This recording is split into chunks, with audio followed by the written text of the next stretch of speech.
In the night forest, warriors prepare for battle, determined to defeat the approaching beast at any cost. Two fighters stand tensely, and one shouts to the other that the enemy is behind him. The red-haired warrior pierces the head of a huge monster with his sword in front of his shocked comrade with a torch. The fair-haired elf looks at the warrior in surprise and asks why he is here. The elf thanks his savior, apologizes for his past pranks, and admits that he saved his life and protected the tribe. Smiling, the elf promises to never forget this, and the game window shows an increase in affection and the receipt of a new achievement. The elf says that his little sister also wanted to say something, and an elf girl appears in the frame. The confused elf asks about the offer to become his companion, and a relationship increase notification appears. The game window announces the first achievement that allows you to use elven equipment, and the girl says that she is against it if it is not him. In a big city, a crowd joyfully greets a newlywed couple, a human and an elf, as they walk down the aisle. The human groom and elf bride kiss tenderly, and the game window announces the first achievement, the marriage of the stranger to the elf. A man in a suit speaks on stage, declaring that the game Ares is not just a game, because its characters make their own decisions. The speaker claims that Ares is another world, and the audience in the hall cannot believe that what was shown was gameplay. Two men in the audience are amazed, saying they would never have guessed it was graphics. The presenter continues that this is not just a realistic game, but a new world created by the Purium Company. He explains that thanks to the introduction of super artificial intelligence, a divine being was born. God Ares himself evaluates players and can grant them special abilities for their achievements. The speaker encourages people not to cling to routine, because in the game you can become a hero, shrouded in legendary glory, or you can build your own army and rule like a king, achieving in Ares everything you couldn't in real life. The host hovers in the air above the game's title, claiming that even the impossible in reality becomes reality in Ares. The audience in the hall enthusiastically shouts that with such quality he definitely wants to play it. The crowd erupts in applause. People ask where to buy the game and say they're starting right now. The response to the virtual game created by genius Lee Se-jin was explosive, influencing global culture and pushing the number of players past 1 billion. A year later, the player appears in the starting area for levels 1 through 10 and is amazed by the realism of the world. Players are discussing the fact that their real physical data is transferred into the game, so they are only allowed to change their appearance. People gathered to watch an event that has been running since the game's launch, or you have to break a wooden effigy in 10 hits. Completing the task will reward you with a VIP capsule worth 50 million won and a 5-figure bonus to all stats. Two players discuss the difficulty of the event, noting that there are almost no people willing to try it. Even gold medalist Hanil couldn't do it. So now everyone thinks it's impossible. One of the newbies wonders why no one wants to even try, since there is so much talk about it. They explain to him that everyone is waiting for today's last hope for humanity, and someone asks the crowd to move aside. A huge, red-skinned, horned fighter, Madasok, the strongest of the primates, appears, causing the crowd to roar with admiration. Madosok smirked as he looked at the scarecrow that even Hanil couldn't break. Spectators are amazed by his size and say that this guy can knock down a bear with his bare hands. Next to the giant, the scarecrow seems very small, and people wonder whether he will even need 10 blows. Madosok declares that the 50 million won VIP capsule will be his, and delivers a crushing blow.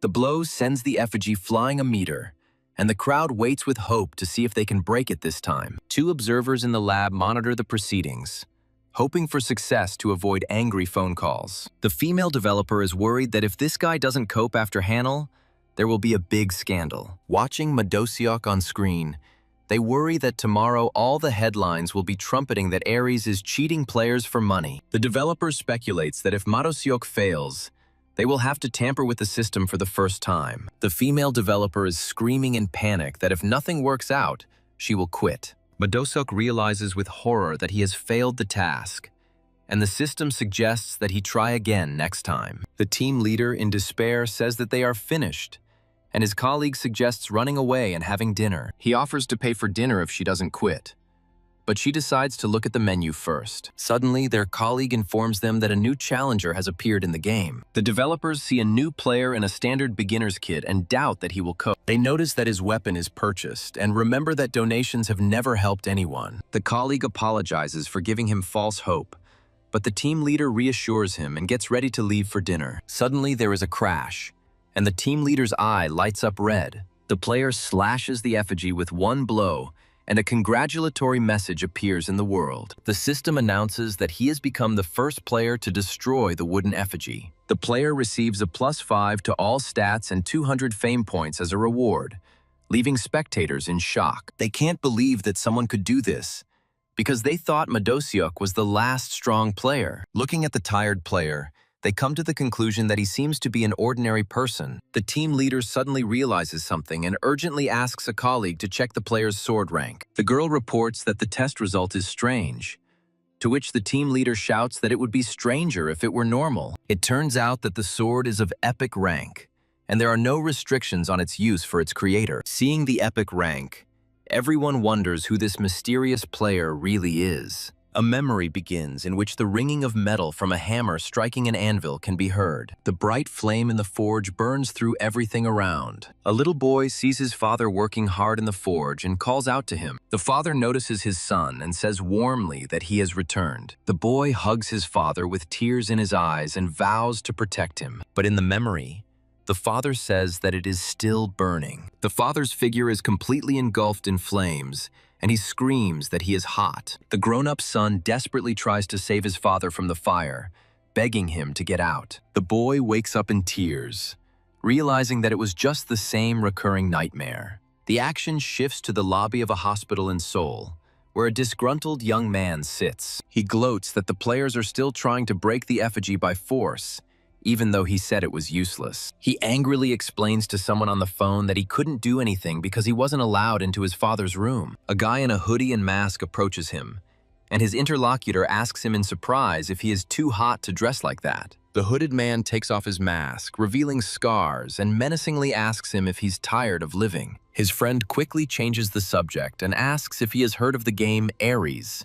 The guy in the hood asks him again about the name, and his interlocutor doesn't believe that he doesn't know about this game. He explains that it is the most popular game and that there is a newbie event going on right now. He adds that no one has completed this event yet, and the reward is a VIP capsule worth 50 million won. The scarred guy doubts his success, reminding him that 1 billion people have already failed. His friend confidently states that it will not be easy, but still possible. He says that he understands how to defeat the scarecrow, and therefore his friend has a chance. A friend got him a standard Ares game capsule, which costs a whopping 10 million won. The scarred guy wonders how 1 billion people can play such an expensive game, but his friend assures him it's worth it. He explains that you can earn real money in the game, so everyone is competing for rewards. His friend urges him to hurry, but the scarred guy admits that he has already tried a little. He sternly asks his friend, Kim Chi-hoon,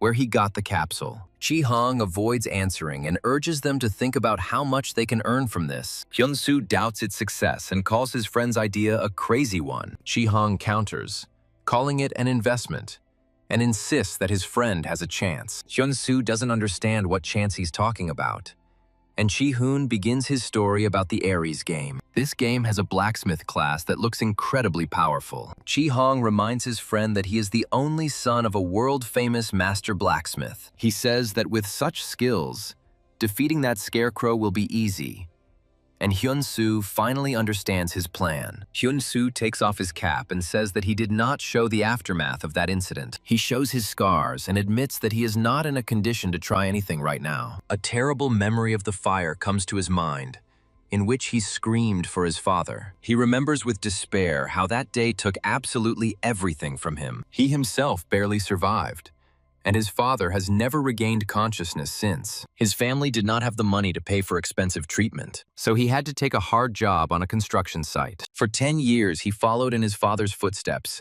forging countless pieces with his hammer. But now, even this work has become unbearable for him, and he drops the hammer in despair. After that incident, he could no longer use his right hand, and even ordinary work became difficult. Returning to the present, He tells his friend that he will cope with his problems on his own. He asks to take the capsules so as not to throw 10 million won down the drain, and is going to take a part-time job. Chi-hong stops him, saying that he knows how he works himself to death to pay his father's bills. He asks his friend what his own life is like and whether he really intends to remain a cripple forever. Chi-hong reminds that the treatment costs about 1 billion won.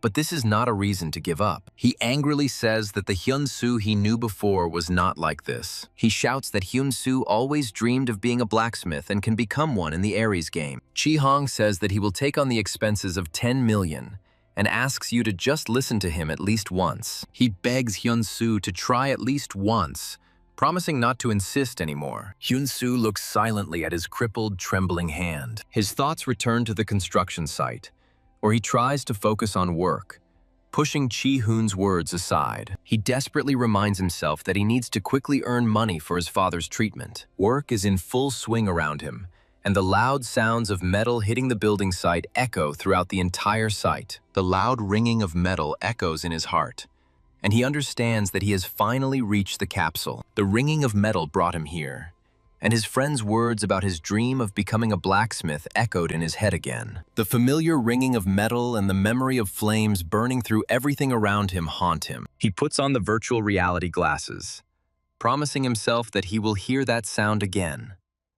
Father. The system welcomes him to the world of Aries and begins the character creation process. The character selects the nickname Hyun-soo, and the system begins character customization. The system begins to analyze his physique, causing him to look at his hands in surprise. The analysis is complete, and the system suggests that he continue with this appearance. Character creation is complete, and the search for a server to enter the game begins. He clenches his fist, feeling that not only has the scar disappeared, but the strength in his right hand has completely returned. He sweats nervously, remembering that he owes someone 10 million won. With a determined look, he promises himself that he will have to sweat to repay the debt. The system informs him that he will be summoned to a random area and moves him to a beginner's area called Len's Forge. Inside the forge, he sees another man angrily cursing the instructors. An elderly blacksmith with a gray beard declares that he can forge a better sword than this bastard's. He strikes the hot metal on the anvil with a hammer with force. The blacksmith screams desperately, urging the workpiece to simply work as it should. Hyun-soo, watching the process, calmly notes that this is not how it is done. The surprised blacksmith turns around and asks what the stranger just said. Hyun-soo, looking into his eyes, repeats that this is not how blacksmithing is done. The blacksmith objects that you can't forge a strong sword this way, and asks how a stranger could know this. Hyun-soo politely explains that although it is none of his business, he cannot pass by when he sees someone trying to forge a good sword. The blacksmith grins, saying that he talks as if he himself knows how to forge. Deciding that he has nothing to lose, the blacksmith hands over his hammer and invites the boy to show what he can do. He hands the hammer to Hyun-soo, promising to watch closely to see if he has anything to back up his words. Hyun-soo takes the hammer, thinking that even though he just wanted to be friends, this option will do too.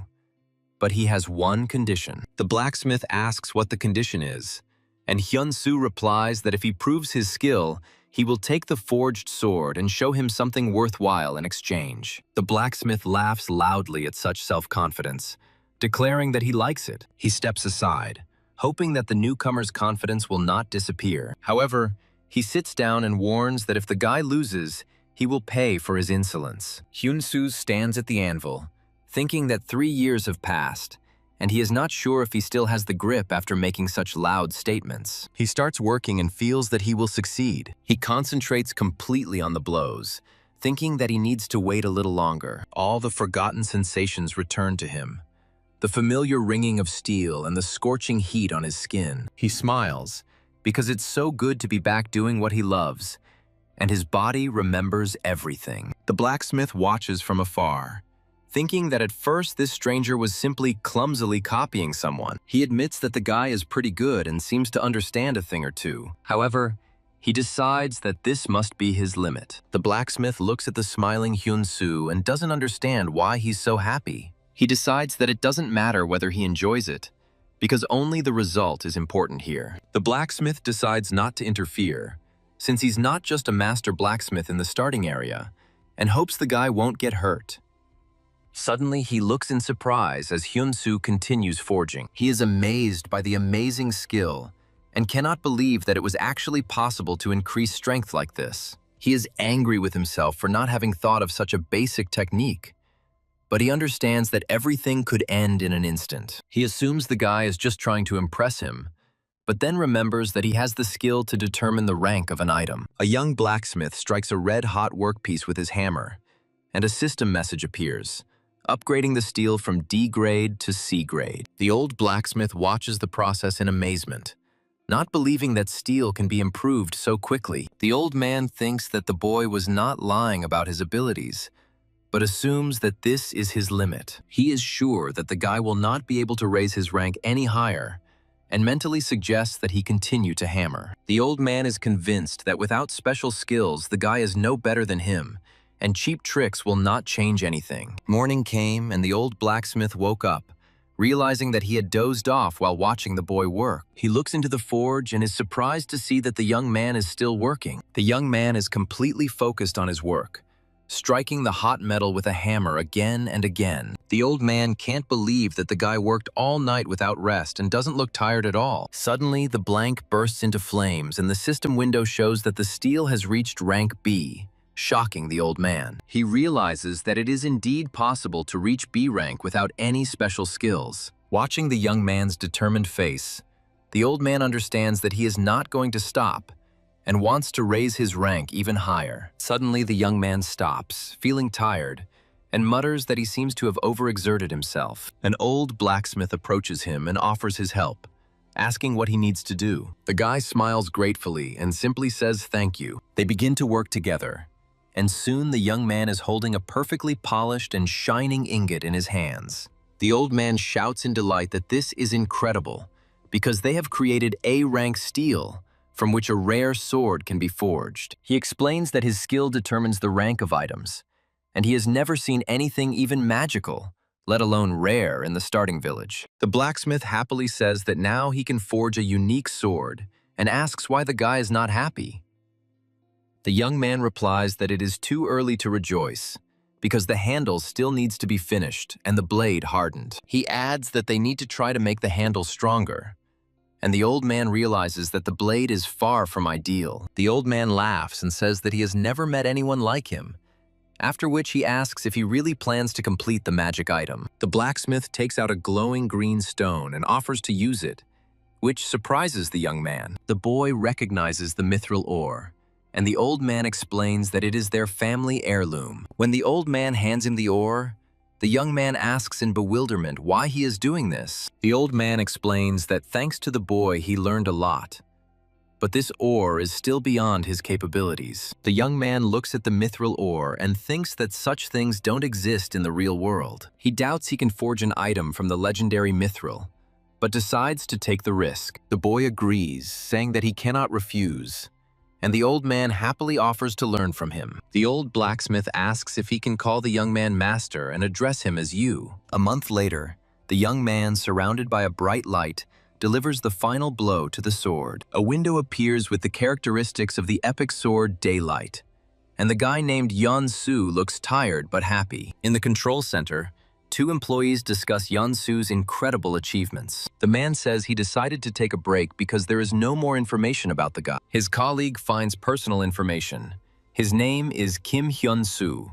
He is 23 years old, and he entered the game from a friend's house. The man praises her, but she replies that she is simply reading personal information from his application. He is surprised that the application has arrived, and the girl adds that the guy asks to keep his identity a secret. The man does not understand why he wants to hide, and the girl confirms that he is very persistent in this request. She suggests that in real life he would be surrounded by fans and that he has reasons for not wanting to be the center of attention. Meanwhile, in the game, Yeon-soo, wearing a cloak, enters the training center. The training center instructor points out that Hyun-soo is only level 1 and has no chance. Instructor Repson says he doesn't want to waste his time on him and suggests catching a couple of rabbits. Hyun-soo is surprised why the instructor doesn't see his stats and promises not to take up too much of his time. The irritated instructor suggests that Hyun-soo take one of the swords and approach him. Hyun-soo asks if he can use his sword, which he draws from its sheath. It turns out he spent a whole month in the beginner zone,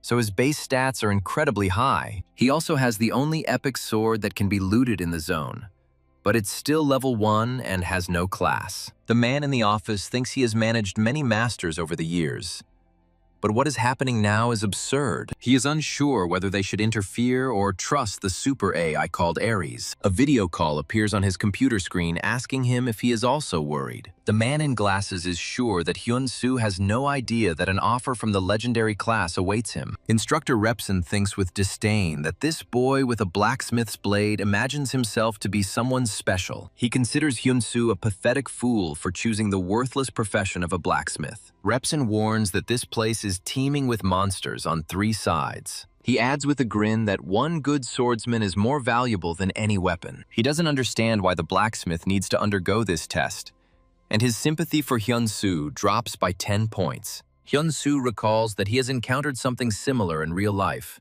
because being a blacksmith is now a useless dream. However, in the Ares game, he felt that his efforts might finally be recognized. Hyun-soo asks the instructor who was the most outstanding swordsman of all who trained here. He then states that he wants to take a test that is more difficult than the one he had. The instructor is angry because he might be rotting here as an instructor, but he had trained many disciples and would not tolerate any newcomer speaking to him so arrogantly. The system message states that Instructor Repson has been provoked and agrees to give the test. Repson tells Hyun-soo to follow him. He explains that he usually teaches beginners the basics, but gives those who show potential a special test. The instructor reports that the local record is passing the 3rd stage test. A level 6 speed goblin appears, and the instructor asks Hyun-soo doubtfully if he is sure. Repson warns that a reckless challenge will result in punishment, and if he fails, Hyun-soo will not be able to return for a whole week. Hyun-soo asks in surprise if the 3rd stage is the last one. He confidently states that he wants to go through all the stages until the very last one. The instructor becomes furious,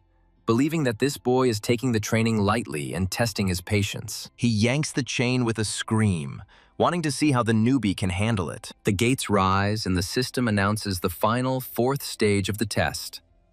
The monster. A level 15 mad goblin appears from behind the bars. The instructor reflects that almost no one in the world has passed the 3rd stage, let alone the 4th. He comes to the conclusion that no one has yet passed the 4th stage. Hyun-soo immediately enters the fray, deftly dodging and parrying the goblin's attacks. His daytime active skill activates, increasing his physical defense by 100% for 1 second. He defeats the swift goblin and confidently declares that no weapon can surpass his sword. Suddenly, a mad goblin strikes him from behind. The gray-haired man muses that the critical hit was instantaneous, and that is why fast goblins are called a beginner's nightmare. He screams in horror, realizing that without the right skill, even a good weapon is ultimately useless. The protagonist, having received damage, notes that the wound burns more than he expected, but he survived the critical hit, retaining 82% health. He understands that forging the weapon has increased its characteristics,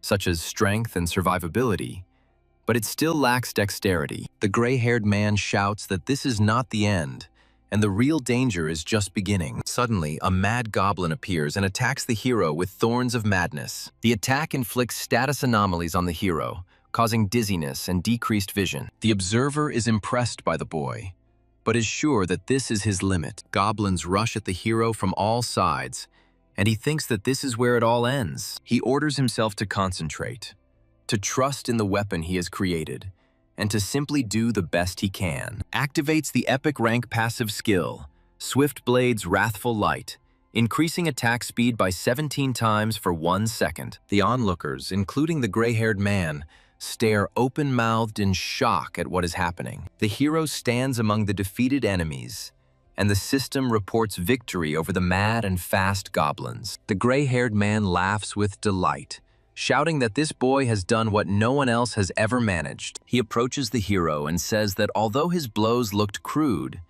each swing revealed the true power of the blade. The hero replies that he simply understood that a blacksmith must be able to wield the weapon he creates, and nothing more. The man notices the muscles and scars on the hero's arms and says that now everything is clear to him. He realizes that this is a real blacksmith in front of him, apologizes for his previous rudeness, and his sympathy reaches its maximum. He asks to listen to his proposal, as he sincerely respects the guy's talent. The man asks if the hero ever considered becoming a Mad Lord, and a quest window for changing the legendary class appears. The other two players are in shock.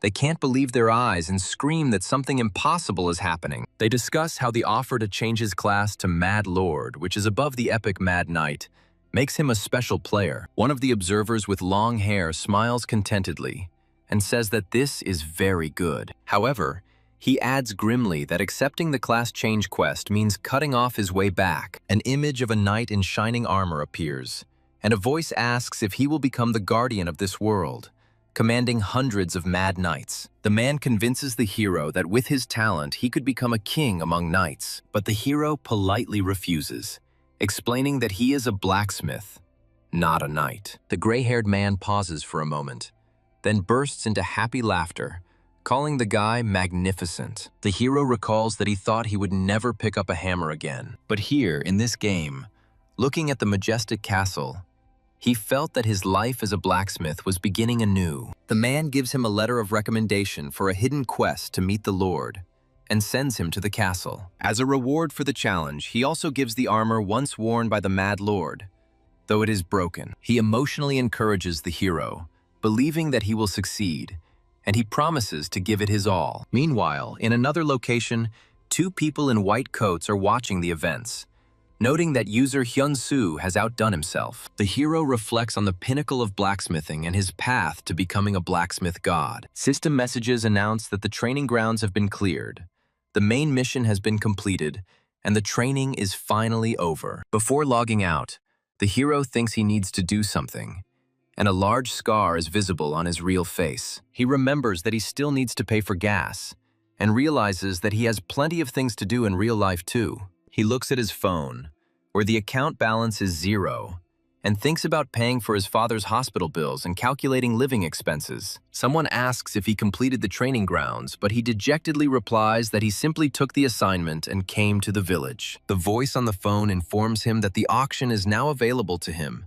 and suggests that he go there immediately, to which the guy asks in surprise. The interlocutor explains that equipment and items for the game are created and sold at auction for gold. He adds that 10 gold pieces are equal to 10,000 won, and many people make business out of it, which is why he dragged his friend into the Ares game. The man talking on the phone says that while he was playing, he realized that he had never seen anything cooler in his life than the swords he made with his uncle. He's confident that with a VIP capsule and almost 100% synchronization, things will be even better, and encourages his friend to become the greatest blacksmith. In reality, the protagonist eats and decides that he needs to focus on crafting and quests to earn gold. He thinks it's nothing compared to real forging, but the game still takes a lot of effort. As he runs down the street, he mentally asks his father to wait a little longer. He looks forward with determination and vows that he will definitely help his father get back on his feet.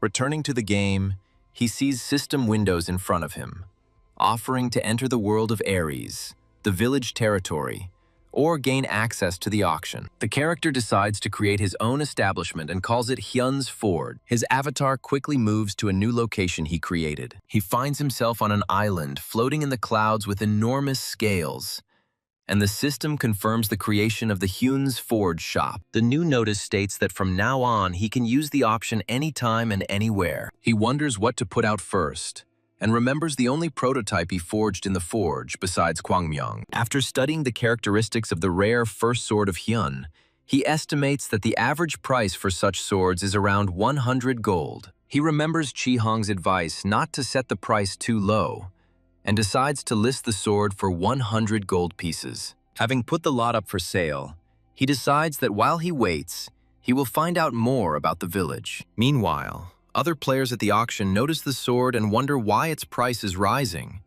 Given that it was created by a player without a class, the deputy head of the Golden Shield Guild, Blam, sees this lot and is amazed. Blam explains that the sword's creator is a level 1 and has no class, but everyone is shocked because he made the best sword from the simplest materials. Moreover, according to rumors, this sword can also be improved. Although the worse the material, the lower the chance of success. The vice leader of the guild suggests that the creator is very smart, since he was able to bring an item to level 10 with such a final investment. Blum adds that the creator even gave the sword a name, the First Sword. And this is the first collectible from him. He argues that with such skill at the first levels, it is very valuable, and the guild will gain prestige if they are the first to buy his work. Meanwhile, the protagonist feels uneasy and begins to doubt whether anyone will buy his sword. Suddenly, a system notification appears that the item he listed, Hyun's First Sword, has been sold. He opens his adventurer's journal in disbelief, not believing that the sword has already been sold. He remembers that he put it up for 100 gold pieces, and is surprised to see that it was bought for 100,086 gold pieces. The hero is shocked to realize that it is 1 million won. He thinks this is madness and looks up information about the buyer, who turns out to be Blam from the Golden Shield Guild. He receives a message from Blam, who congratulates him on the sale and offers him an exclusive contract or guild membership. Intrigued, he searches for information about the Golden Shield Guild and sees that it has 780,000 subscribers. He recalls Chi-hoon's words that gaining subscribers is much more difficult than raising your level. After all, the more subscribers you have, the more people follow you, and attention leads directly to profit. He checks his Hyun Forge and sees only 82 subscribers, but decides to open the message box anyway. His character is literally overwhelmed by a stream of letters and proposals. He understands that the Ares game awaits blacksmiths who disappear from the real world. His craft shines brightest when backed by hard data and numbers. He decides that now is not the time to join the guild, since he has not yet demonstrated half of his skills, and heads to the Lord's castle.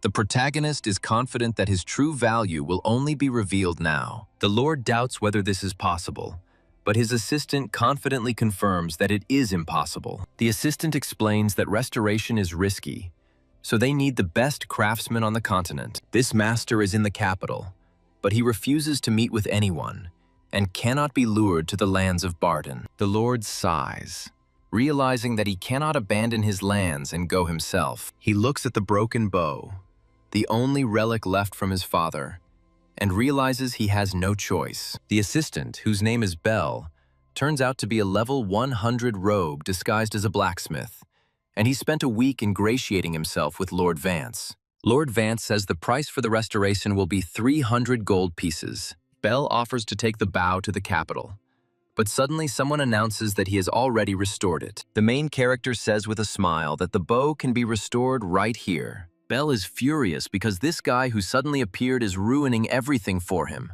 The surprised lord calls the guards and asks who this man is. The guard reports that this is the one who came with a letter of recommendation from instructor Relson. The lord clarifies whether he is talking about Relson from the training camp for novice hunters. As Lord Barden, he inquires about the stranger's skills and experience, and a system window confirms the request for information. The guy introduces himself as Hyun Soo, stating that he is a level 1 and has no class. Bell is furious that someone of the first level dares to speak insolently to the Lord. He shouts that restoration is only available to blacksmiths above level 80, and Hyun Soo doesn't even have a class. Bell yells that it's an epic recurve bow and demands that Hyun Soo get out because it took him a whole week to do it. Hyun Soo calmly corrects him, saying that it is not a recurve bow. He specifies that this is a gagun bow, a traditional Korean composite bow. Hyun Soo approaches the table and says that he heard from the guard about the Lord's desire to restore his late father's bow,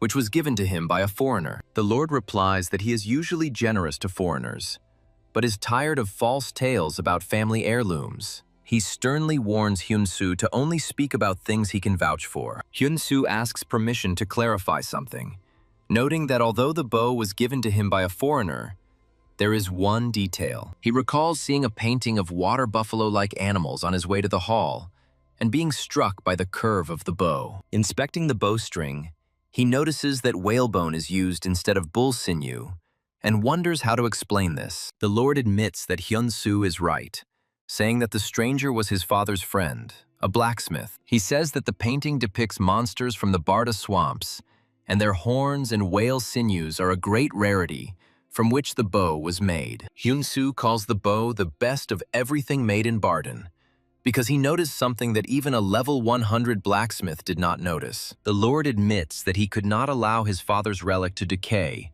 and was looking for a way to preserve it.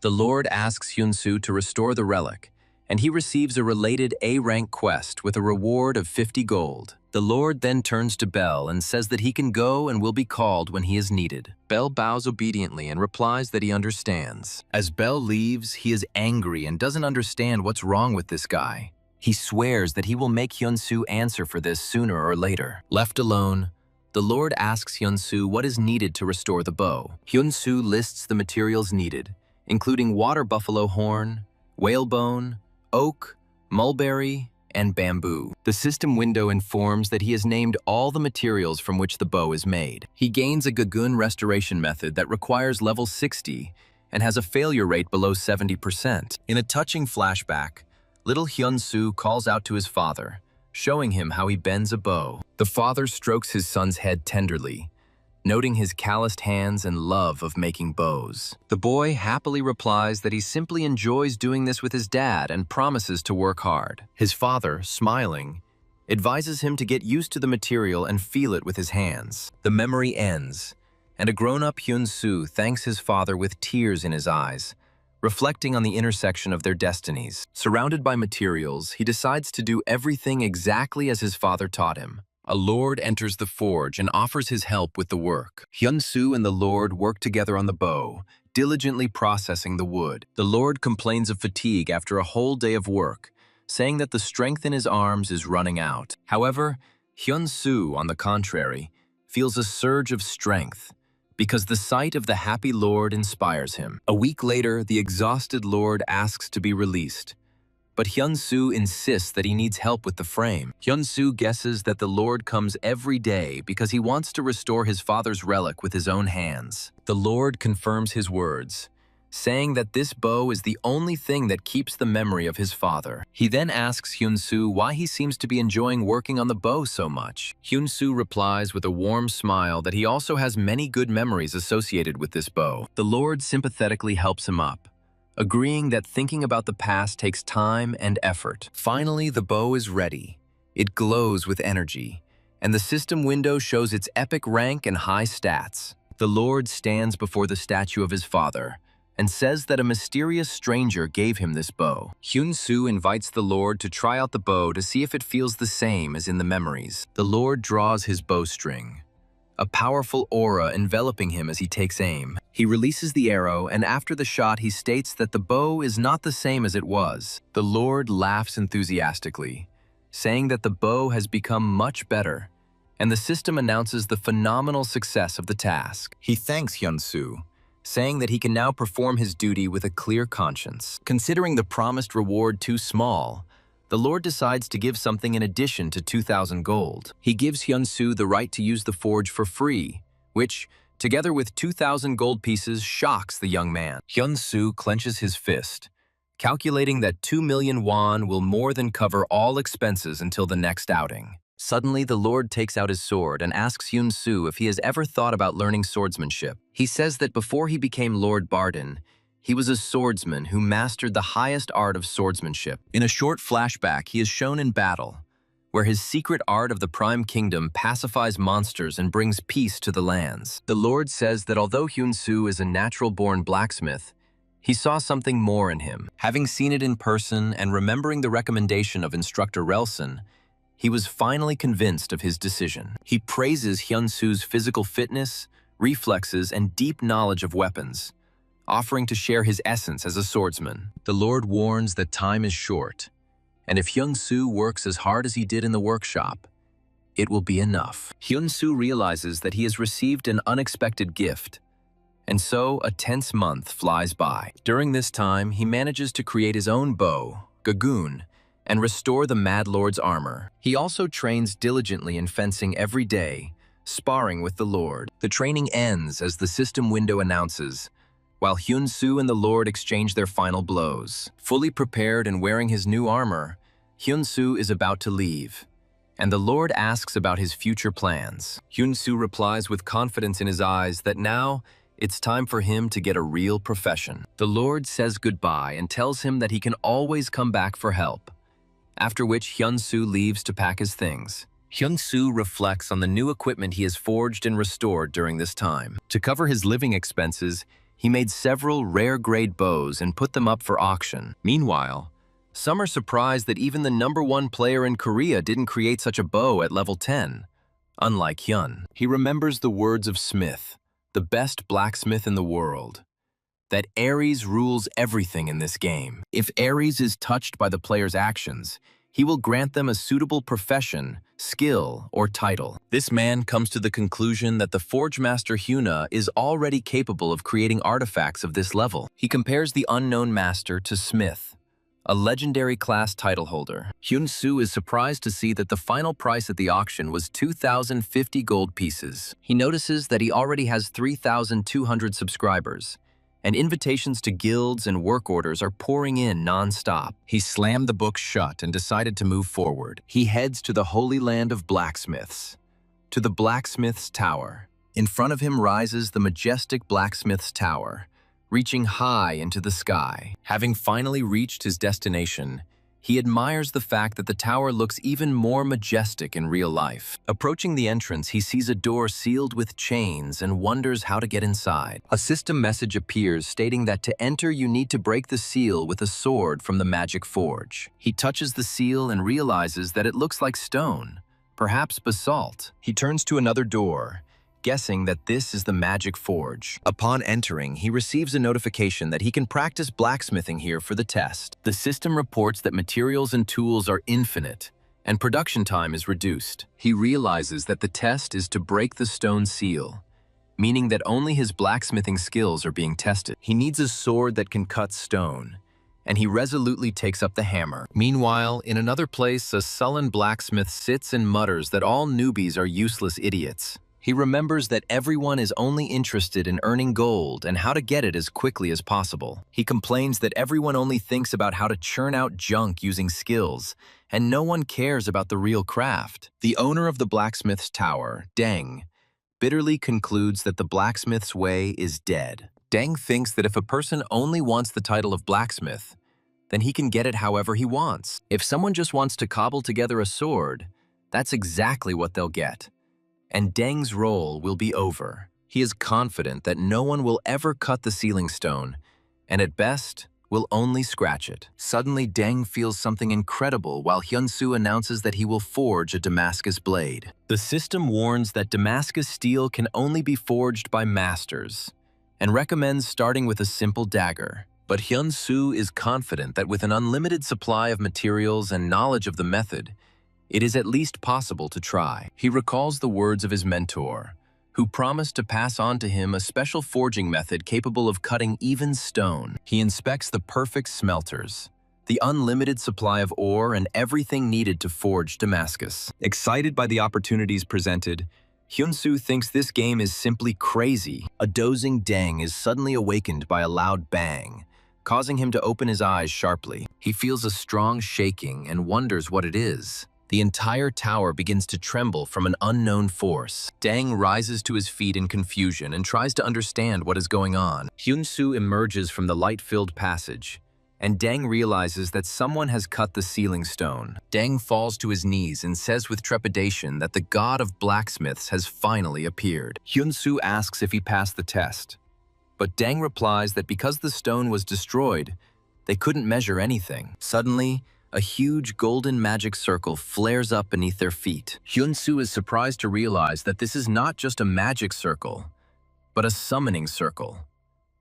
Deng hands him his hammer and tells him to hold it. A system window appears informing Hyun-soo that he has received Deng's hammer. Following this, the SS-ranked mission begins, and Deng explains that this is the real test. A bright light from the summoning circle envelops Hyun-soo, beginning his teleportation. Waking up in a different place, Hyun-soo looks around in confusion and realizes that this is a recheck. A terrifying picture appears before his eyes, a horde of furious orcs rushing to attack. The system window announces a rank SS quest to defeat the orc army, and Hyun-soo panics and shouts that this is not a quest for a blacksmith. He stands on the fortress wall, looking at the advancing enemies, and the system updates the task of pacifying the invading orcs. One of the warriors shouts that these are reinforcements from the master blacksmith, and Hyun-soo is surprised to realize that they are talking about him. The condition for completing the task is that 70% of the contribution must be made by 50 valiant warriors. The squad leader approaches him, introduces himself as Hans, and thanks him for coming. Hans explains that the orcs are attacking with increasing ferocity and asks Hyun-soo to quickly repair their damaged equipment. Hyun-soo tries to explain that there was a misunderstanding because he hasn't received the blacksmith class yet. Hans points to the hammer in his hands, and Hyun-soo awkwardly explains that he received it during the test and was sent here. The commander concludes that Hyun-soo has no combat experience, and he confirms that he is a complete newbie in combat. Hans is disappointed to think that instead of help, they were sent a newbie who he will have to keep an eye on in the midst of a ferocious attack. He says the situation is dire and advises Hyun-soo to hide in a safe place in the watchtower. Hyun-soo decisively takes out his sword, declaring that even though he is a newbie, he can join the battle because this is a recheck. Watching the warriors fight, he wonders if it will be okay if he fights like he did with the goblins. Hans orders him to follow Ben's squad, who will explain everything. A warrior named Ben hopefully asks Hyun-soo to take care of them. Hyun-soo decisively shouts that he is taking command and rushes into the thick of the battle. He immediately feels that the pressure from the orcs is much stronger than from the goblins, and understands what a real battle looks like. Despite the orcs swinging at him, Hyun-soo is confident that he won't lose. He deftly dodges the blow of the axe and delivers his own blow with the sword. Having defeated the orc and gained experience, he thinks with satisfaction that the month of training was not in vain. Ben, fighting nearby, shouts in amazement that Hyun-soo, despite having no class, is simply amazing. Suddenly, Hyun-soo notices that Ben is in danger, surrounded by several orcs. He instantly changes his weapon to a Korean bow and draws the bowstring. His arrow accurately hits one of the orcs who attacked Ben. While another orc swings at the stunned Ben, Hyun-soo is already aiming at him. The second arrow pierces the orc's head, sending him flying. Hyun-soo levels up again as he continues to shoot enemies. Ben exclaims in shock that Hyun-soo knocked down a huge orc with one arrow and cannot believe what he saw. Hans yells at Ben to pull himself together and warns him that the orcs are now targeting Hyun-soo. Ben is horrified to realize that Hyun-soo got into trouble because he was saving him. The orcs rush furiously towards Hyun-soo,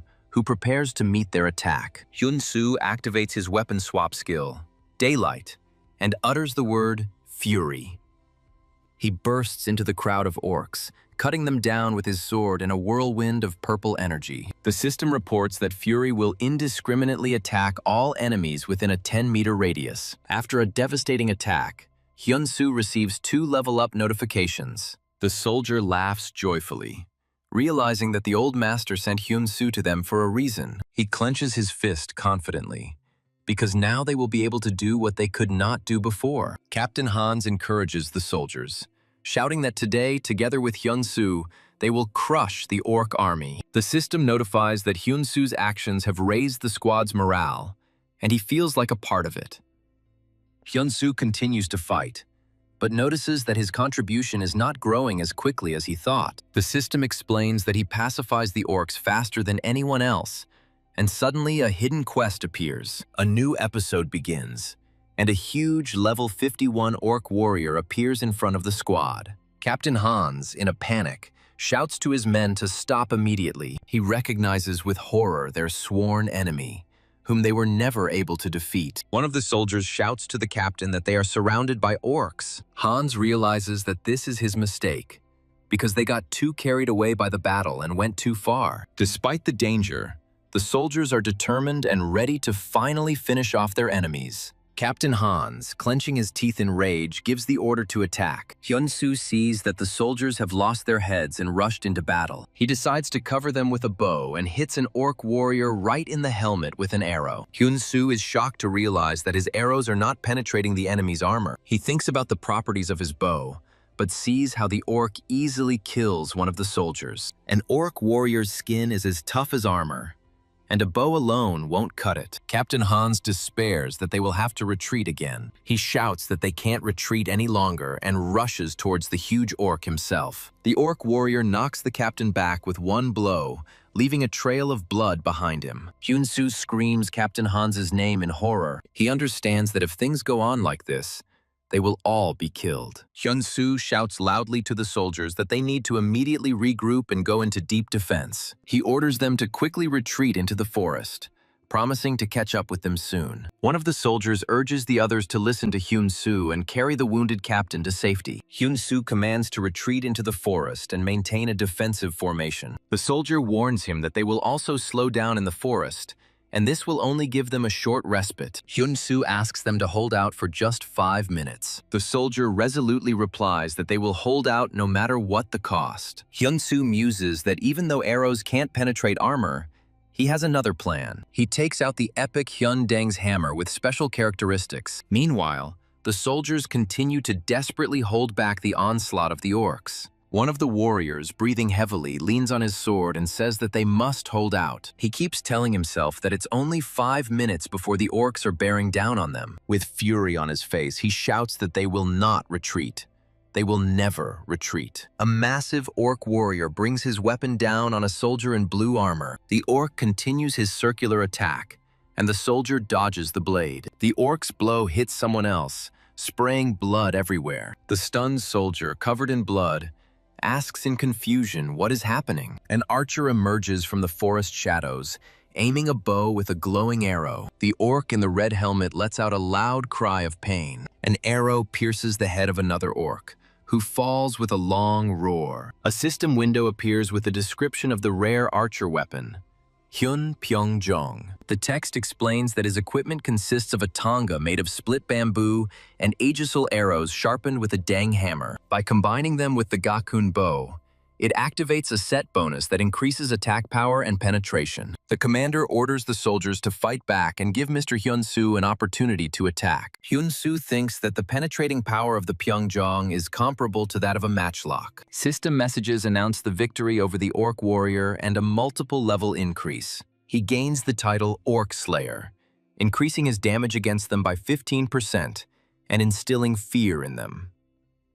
The orc warriors scatter in terror, and someone shouts to catch them. Hyun-soo smiles ominously, his eyes glowing red, preparing for the next shot. ACC-ranked mission appears to subdue the invading orc army, which has already been completed. His final contribution was 92%, and he completed the task with a phenomenal result. The surviving soldiers look at Hyun-soo standing on the hill with admiration and shout his name. The punitive squad is delighted with their success, and receives a hidden item that increases their charisma by 10. Hyun-soo turns around and is surprised to see Captain Hans being supported by his comrades. Captain Hans says that for a long time they could only defend themselves and did not hope to live to see the day of victory over the orcs. With tears in his eyes, Captain Hans shouts a huge thank you to Hyun-soo. All the soldiers salute Hyun-soo by pressing their fist to their chest. Hyun-soo returns the greeting and says that he thanks them too. He says thoughtfully that now he needs to return to the blacksmith's tower. The majestic central tower and the blacksmith's hall are shown. The man in the purple cloak bitterly states that the blacksmith's tower has fallen into disrepair. He says that all the glory goes to the knights, and only those blinded by the thirst for gold come to them. Another, older master adds that they need someone in whom the true soul of a blacksmith lives. The first master points to a shining magical sword, saying that someone worthy is needed to take it. He tells of an ancient prophecy from the blacksmith god about a successor who will restore them to their former prosperity. The master with the gray streak smirks, saying that only one great dang was worthy of passing the sword test. He asks doubtfully whether the chosen one is simply a deception. This master, Coulson, the master of the bow tower, angrily asks why they are giving the right to the test to some foreigner. Dang calmly tells Coulson that it is an earned right given to someone who has passed their test. He continues that Hyun-soo, without even changing his class, led the soldiers and destroyed the orc warriors. demonstrating the skill of a blacksmith. The other two hooded masters are shocked to hear that he did this without even having a class. Another master explains that the test is based on a prophecy that the successor of the blacksmith god will be the strongest of all. The guard informs Mr. Deng that Mr. Hyun-soo has arrived in the hall. Mr. Deng orders Hyun-soo to be brought in, while a magical sword shines in the center of the hall. Hyun-soo confidently walks into the brightly lit hall, where he is greeted as a stranger. Mr. Deng informs Hyun-soo that he has passed the test and earned the right to enter the blacksmith sanctuary. Moreover, he gains the right to challenge the sword of prophecy left by the godsmith himself. Deng explains that everything will be decided at the moment of touch of the sword, after which Hyun-soo will receive a worthy reward. Hyun-soo ponders a worthy reward, remembering the S-rank quest he completed and hoping for the legendary class. Suddenly, another master appears and praises Hyun-soo for his impressive resourcefulness at a critical moment. However, he notes with a grin that the arrow created by Hyun-soo was only a semblance of a Solinarian. The master claims that Hyun-soo was simply lucky, and that without his epic bow, he would not have passed the test. He smiles maliciously and orders Hyun-soo to draw his sword to see if luck will smile on him again. Hyun-soo realizes that before him stand the masters of the blacksmith tower, each of whom is a living legend of Ares. They are all elite-named NPCs. Each of them has titles and levels that inspire awe. For example, Coulson, the master of the bow tower, is level 365. Hyun-soo is impressed but confident and doesn't think his own skills are inferior in any way. He wonders what would have happened if they had competed on their own without titles. Hyun-soo touches the sword, which flashes with a bright light, shocking the masters. A powerful stream of energy envelops him, and he asks in surprise what is happening. The sword disappears from his hands, and while Hyun-soo is perplexed, Mr. Deng grins ominously. Having foreseen this, Deng laughs loudly and exclaims that this is exactly how the prophecy was supposed to come true. He explains that they were only following rituals, as the true successor would not even have to touch the sword. Hyun-soo is enveloped in golden light, and the system congratulates him on achieving Ares' first god class. He can't believe what's happening, considering himself just a newbie in this business. The system announces that he has obtained the Godsmith class, and Hyun-soo looks forward in shock. Hyun-soo is surprised that he is the first in the history of Ares and receives the unique title of SSS Godsmith rank. The system explains that now, when creating artifacts, he is not limited by the level of materials, and his mastery will grow. He is informed that as a blacksmith, he will become stronger than everyone else, and the class quest will begin at level 100. One of the masters admits that the sword chose a foreigner, which means that he is the successor of the blacksmith god. Coulson's face contorts with rage, and he screams that he can't accept this. He states that the tower masters were waiting for a great successor, and it cannot be said that the choice of the sword is the will of God. Mr. Deng yells at Coulson, reminding him that the prophecy is immutable. Coulson counters that the successor must be recognized by all tower masters, as this is also part of the prophecy. So he, Coulson, as the master of the bow tower, makes a decision. He points at Hyun-soo and challenges him to a blacksmith's duel. Coulson sets the condition that he will recognize Hyun-soo as his successor only after winning the duel. But if he wins, Hyun-soo will have to give up the title granted by the Sword of Prophecy. Mr. Deng is furious and shouts that Coulson has gone crazy and orders him to be captured immediately. Another master offers Hyun-soo to escape, promising to make him his deputy after completing the training. Hyun-soo accepts the challenge with determination, and the system displays his new status and secret skill. His hands begin to glow as the blacksmiths speak through their craft, and now he can use divine craft.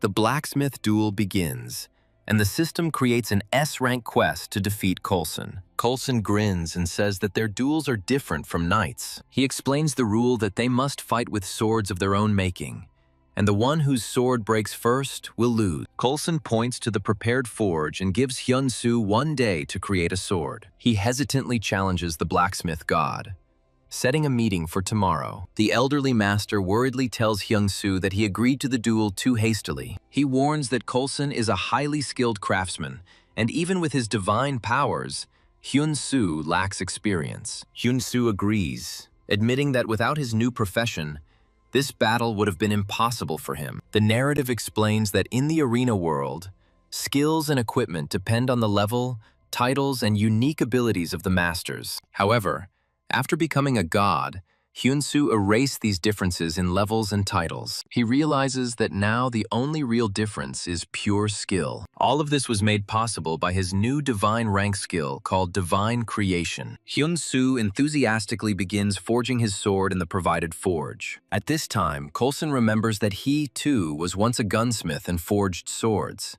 He was the legitimate heir to his father's craft, continuing the family tradition of forging. But one day a blacksmith appeared who turned out to be much more skilled than him. Because of this, Coulson had to give up his calling and become a master of the bow tower. He was bitter, but he resigned himself and decided to serve the great Dang. But Dang brought in a stranger and put him above Coulson, which made him furious. He screams that he will not tolerate such humiliation and furiously hits the anvil with his hammer. Meanwhile, Hyun-soo finishes his work and looks at his shining sword with satisfaction. The elderly master watches him, contemplating the process of imbuing artifacts with abilities. He knows that this process follows the basic law of equivalent exchange. Hyun-soo decides to focus on the weapon's durability and destruction properties to gain an advantage. Another master understands that to obtain the desired ability, an item of the highest rank must be forged. However, he sees that the strength and properties of Hyun-soo's sword are only of a rare rank. The master is perplexed as he tries to understand the true intentions and abilities of the blacksmith god. The next day, Coulson greets Hyun-soo sarcastically,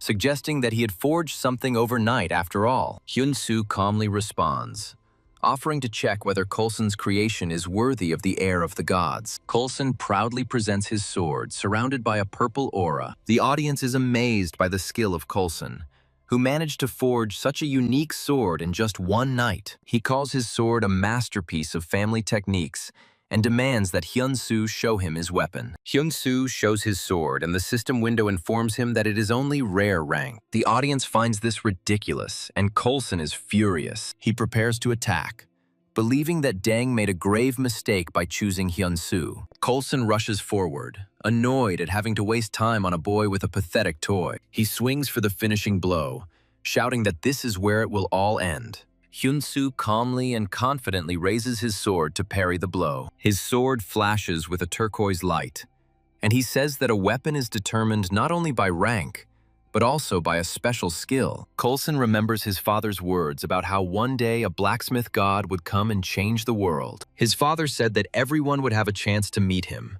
and little Coulson dreamed of becoming a great blacksmith too. The Tower Master declares that simply breaking the sword is not enough, so he will forge a sword that cuts swords. At the forge, the Master says that it is never easy, and that creating an artifact of the required level always comes down to one thing. It all comes down to the blacksmith skill, and Hyun-soo smiles confidently, realizing this. The Tower Master recalls that Hyun-soo has all the knowledge and skills to bring this idea to life. Looking at Hyun-soo, Coulson wonders if he could forge a sword like that himself. Coulson, looking shocked, realizes that the word impossible does not exist. Coulson, the master of the bow tower, kneels, acknowledging Hyun-soo as the god of blacksmiths, and the duel of Blacksmith's quest is completed. Two Tower Masters approach Mr. Hyun-soo and ask him to accept their gift.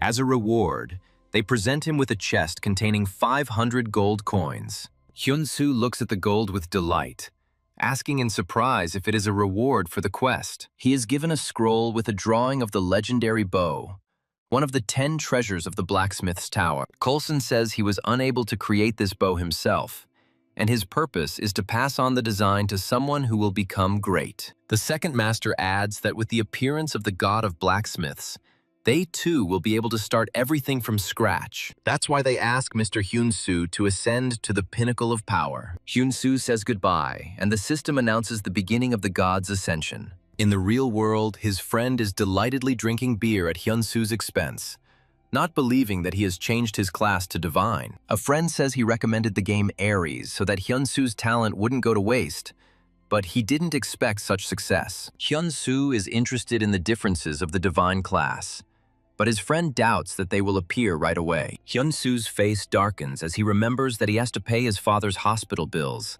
which amount to 10 million won tomorrow. The friend adds that his father's new medication is not covered by insurance and will cost at least 20 million won. He also reminds that Hyun-soo himself also needs to treat his burns. A friend explains that you can't make money with just one class, since there is a limit to the number of artifacts you can create. In general, he needs to level up and earn fame, because the ascent of a god is just beginning. He advises establishing connections with the most famous person in Aries to receive the best rewards and create cool artifacts. A friend has an idea and asks Hyun-soo to wait a bit. He grins maliciously and promises that his brother will get the best achievements and drag him along with him. Meanwhile, the gaming community is buzzing about the 21st ranked Lord finally receiving a legendary class. But even more shocking news was that he defeated the Sword King Barad. The players don't believe his attack worked and are puzzled as to how he did it. Everyone is tormented by one question. How did he manage to do it?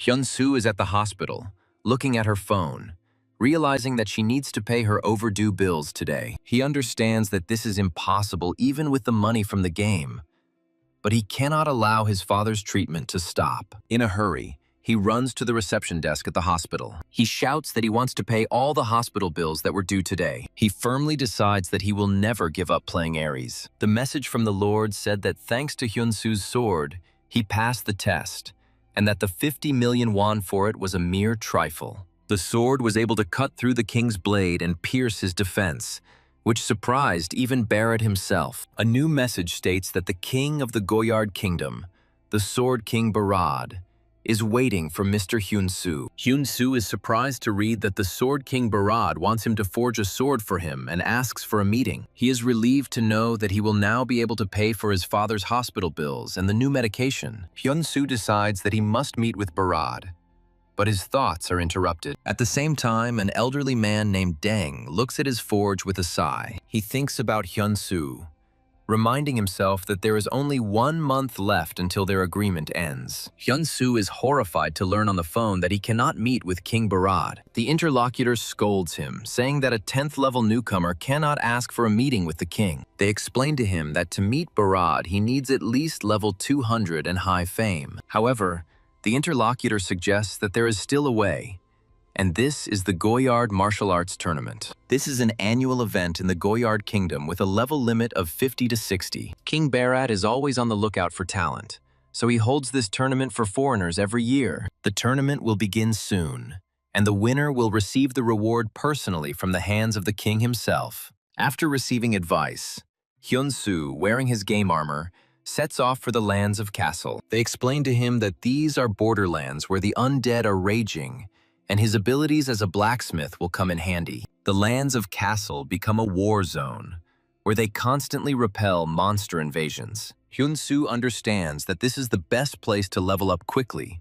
Just like Deng said, he is determined and tells himself that he must overcome this challenge. Arriving at the massive fortress, he prepares for whatever quest awaits him. The system notifies him that he has successfully entered the territory of Castle's lands. He is greeted warmly by level 76 Centurion Render, who says they need every fighter they can get. Hyun-soo asks about the reason for the growing threat, and Render begins his story. He says that in the past, the sacred bell of Ramas rang on the lands of Castle. When the bell rang, the advancing undead became weaker and easier to deal with. Until recently, the ringing of this bell scared away even the most distant monsters. But recently, the sacred artifact shattered into many pieces. They were caught off guard, and the enemy, sensing the weakening of their defenses, began to move closer. Hyun-soo asks in surprise why the bell can't just be repaired. Render is shocked, and Hyun-soo confirms that he was sent by Deng, the head of the Blacksmith Tower. Castle's knight, Captain Card, appears and asks incredulously if it was really Great Deng who sent him. Hyun-soo confirms this, and says that he came to inspect the damaged bell. Captain Card notes skeptically that Deng himself has already declared the bell beyond repair. He explains that all the masters have declared the shattered artifact irreparable. There is one man in Castle who is still trying in vain to find a way to fix it. This man is level 290. But even he can't do this. So Card asks about Hyun-soo's abilities. The captain asks for information, and Hyun-soo honestly answers that he is level 13. Shocking Render. Card tactfully advises him, with such a low level, to find a place where he can be more useful. He says that the lands of Castle are on the brink of destruction, and the onslaught of the undead army will be the end for them. The captain declares that it is his duty to protect his master and people until the very end. Suddenly a guard comes running, shouting that the undead are attacking the eastern wall. A huge flock of level 41st ghouls is rushing straight towards them. Captain Card sounds the alarm and orders the gates to be held at all costs. He orders Render to follow him and is about to give another order. Captain Card warns that everything they talked about must remain secret. Render thinks he can handle it if everything turns out like in the war with the orcs, and is given the task of protecting the gates from the ghouls. The soldier shouts that the undead are difficult to kill without a weapon with holy power, so they have to fight in one place. A Render from a high wall pierces the ghoul's head with a glowing arrow. He continues to shoot using the flight arrow skill. Powerful red flashes show someone chopping the ghouls into pieces. The inspired soldier calls on the ghouls to attack, promising to kill them all. Render notes with a smile that things are not going so badly and they will cope. Suddenly, a system window announces that a new story is beginning. A giant ghoul appears and a new task pops up that requires you to defeat it. One of the soldiers screams in panic that a giant ghoul has appeared and that they need to call the captain. The system window identifies the monster as a level 89 giant ghoul. The fighter explains that Captain Card is holding the gate and has no free men. He cries out in despair that if this continues, the wall will fall. Render volunteers to distract this monster. The soldier tries to stop him, shouting that it is too dangerous to be alone. Render prepares for battle, deciding that he should deal with the monster. He dodges the attack and decides to first pull the giant away from the wall. Render thinks he has managed to attract the monster's attention, but it suddenly attacks. Surprised by the ghoul's speed, Render prepares for his next move. The system announces a weapon change to the horn bow and flight arrow. He fires a glowing arrow at the monster, screaming that it is finished. To his horror, the attack did no damage at all. The system reports that his health has dropped below 10%. He screams in pain, and the system warns that if his health reaches 0, he will be forcibly kicked out of the game. Falling to his knees, he cannot believe that there is a forced exit. He understands that if he doesn't pass this episode, he won't be able to participate in the Goyard martial arts tournament. His father's hospital bills and his own treatment come flooding back to him. He remembers the blacksmith's past and understands that he cannot lose all hope again. Looking at the monster, he realizes that this game is his only chance to change reality. With complete determination, he tells himself that he cannot give up here for anything in the world. The giant ghoul lets out a deafening roar and releases a powerful wave of energy. Render takes damage, and the system reports that his health has dropped below 3%. He screams that he will never give up and prepares to face the monster's next attack. Pulling back the bowstring, he declares that this is not the end. Suddenly, he looks at his bow in horror because the string is broken. His health drops to 1, and he wonders if this is the end. As he loses consciousness, he raises his hand up, refusing to give up so easily. And the special condition is met. The system announces that when his health drops below 5%, he gains a new skill: God's emergency creation. He's given 20 seconds to forge a weapon that can only be used for 30 seconds, and he knows this is his chance. The system announces the start of the emergency God creation, and he realizes that this is his last chance to complete the episode. The countdown is on, and he hits the anvil with all his might. In the final seconds, a shining sword is born from water and light. With a desperate cry, he raises the newly created weapon above his head. He deals a crushing blow to the huge monster. A powerful attack knocks the giant monster back. He smiles happily because he managed to win, and the system confirms the killing of the demon. Falling to his knees, he thinks that the level he has achieved will be enough. Suddenly, his strength leaves him and he falls to the ground unconscious. He comes to in bed, covered in bandages, and tries to figure out how much time has passed. The soldiers around shout joyfully,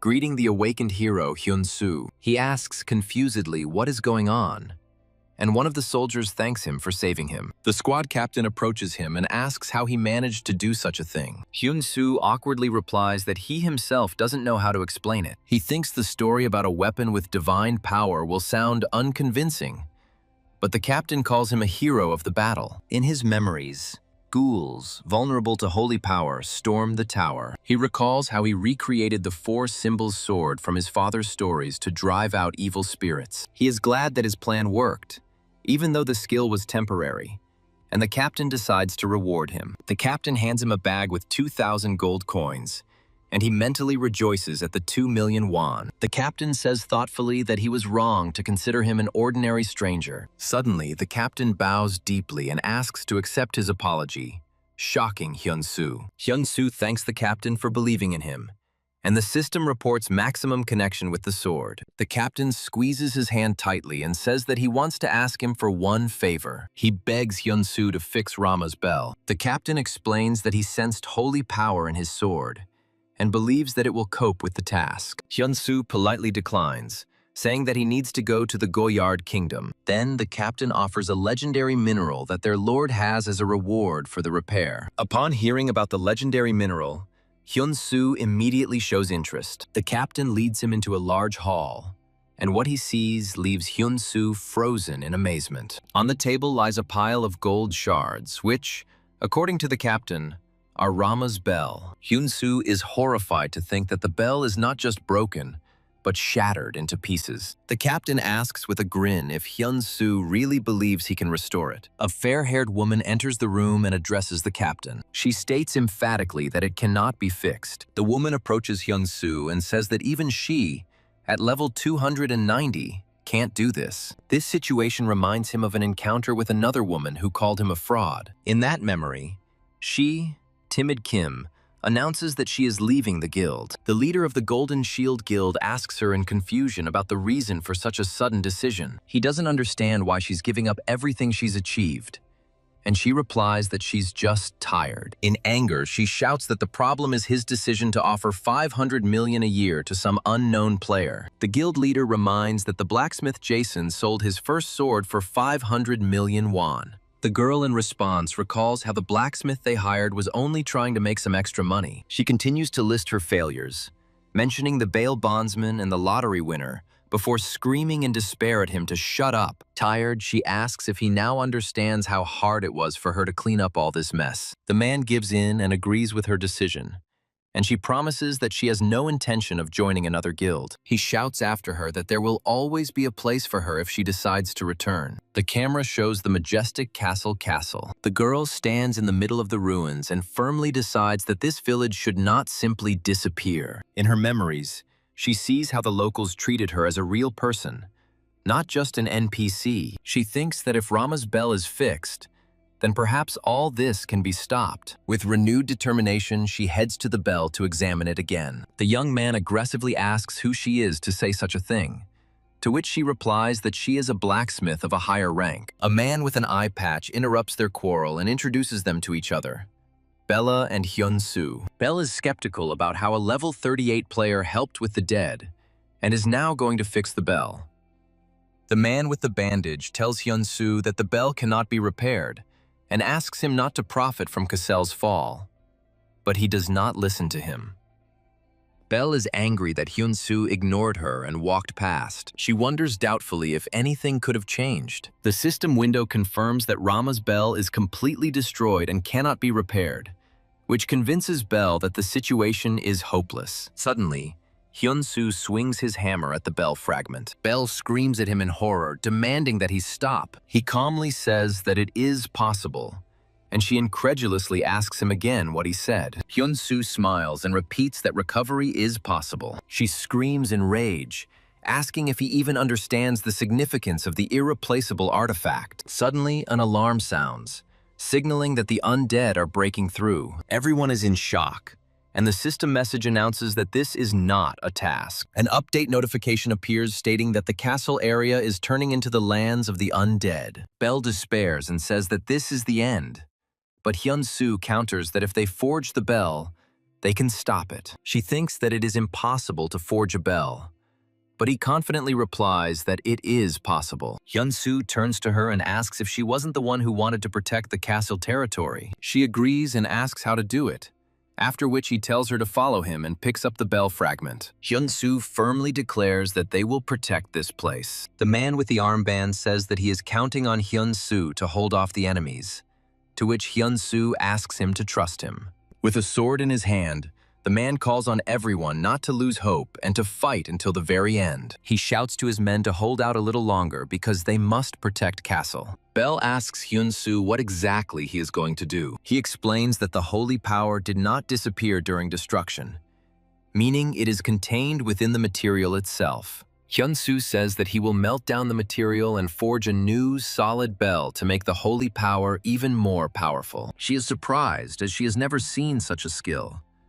But he replies that skill is not always necessary. He approaches the forge and says that the material must first be melted. Bell asks in amazement if he is really going to do all this by hand. Bell asks why he won't regret it, and he smiles and replies that he can't do it alone. Meanwhile, in the futuristic control center, 2 employees sit at computers. A timer appears on the screen to update the castle territory, and someone says in despair that they are finished. One of the employees reproaches a colleague for whining on the day of the update, but the colleague asks him to look at the screen. He asks in bewilderment what he is staring at and turns to the monitor himself. Seeing the blacksmith on the screen, he asks in surprise if the problem is really in him. The employee laughs, not believing that the player would be able to fix anything.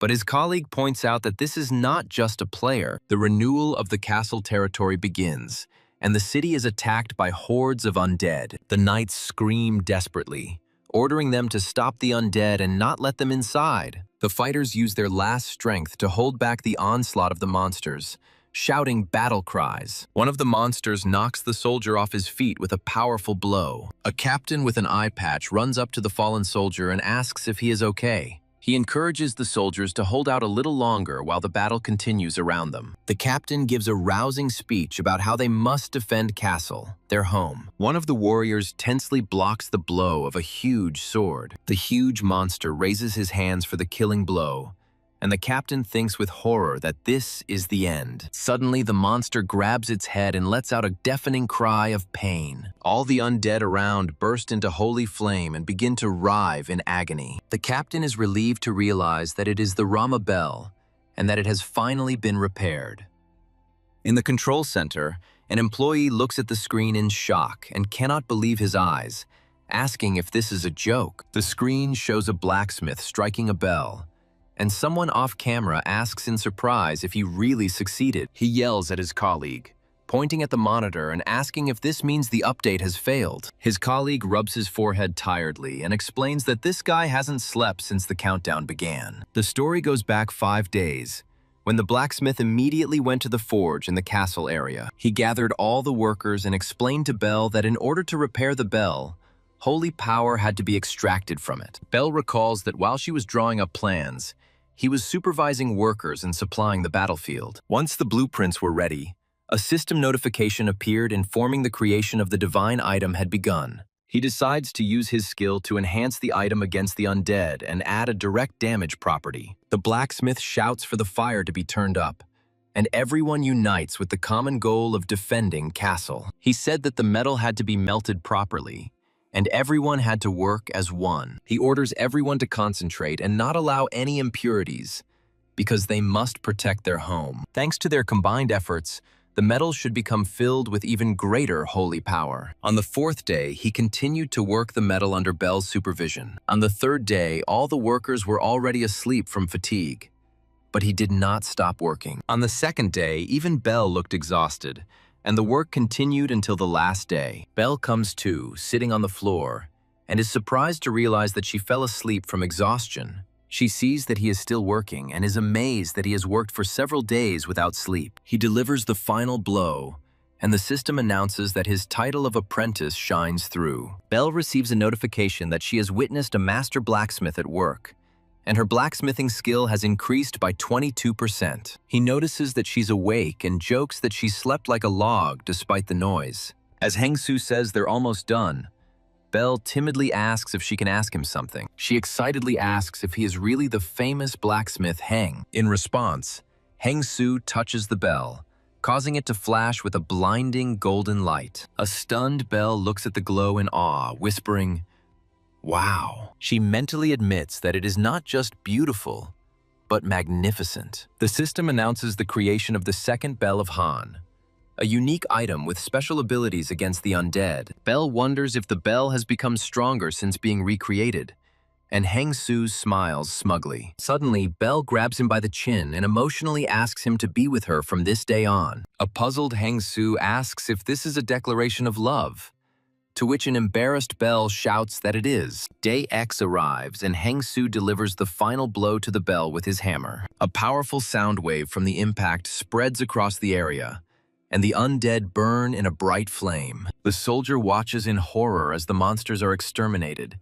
and the system confirms the creation of a new Belle and the destruction of the undead. Heng-Su exclaims with relief and joy that they did it, and he made it in time. Suddenly, he cries out in pain as the system reports extreme fatigue and exhaustion. He loses consciousness and falls to the floor, and Belle rushes to his aid in a panic. A notification appears that the quest has been completed, and while Heng-Su lies in Belle's arms, the system announces that the rewards have been changed. Meanwhile, players in the chat are discussing the failure of the territory update, recalling the blacksmith Han. They are surprised to realize that it was he who repaired Rama's bell. Hyun-Soo wakes up in bed, irritatedly asking why it's so damn noisy. A window pops up in front of him with information about the 101,655 subscribers on his channel. He thinks with satisfaction that it was not in vain that he engraved his name on the bell. Now everyone who visits the castle area will see the bell he created. There is a knock on his room, and he, sitting on the bed,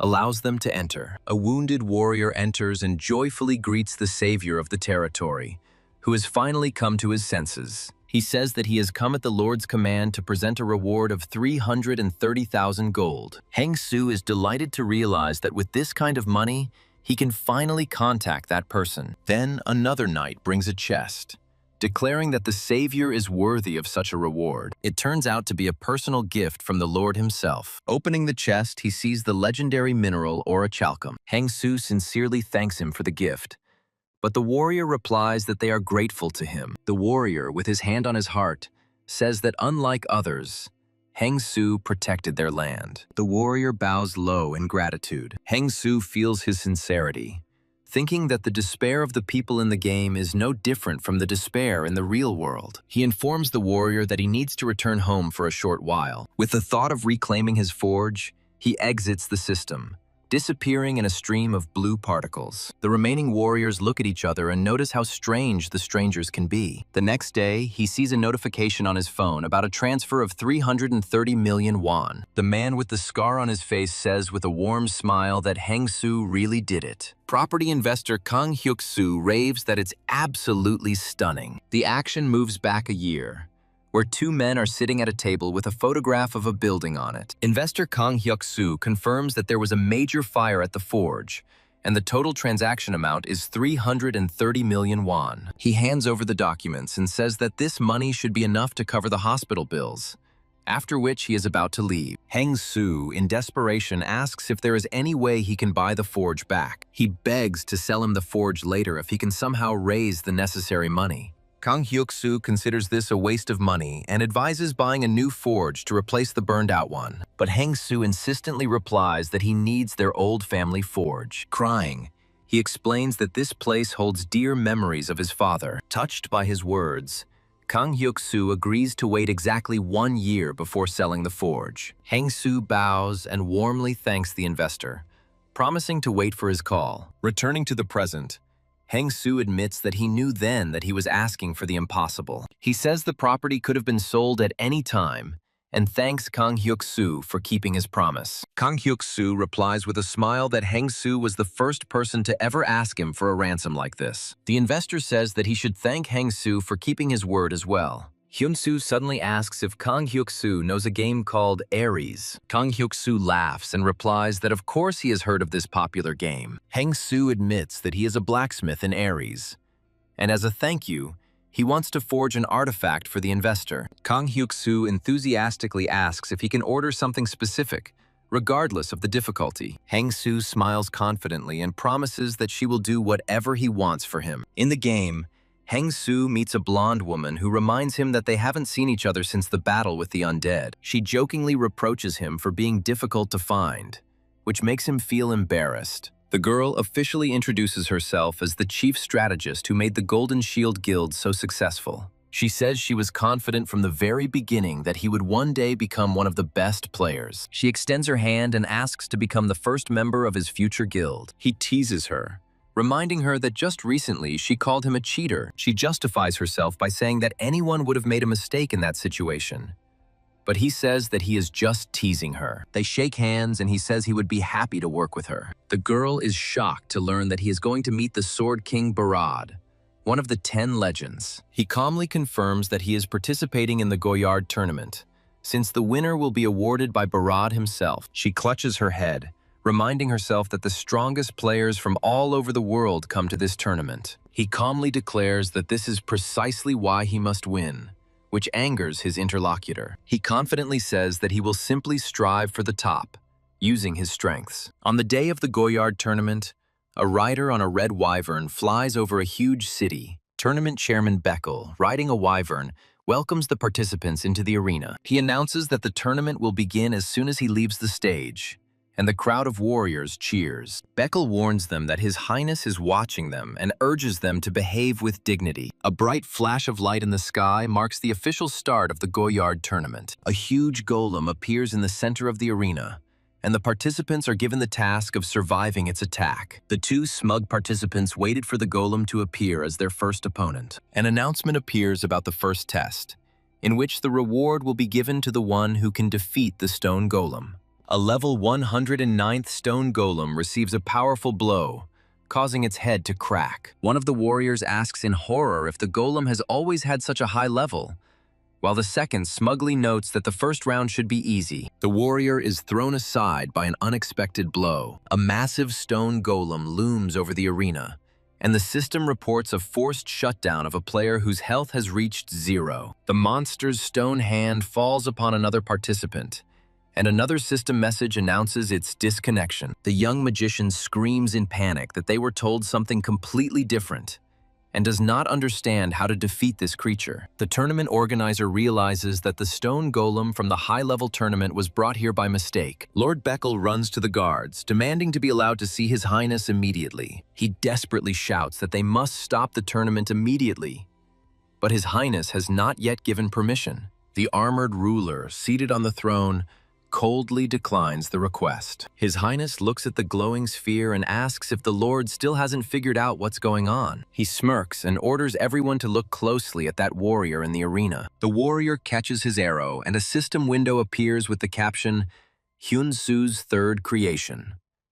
He again releases an orichalcum short arrow that has the ability to return to the user. The best man understands that this is the very same award from the territory of Castle. He recalls receiving a legendary orichalcum with excellent properties as a gift. The arrow flies past another participant, who shouts to be careful, and the archer apologizes. The arrow hits its target, and the system window announces that the stone golem is stunned for 4 seconds. Everyone can see that the huge stone golem is indeed stunned. The other participants shout that this is their chance and rush to attack with fire spells. Multiple blows hit the golem, which roars in pain. The stun wears off, and the monster, having recovered, looks ominously at the fighters. The golem steps forward, shaking the ground. One of the warriors shouts at the archer to run, because they just need to hold out a little longer. The same warrior flies back from the blow and cries out in despair about changing weapons. But the archer takes out his sword and says that this is not the end. Lord Beckel again begs His Highness to stop the tournament, saying that the participant is already at his limit. His Highness looks in surprise at his sphere, which begins to shine brightly. The system announces the completion of the emergency god creation, and a Damascus blade appears in the warrior's hands. He meets the golem's blow with his new blade, capable of cutting through stone.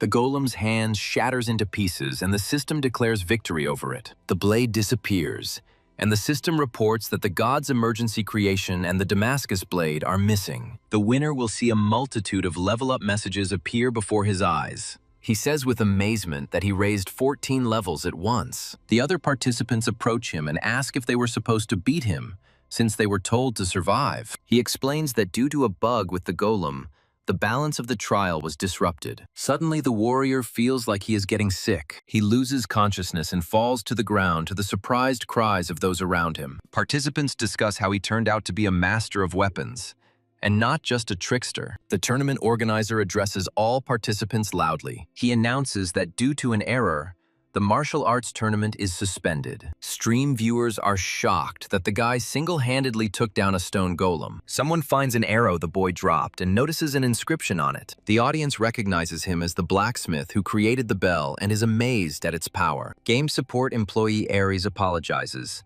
stating that the tournament has been suspended at the behest of Ares. The player is outraged by the sudden appearance of a level 100 golem, but support cites the kingdom's internal affairs. When asked what they could possibly say, the support team apologizes again. One of the developers runs up to the team leader, reporting a big problem, but the latter brushes it off, saying he's busy. Another employee panics and reports that Gord's tournament has been suspended, but the team leader calmly replies that they had foreseen this. The girl grabs the team leader by the robe and shouts that the real problem is that Barad summoned user Hyun-soo. The team leader jumps up from his seat, asking if they have met yet, and the girl confirms that Hyun-soo is in the reception hall. The team leader covers his face with his hand in despair, anticipating a sleepless night, and his colleague whispers that he wants to go home. The developers are discussing how this player is so out of this world that they don't understand him. The girl explains that if he fulfills Barad's request, he will master the art of the King of Swords' sword and become the most powerful blacksmith. The team leader says that everything depends on Barad's will, but his colleague has a feeling that the player will succeed. The next day, the protagonist walks through the palace hall, thinking that he will meet Barad sooner than he thought. He kneels before the red-haired ruler on the throne, who addresses him as a stranger. The ruler explains that the award is being presented without further ceremony due to an unforeseen incident. He says that everyone recognizes the hero's magnificent battle yesterday. The king extends his metal hand and offers the warrior to accept the reward. He awards him a reward of 13,000 gold pieces. The hero raises his head and says that he heard that His Majesty was looking for him. The courtiers are outraged by such insolence and the fact that he dares to interrupt the king. The hero calmly declares that he is the one they were looking for, causing a new wave of anger among the courtiers. The king stops his subjects with a gesture and confirms that this is the guest he has been waiting for. The hero introduces himself as the blacksmith Hyun and greets His Highness Barada. Barad, from the throne, notices that he was in no hurry. An inscription appears introducing him as the Sword King of Barad, one of the 10 legends of Ares. Barad notes that the road here was not easy. He approaches the hero and asks if he knows why he was called. Hyun confidently replies that he was called to be tasked with forging a sword. Barad recalls that even the kingdom's best blacksmith and Master Bashan were unable to complete this order. The Sword King looks at Hyun intently and says he wants to know why he can trust him. Barad laughs loudly, amazed by the blacksmith's courage, and speaks well. He orders the servant to bring what he has prepared. Barad sits on the throne and declares that he is betting on Hyun's confidence. The servant opens the chest, which contains shining, century-old cold steel, a special ore with the property of ice. Hyun stares in amazement at the mineral, which looks like it came straight out of a martial arts novel. Barad says he needs a sword of epic rank or higher, and promises anything if he succeeds. However, he warns what will happen if Hyun disappoints him. Barad glared and threatened that if he did, the blacksmith would never set foot on the lands of the Kingdom of Gord again. Hyun receives a royal commission to make a sword for Barad, and the reward will be the fulfillment of one wish. Confident, Hyun declares that he will not let them down and will definitely complete the task. Hyun feels someone's eyes boring into his back and looks around nervously. He is being watched over by the vice-captain of the Knights of the Gord Kingdom, Bella Urzo. Hyun thinks with a grin that putting a supervisor over him, even if he is an outsider, is too open. He decides that this is quite natural, because it would be strange if they trusted him right away. Bella tells him to focus on his work, and Hyun asks with a smile if his nervousness was that obvious. Bella is mentally outraged by his behavior, because the king gave him one last chance. She threatens him mentally, and Hyun feels a huge pressure coming from her. Suddenly, Hyun receives a doorbell notification and realizes that something has happened in the real world. He asks Bella for permission to step out for a minute. Hyun comes out of the game capsule in his room. The hostess of the house meets him at the door and is surprised that he is home. Hyun asks what brings her here. The owner explains that they are selling the house because her husband has been unemployed for a long time. Hyun reassures her by saying that she was already renting him a room very cheaply. In response to his question, the landlady replies that he needs to move out within 2 weeks. He bows and thanks the hostess, saying that he had a good time here. Left alone, he realizes that 2 weeks and the money he earned in the game will not be enough for him. He recalls that his father's hospital bills amounted to tens of millions. The ransom for the forge cost 30 million won, and there was no money left to treat the burns on his hands. In despair, he clutches his head and wonders where he should go now. At that moment, Nell calls him with a great idea for the task. He asks her to call back because his head is full of other things, and she asks what happened. He explains that he suddenly has to move out within 2 weeks, which angers Nell. She shouts into the phone, asking if he understands the importance of this task. Nell explains that she expects 2 main results from this assignment. The first result is to dispel the rumors and prove that the tournament champion and the blacksmith Hyun are one and the same person. She suggests that he first hide and then appear and announce the creation of the guild. The second result is that he received an order from Barad, one of the most influential characters. She asks him to imagine Barad displaying a new sword with his engraving. At that moment, his value would skyrocket, and Hyun clenched his fist in thanks to Nell. He says she helped him come to his senses and firmly promises to do everything possible. Returning to the game, he sees an angry Bella, who asks why he was gone for so long. She screams that His Majesty is trapped in the dragon's lair. Hyun, shocked, asks again if Barad really fell into a trap. He asks where exactly this lair is and tries to hide his ignorance. Bella explains that the Flame Lair is a common name for the lands of fire monsters. She adds that only Barad survived in the Ifrit's dungeon. Hyun wonders why Barad would go there again,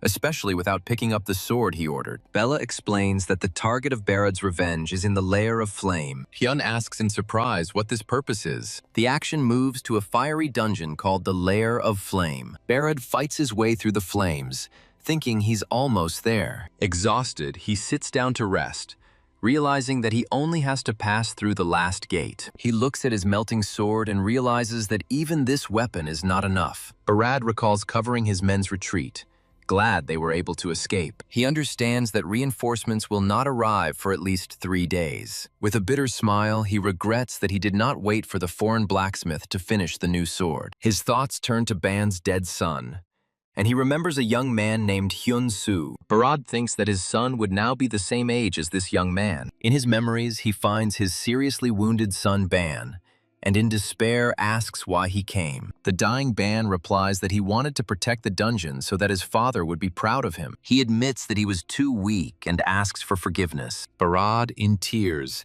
shouts at his son not to apologize and to just hold on. He begs Ban to stay with him, but he dies in his arms. Returning to the present, Barad again regrets that he did not wait for the sword from the stranger. However, he is determined not to let the Ifrit escape. He has been waiting for this moment for years and vows to catch the monster. Bella tells Hyun that after the prince's death, His Majesty tried everything to catch the Ifrit. She adds that the Ifrit never showed itself so easily. According to her, this could be her master's last chance. Bella honestly admits to Hyun that she finds it difficult to trust a stranger like him. But since His Highness trusted him, it meant there was a good reason for it. She bows low and, as a knight of the kingdom, begs Hyun to save His Majesty. Hyun says thoughtfully that he didn't think about what Barad had to go through. He recalls how he himself almost lost everything in the fire on that fateful day. Hyun wonders if he could move forward if, like Barad,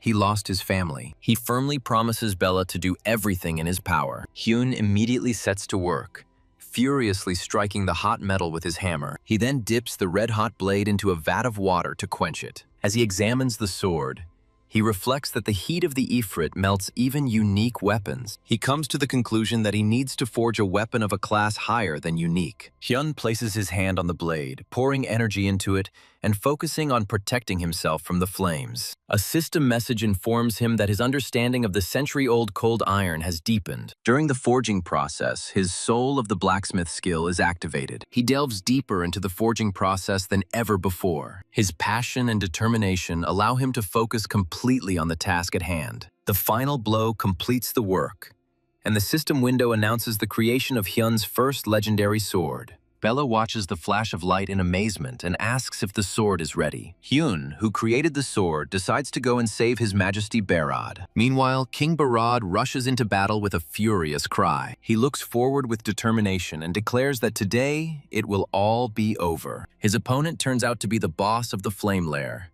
Ifrit, level 409. Barad scornfully rushes at the huge monster, beginning his speech. A shining sword appears in his hands, and he screams how long he has waited for this moment. The warrior, with a battle cry, strikes the fire demon with a glowing blue blade. Ifrit knocks Barad back with a powerful counterattack. A wounded fire monster instantly regenerates its flesh. Barad, thrown back, immediately pushes off the ground for another attack. Ifrit looks at the sword stuck in his hand in surprise. Grinning, the fire boss grabs the hilt of the sword protruding from his body. He roars as he pulls out the blade, which transforms into a weapon of pure flame. Ifrit unleashes an attack called Ifrit's Flame on Barad. The demon makes a gleeful sound, completely confident of his victory. Barad falls to one knee, realizing that his attack has failed. Suddenly, a huge ice sword plunges into the ground in front of him. From afar, Bella shouts at the king to use this new sword. Barad takes hold of the hilt,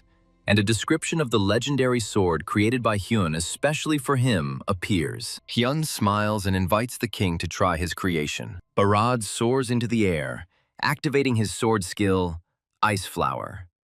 A powerful wave of ice and snow rushes towards the fiery Ifrit. The attack hits its target, freezing and restricting the monster's movements. Barad delivers a crushing blow, releasing a gigantic arc of icy energy. The exhausted king falls to his knees, and the system window reports the victory over the boss. Observers are in a panic as some monsters self-destruct before dying. Barad is called upon to leave the danger zone, but he orders everyone to stay put. The king clutches the medallion and says he wants to end it all right now. Bella, seeing this, decides that she must save His Majesty and can help. However, she hesitates, remembering the king's order not to enter the epicenter of the explosion. Hyun calmly declares that he will go and save His Majesty. He uses emergency divine creation to create armor with fire resistance. Hyun runs into the fiery hell and calls out for King Barad. The king, without turning around, orders the stranger to leave, saying that he has already done enough. Hyun comes closer and firmly declares that he will not leave because he came to escort the king. Barad bitterly admits that his own son died because of him. Hyun asks if the king thinks the owner of the necklace would be happy to see him die. Barad shouts in rage that Hyun will never understand his pain. He grabs Hyun by his clothes, asking how he dares to talk about the grief of losing a child. Hyun calmly admits that he will never know this pain,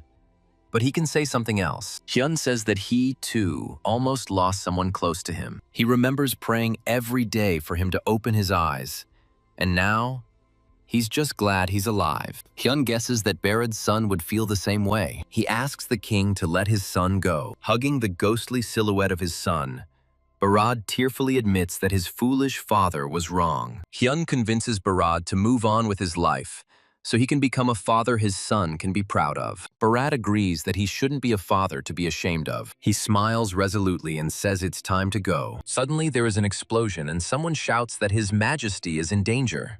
The system window informs Hyun about a forced exit from the game, but he manages to shout that he will be back soon. A weakened Barad tells his assistant that this guy, Hyun Soo, saved him. The assistant catches the falling king, begging him to come to his senses. In the real world, Hyun sees a message that his level has been lowered by 1 due to the forced logout. In his subconscious, Barad meets his young son and asks in surprise if it is really him. The son confirms this with a smile and says that he came to say goodbye. Barad, confused, asks what he is talking about, remembering Hyun's words. The son holds his father's hands and says that he wants him to be happy. He asks his father to live for himself now and disappears. and Barad cries out his name in despair. The king wakes up in his bed and his servants report that he has been unconscious for 3 days. Barad tells his assistant that his son, Ban, came to say goodbye. He realizes that all of this is thanks to that guy and demands to see Hyun-soo immediately. The servant reports that the stranger Hyun-soo has arrived and greets the king of Barad. Barad gestures for him to stand up, and Hyun complies. The king invites Hyun to sit closer because he wants to ask him something. He says that he knows very well about the immortality of aliens, but this does not mean that they are not afraid to die. Barad asks bluntly why Hyun risked his life to save him. Hyun replies that there are 2 reasons for this. First, he saw that the king was bearing a burden similar to his own, and he hoped that he would continue to live. Barad thoughtfully repeats the words about a burden similar to his. Then the king asks what the second reason is. Hyun sheepishly admits that he was confident of a generous reward from His Majesty. Barad agrees and confirms that he had already intended to reward him generously. He hands Hyun a scroll, calling it payment for the forged sword. Hyun is shocked to see a system notification about receiving 1,017,600 gold. The king asks if the sword that saved his life is not worth such a price. Hyun bows to the floor in gratitude, and Barad asks him to sit down. The king says that from now on he will try to live his life to the fullest, as Hyun advised. He wants to live in such a way that he won't be ashamed when he meets Ban in the afterlife. Barad expresses hope that Hyun will do the same and live for the sake of his father, who will one day wake up. As they part, the king asks if Hyun could visit him from time to time. Barad says that he is interested in hearing about Hyun's life, and Hyun replies that he would also like to know the story of Your Majesty. Extending his hand, Barad offers Hyun to become friends, much to his surprise. System messages appear indicating that the friendship level with Barad has reached the maximum, and Hyun has received his friend's blessing. Hyun happily shakes the outstretched hand, considering it an honor to become a friend of an NPC like Barad. In honor of their friendship, Barad decides to pass on his swordsmanship to Hyun, much to his shock. The commander of the knights asks in bewilderment whether Your Majesty intends to impart his art to a stranger. Commander Benson reminds that a successor has already been appointed, and to receive such art, one must be worthy. He continues that inheriting the skill of fencing requires special qualifications. Barad stops him, saying he's not going to teach just anyone, Commander Benson. A window appears in front of Hyun with a quest to obtain the King of Swords swordsmanship skill. Barad announces with a smile that Commander Benson will test Hyun-soo's abilities. The story shifts to reality, where Hyun-soo remembers how he used the game's reward to pay his father's hospital bills. He then found himself a new place to live and signed a lease. He thanked his former owner, who had forgiven him the debt, and she wished him to take care of himself. Thinking that there is one more thing left to do, Hyun-soo makes a phone call. His friend Chi-hoon answers, and Hyun-soo offers to meet, promising to buy dinner. They are sitting in a restaurant, and Chi-hoon asks in amazement if this is real Korean beef. Chi-hoon can't believe Hyun-soo is treating him to such an expensive meal, and thinks he's seen it all.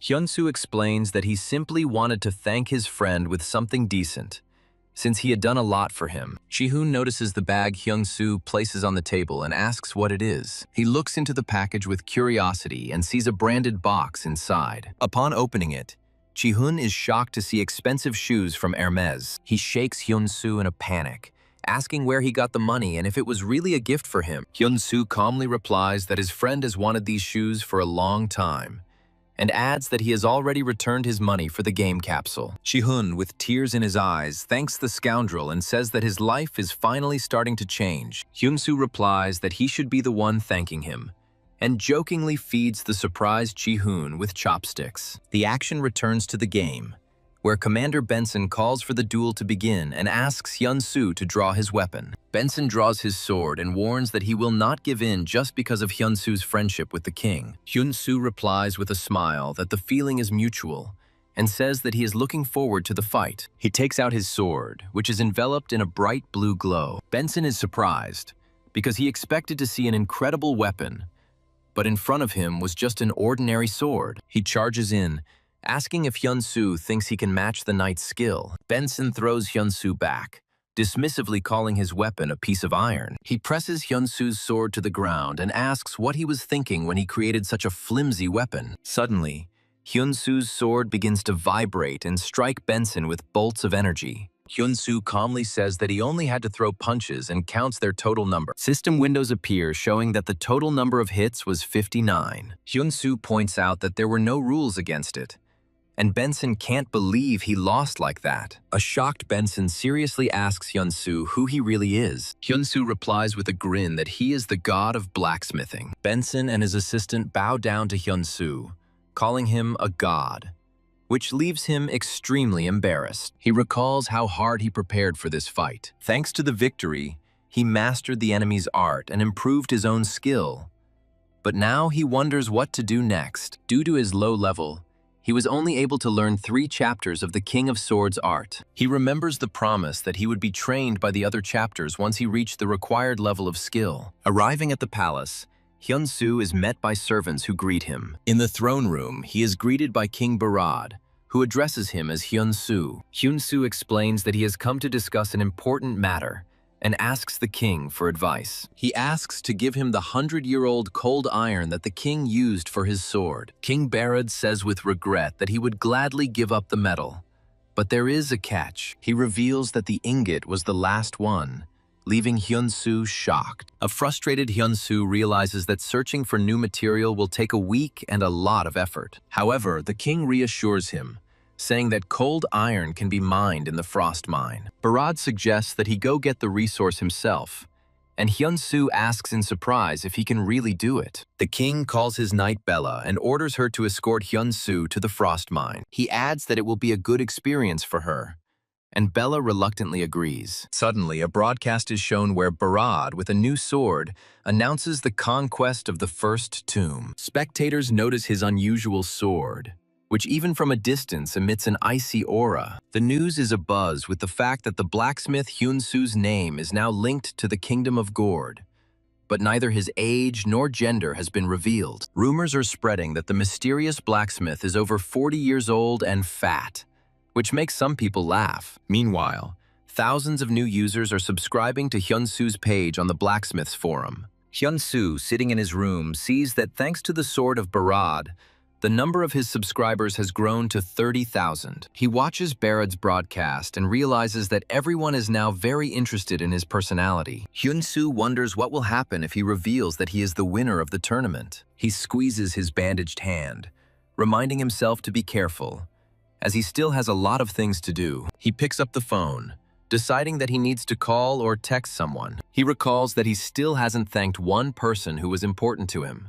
At this time, a player named Tank Bark recalls how Barad had already tried to clear the tombs several times. He sighs as he admits that the area is, as expected, inaccessible to players. Bark, a real estate investor and high-ranking player, recalls his expeditions into the Salamander dungeon. However, all of his artifacts melted there, leaving him no chance of passage. He laments that most unique shields simply melt in this place. Despite having money, he cannot find suitable artifacts and is looking for a good craftsman. At that moment, he receives a message from Hyun-soo, who writes that he is ready to keep his promise. Bark looks at the phone in surprise, trying to remember what promise he was talking about. Hyun-soo asks if there are any changes to the order, as he was just about to start creating the artifact. Bark understands that if Hyun-soo can create the artifact he needs right now, it will be a miracle. He replies that there are no changes and asks about his level, to which Hyun-soo replies that he is 59. Having decided that the guy has potential,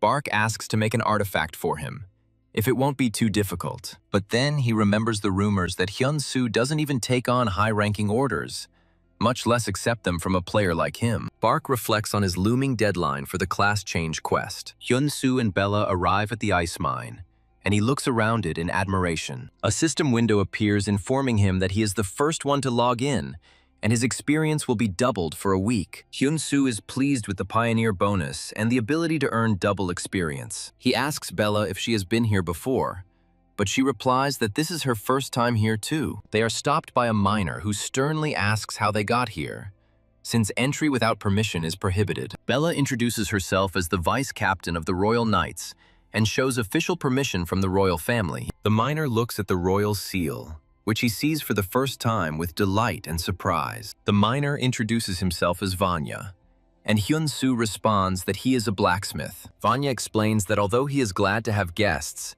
he cannot let just anyone into the mine. Luckily, he adds that his father is a foreman and he can help them. Vanya offers to take them to their father and leads them deeper into the mine. Along the way, Hyun-soo notices a strange blue barrier with a hexagonal pattern.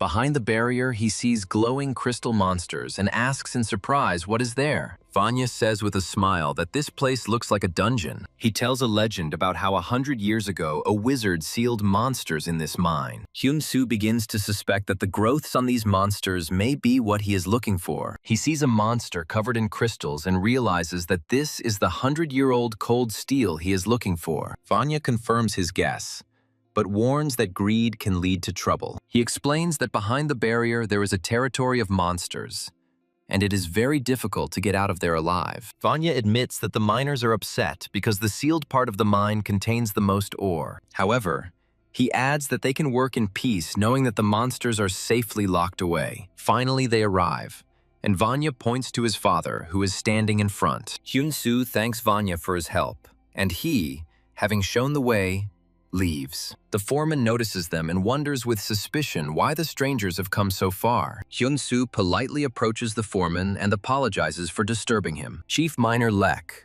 level 231, looks them over silently and appraisingly. Lek notes that they are a strange company and asks directly what brought them to the mine. Hyun-soo says he's looking for ore better than 100-year-old cold steel, which surprises Lek. Lek confirms that such ore exists, but wonders why he would share this information, especially, he thinks, with some greedy stranger who came for profit. He understands that if rumors about the rare ore spread, real chaos will break out in the mine. But he remembers that this stranger came with the permission of the royal family, which changes things. Lek decides to test the guest and asks if he has experience in ore mining. He offers a deal. If Hyun-soo mines 40 pieces of ore in a week, he will tell about the rare ore. A system window appears in front of Hyun-soo with the task of extracting 40 pieces of ore and proving his skills. Lek confidently asks if Hyun-soo accepts his proposal. Hyun-soo asks defiantly what will happen if he mines more than 40 pieces of ore. Lek laughs, considering this impossible, and promises that in that case, he will get the ore for him himself. Hyun-soo agrees to the terms and they agree to meet in a week. Brigadier Lek suddenly calls out to his son Vanya.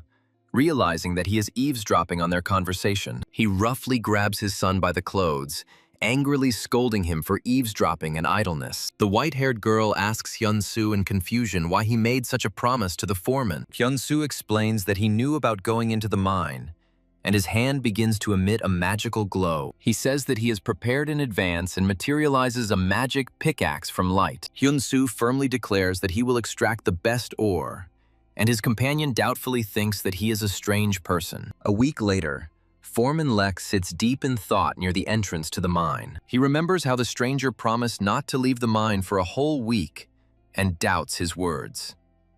Finding this impossible, Lek suddenly notices a dark silhouette with a pickaxe coming out of the mine. The foreman notes that the deadline has passed and, with distrust, demands to see the results of the work done. Hyun-soo asks him to wait a second with a slight grin, creating a bright, glowing ball in his hand. Lek looks at him with skepticism, being sure that the stranger is not capable of this. Suddenly, a huge mountain of sparkling ore pours out of the magic ball, stunning the foreman. Hyun-soo reports with a satisfied look that he managed to extract as many as 200 pieces of ore. A shocked Lek screams, trying to understand who is in front of him, and assumes that it is the legendary hunter. Hyun-soo smiles modestly and replies that he is just an ordinary blacksmith. A description appears of his unique Damascus sword, which can transform into a pickaxe. In a funny chibi insert, he explains that he used his sword as a pickaxe. The foreman, still not believing his eyes, looks at the mountain of ore and, confused, agrees. He comes closer and says with respect that the hand of a real blacksmith is immediately visible. Lek apologizes for underestimating him and, as a sign of reconciliation, suggests having a drink together in the evening. Hyun-soo happily agrees and shakes the foreman's outstretched hand. Later at the tavern, two men sit down next to Hyun-soo's companion, who is drinking alone. She coldly refuses them, and at that moment, someone's hand suddenly grabs one of the pestering people by the shoulder. It turns out to be a drunk Lek, who joyfully hugs Hyun-soo and asks again about the 200 pieces. Upon hearing that Hyun-soo had mined about 20 pieces of cold iron, all the miners in the tavern were delighted. The intrigued foreman asks to see that special pickaxe he has heard about. Hyun-soo agrees and materializes a shining instrument right in his hand above the table. He proudly announces that it is a Damascus pickaxe, causing shock to everyone around him. In a humorous sketch, he explains that this tool increases mining efficiency by more than 200%. He adds that it can also be turned into a sword that will be excellent at chopping stones. His companion watches him with a smile and thinks how happy he is with his creation. An inspired Lek hugs Hyun-soo and declares that they will work even harder from now on. The other miners happily pour him a drink, welcoming him into their circle. Later, Lek leads Hyun-soo to a magical barrier in the mine, behind which lie deposits of 1,000-year-old cold iron. Hyun-soo asks with a serious face if this is the place he was told about. His companion reminds him that they cannot enter inside because of this barrier. The foreman confirms that there is iron there, but warns about the huge number of monsters. He smirks and pats Hyun-soo on the shoulder, saying that now it's all up to him. Lek says goodbye cheerfully, saying that he will go to another mine and wait for a call if needed. Suddenly, a system window appears in front of Hyun-soo with a message about the start of a new story. He is surprised, and the system explains that the century-old barrier has weakened, and the trapped monsters are furious. An alarming message announces that the barrier will collapse in just 3 minutes, and Hyun-soo is terrified. He rushes towards the miners, shouting at them to wait. Much to their confusion, Hyun-soo screams in panic that the barrier will soon collapse and that all miners need to be evacuated immediately. One of the workers doesn't believe him because the barrier has stood for 100 years without incident. Suddenly, the mine starts to collapse, and people start screaming in panic, calling for everyone to run. Hyun-soo orders everyone to evacuate immediately, warning that the monsters are about to break free. One of the miners refuses to leave, declaring that they will first rescue those remaining inside. The other workers support him, saying that they cannot abandon their comrades in trouble. Even the miner, who had previously doubted, firmly declares that they cannot leave. He suggests that the collapse was most likely caused by some kind of special magic. The miner is determined to save the people trapped inside, and Hyun-soo remembers the mission. While pondering what to do, he receives a new A-rank mission to rescue the miners, failure of which means their death. He understands that the reward depends on the number of survivors,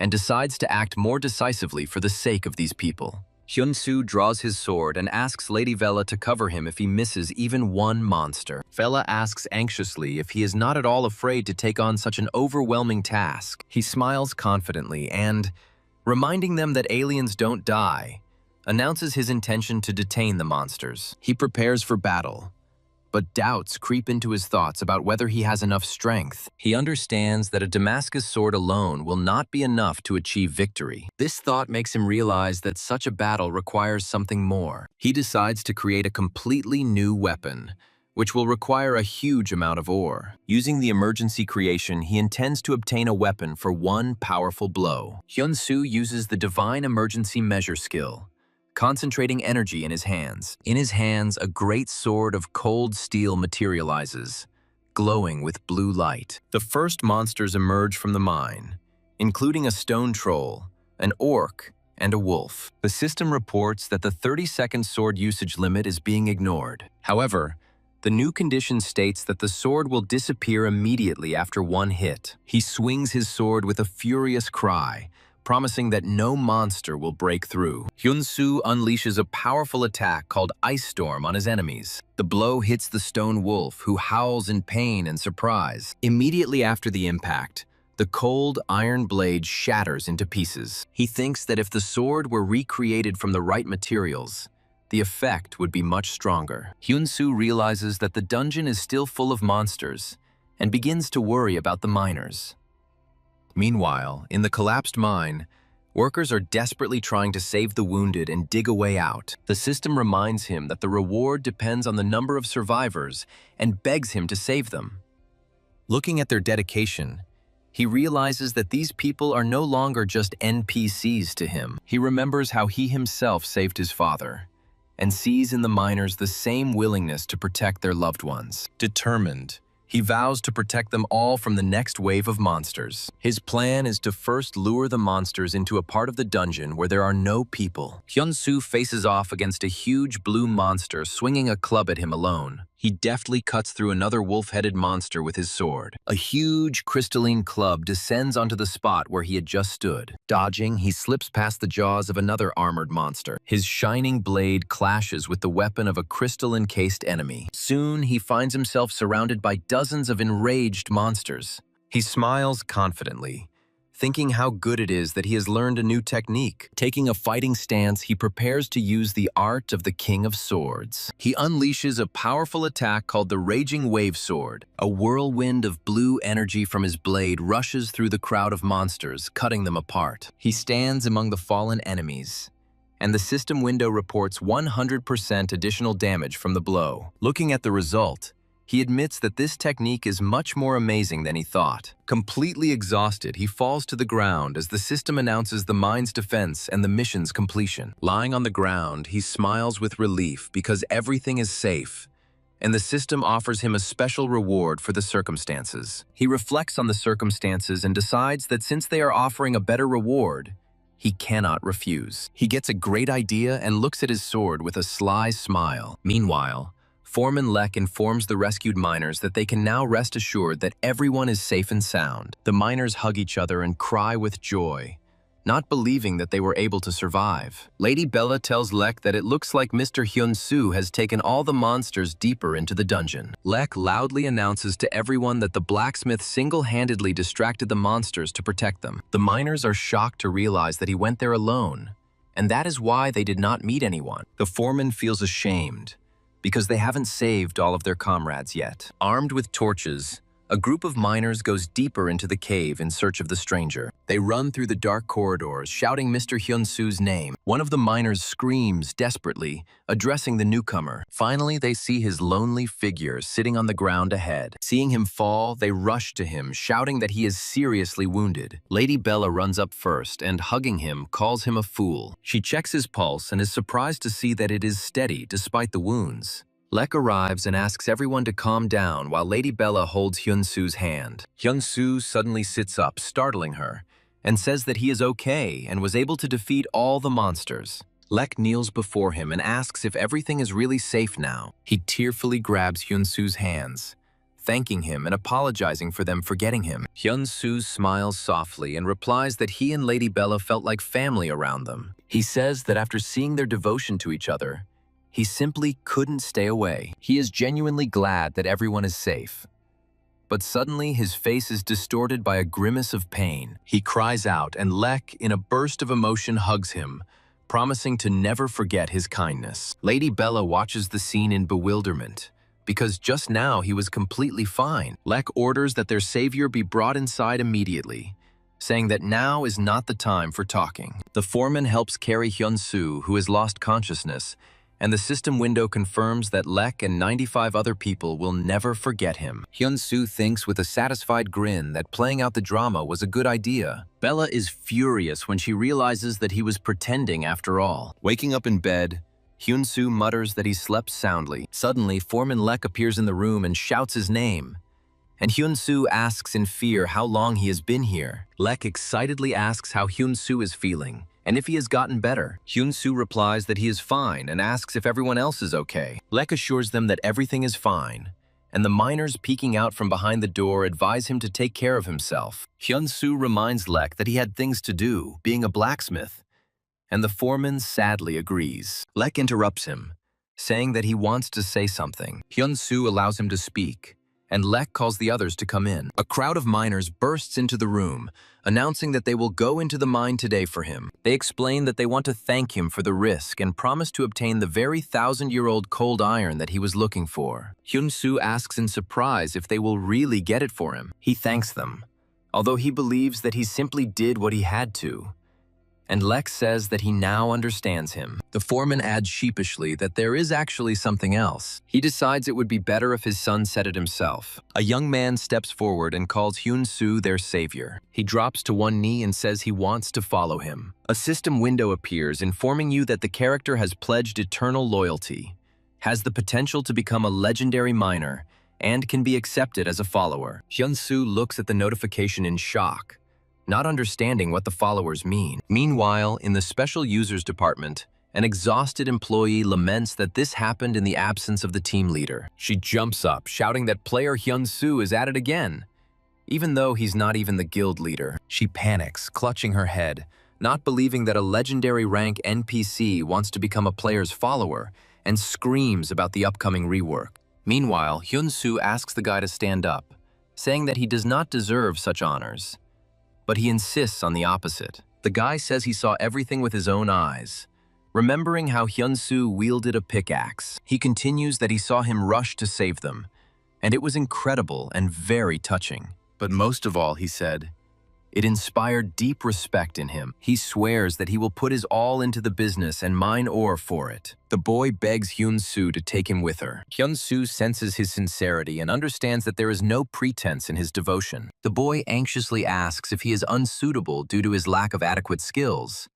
But Hyun-soo quickly dissuades him. He sheepishly explains that he himself is simply not ready to be someone's mentor yet, and asks to think about it a little. Hyun-soo asks to give him time to think about everything and prepare. He promises the guy that he will let him know when he is ready. Extending his hand, he says that when that day comes, he will join him. The guy jumps up and hugs Hyun-soo with tears of joy, thanking him warmly. The system window notifies that he has accepted Vanya as a follower, and now information about him is available to him.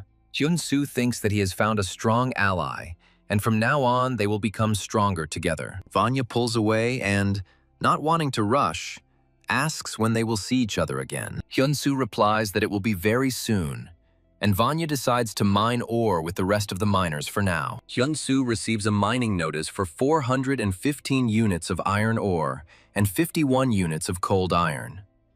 He approaches Vanya and the girl knight, apologizing for keeping them waiting. Vanya proudly shows off a huge mountain of mined, 1,000-year-old cold iron. Hyun-soo and his companion are shocked, and she tells him that he must be very proud of himself. Vanya shyly grabs them both and says that he never thought he would see such a treasure in real life, and it's all thanks to Hyun-soo. Hyun-soo thanks the miners for everything, but they ask him to stay a little longer. Vanya, in tears, shouts after the departing Hyun-soo, who waves goodbye to him. Hyun-soo stops and says that he was just about to give something to Vanya. He hands Vanya his pickaxe, and Vanya recognizes the tool that his friend treasured so much. Vanya, with tears in his eyes, swears eternal devotion, which greatly embarrasses Hyun-soo. The girl knight reflects that even though she called him a fraud, he risked his life to save the miners. She concludes with a smile that he has earned their trust after all. Hyun-soo asks Lady Bella if it was cool, which surprises her. A few days later, in the fiery dungeon of Salamander, someone attempts to pass the test. The muscular warrior sits at the entrance and laments that he has already lost count of the number of attempts. He recalls that even a 5th-rank blacksmith could not forge the shield he needed. The warrior thinks with regret that it looks like he won't be able to clear this dungeon. Suddenly, an eagle flies in with a package, and the notification appears about a gift from Hyun-soo. The warrior is skeptical that Hyun-soo is only level 59, but still thinks it's a sweet gesture. He decides to see what's there and opens the gift he received. Upon seeing the object, he is shocked and cannot believe his eyes, thinking that it is some kind of bug. A description of Hen's unique personal shield with incredible characteristics appears before him. Holding the shield in his hands, the warrior admits that Hyun-soo has much more talent than he thought. He looks at the image of a woman with snakes on a shield and guesses that it is Medusa. The warrior admires the fact that Hyun-soo has created a true masterpiece based on the myth of Medusa. A system notification appears with a timer counting down the time until the task is completed. The warrior looks at the entrance to the dungeon and says that Hyun-soo never ceases to amaze him. Confident in his abilities, he declares that he can now pass the dungeon and goes inside. Meanwhile, Hyun-soo and Bella are sitting in the throne room, and she thanks him for this opportunity. She asks how he is doing, and he replies that everything is fine since their return from the ice mine. Hyun-soo explains that he has been looking after his father in the hospital all this time. He says his father is still unconscious, but he hasn't lost hope. Bella remembers that they were going to discuss creating a guild. Hyun-soo, holding some papers in his hands, suggests acting as a team. He recalls his first goal, to make himself the most famous blacksmith in the country. Hyun-soo explains that with high-level players, it will be harder for them to achieve their goals. And Bella clarifies whether his fame is the guild's goal. Bella says the fastest way for the guild to become famous is to get a star, which Hyun-soo will be. She asks if he has anyone in mind for the main cast, and he introduces his friend. Hyun-soo replies that there is no one else yet, since he hasn't had time to get close to the other players. Suddenly, he remembers another person, and the image of a man in a business suit appears behind him. The woman asks what his friend's nickname is, and Hyun-soo replies that his nickname is Bark. She's never heard of such a nickname and can't find any information about it. And Hyun-soo realizes that he barely asked anything. She reproaches Hyun-soo for proposing a person about whom nothing is known as the founder of the guild. Hyun-soo recalls the past when his life was completely stagnant. He thinks of a man who sacrificed his own gain so that he could start over.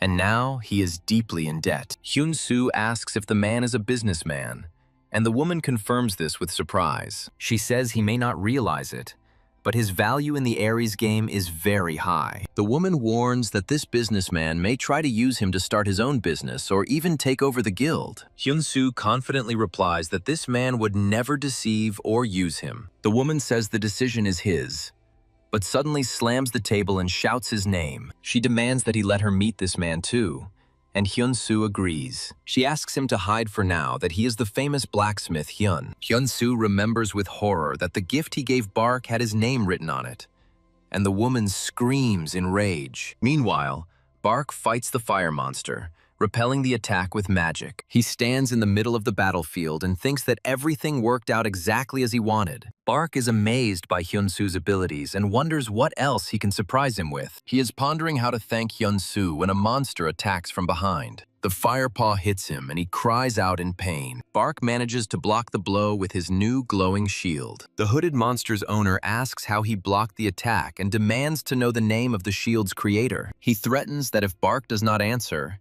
he will persecute both him and his real clan. Bark understands that if this character comes after him in the real world, he will have to quit the game. But he firmly decides that he will never give up Hyun-soo in order to survive. The Flame Queen's clone uses a deadly attack, and the enemy screams that he is risking his life for some artifact. Bark only has 33 health points left, but he thinks this is more than just an artifact. A smiling Hyun-soo appears in his mind, and a message appears that the shield is obeying his will. The shield releases a powerful stream of blue energy, knocking the enemy back. Bark leaps forward, and the system announces the activation of the hidden skill Ice Aegis. The enemy prepares a powerful spell, not believing that he can be defeated with such cheap tricks. Suddenly, a message appears that the secret test has been passed, and Bark does not understand what happened. The system reports that he refused to betray his comrade, and as a reward, he was granted the right to development. The barge is enveloped in light,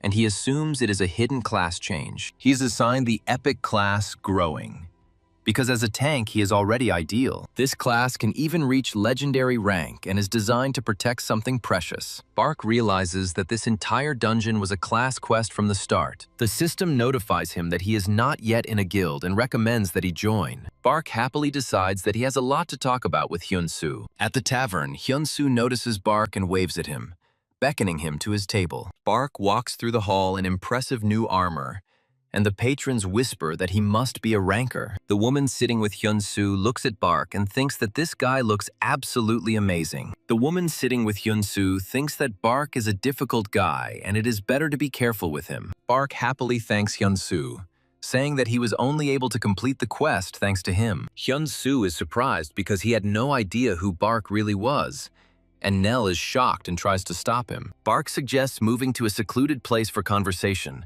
as there are too many spectators around. The three of them find themselves in the luxurious private guest quarters of the Goyard Kingdom. Bark explains that he saw the inscription Hyun engraved on the shield and understood everything. Hyun-soo confirms that he is the blacksmith Hyun-soo and says that he left the mark on purpose. Bark kindly ruffles Hyun-soo's hair, thanks him, and says that he really is special. He sheepishly admits that during the quest, someone tried to take the artifact created by Hyun-soo. Then Bark said that it was a gift from his friend, and now Hyun-soo thanks him in return. Bark promises to keep Hyun-soo's identity a secret, and Nell thinks she was wrong to doubt him. Nell belatedly introduces herself and says that she is Hyun-soo's manager. She apologizes to Bark, admitting that she was prejudiced against him at first. Nell explains that since he knew who Hyun-soo was, she assumed the worst outcome. Bark agrees with a grin that there is some truth in her words. He says that many will try to use Hyun-soo,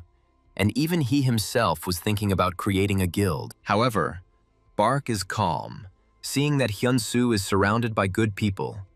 After which Hyun-soo says that he wants to say something. Hyun-soo announces that he wants to invite both of them to his guild. Bark asks again in surprise, and Hyun-soo clarifies that he wants to work with them. He says he wants them to grow stronger together. Bark likes the idea and promises to protect Hyun-soo from now on. Bark officially introduces himself, stating his nickname, Level 371, and Class Growing Tank. He adds that he will soon be able to reach Legendary Class, which shocks Nell. Nell thinks that since Hyun-soo is a blacksmith, he also has a Legendary Class, and he decides to introduce himself properly. Hyun-soo says his real name is Hyun-soo, and he is level 80. He reveals his class, God of Blacksmiths, which surprises Bark and they shake hands. Hyun-soo says he's looking forward to working together, and Bark agrees. Bark suggests that everyone eat before the food gets cold. He opens the system window and says that he wants to pay for Hyun-soo's gift. Hyun-soo tries to refuse, saying it was gratitude, but suddenly freezes in shock. A notification about the transfer of 400 million won from Mr. Bark appears in the system window. Hyun-soo panics and yells that it was just a gift and he can't accept the money while everyone else laughs. Bark asks how Hyun-soo plans to grow his guild. Nell announces that their plan is to bring the hottest hunk on air, and that's Hyun-soo. Hyun-soo shyly asks if he's really handsome and doesn't believe that the talk about the broadcast is not a joke. Some guy looks at a huge piece of meat with delight and shouts that it's simply amazing. The narrator explains that many streamers produce Aries-related content, and one channel used to have the highest ratings. There's a lot of commotion in the studio, and someone is rushing everyone, because there's less than an hour left before the broadcast starts. The director reminds the team about falling ratings, but they tell him that they have already warmed up the public's interest. Blacksmith Hyun refused to appear, but the winner of the martial arts tournament will come in his place. And this is their last chance. Messages from anonymous viewers appear on the broadcast screen, discussing the legendary Room of Truth and the upcoming guest. The show's host, wearing a light suit, greets the audience energetically with a thumbs up. He announces that today's guest is the winner of the martial arts tournament, and viewers in the chat are wondering if the mysterious blacksmith will also appear. The host excitedly announces that they are moving on to the main event and introduces the tournament winner Hyun-soo. Hyun-soo appears on stage and says hello, and the broadcast chat explodes with question marks in surprise. The host notices that the chat is flooded with questions, and viewers are commenting on how handsome the guest is. User Yul Dong donates 500 million won and asks when Blacksmith Hyun will be released. Hyun-soo looks at the donation notification in surprise, and viewers in the chat recognize the donator as the leader of the #1 guild. The action moves back a few days, to the meeting room of a certain guild. Sylvia, a member of the Black Anvil Guild, asks why they are holding an emergency meeting when the blacksmith is busy. Dex, another guild member, tells Sylvia that this is the hottest topic of discussion right now. He recalls that the blacksmith became especially famous after he created a sword for the Sword King Barad. A guild member named Bond slyly suggests that they don't have to restrain him. Dex counters that caution is a good idea and suggests recruiting the blacksmith before he becomes even more famous. The head of the Black Anvil Guild, Ro Woon, after listening to everyone's opinions, declares that he will personally check everything and then make a decision. Back in the studio, the host ecstatically thanks Ro Woon for the 500 million won donation. The presenter shouts into the camera that both a blacksmith and the head of Korea's best blacksmithing guild are watching the stream. A donation notice for 100,000 won appears from Blacksmith Hyun, stating that he will be giving an interview today. Hyun-soo thinks to himself that he set everything up so that people would think that he and the blacksmith were two different people. The host returns to the interview and asks Hyun-soo how old he is, to which he replies, 23. When asked about his work and his girlfriend, Hyun-soo says that he puts his all into the game and laughs it off. Viewers continue to send donations and messages, supporting Hyun-soo and joking about his wealth. A certain villain with a malicious grin suggests asking a couple of questions to the blacksmith himself. Hyun-soo pretends to listen to a message on his earpiece and relays that the blacksmith is hiding his age. The chat starts to laugh, assuming that the blacksmith is an old man, about 1.5 meters tall, with a cap. Hyun-soo reflects that if he continues to hide everything so persistently, the image of the mysterious blacksmith will be destroyed. He makes a decision and thinks that he wants to introduce himself to the world through his works. The host looks puzzled, and Hyun-soo says with a smile that he conveyed the blacksmith's words. The presenter agrees that this sounds good and announces the prepared content for showcasing the work. He points to the big screen, announcing the perfect collaboration between tournament winner Hyun-soo and blacksmith Hyun. The host announces the timed dungeon mission, which requires the blacksmith Hyun to create 3 artifacts in 10 days. Viewers in the chat are saying it's brutal, as even top blacksmiths can barely cope, and the host is delighted with the awesome content. Blacksmith Ro Woon makes a donation and offers a reward of millions of won if Hyun creates rare, epic, or unique items. Ro Woon adds a condition that if he fails, Hyun will have to reveal all the information about the sword made for the King of Swords. The host is delighted with the crazy content, and Rowoon is on his computer thinking that he will see what Hyun is capable of. Hyun-soo touches his earpiece again and, with a confident smile, declares that the blacksmith accepts the challenge. A blonde girl reads the news about the challenge on her tablet and notes that since Hyun-soo's appearance, everyone is talking about nothing but him. She comes up behind Hyun-soo and asks him what it's like to be famous, then puts her hand on his shoulder. The girl leans towards him and asks what amazing thing he plans to create, but he replies that he is still thinking about it. Hyun-soo looks at the sword and shield he created and decides that since Ro-woon raised the stakes, the artifacts must be better than just rare. Hyun-soo states that he wants to show off his unique rank and promote himself well. The girl thinks the community is considering this a full-fledged battle between Hyun and Ro-woon. She says it has turned into a rivalry, and if he completes the mission, Blacksmith Hyun's fame will skyrocket. She warns that the Black Anvil will likely try to recruit him, and he asks what will happen if he fails. The girl explains that then the value of the Blacksmith Hyun will fall, and his special ability will disappear. Hyun-soo is determined to succeed no matter what it takes. He thanks her with a smile, saying that she has really encouraged him. She replies that it's no problem, but he stops her by placing his hand on her shoulder. The girl says that she will focus on creating artifacts and, promising to see each other next time, leaves. 10 days later, a huge horde of goblins and orcs is shown inside the dungeon.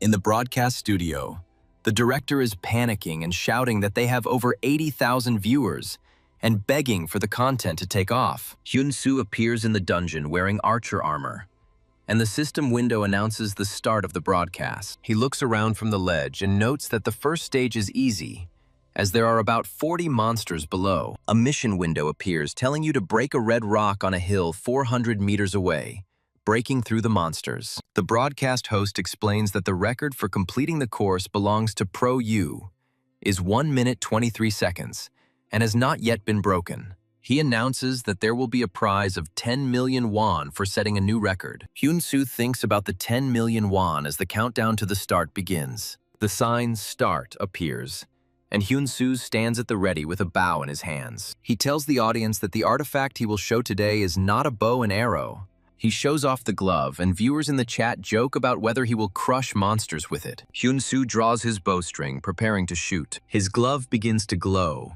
and messages appear about his strength increasing by 111, and his attack range increasing significantly. It releases a powerful energy blast that destroys monsters, and the system reports an increase in destructive power. The projectile hits the red rock and breaks it, after which a congratulatory message appears on setting a new time record.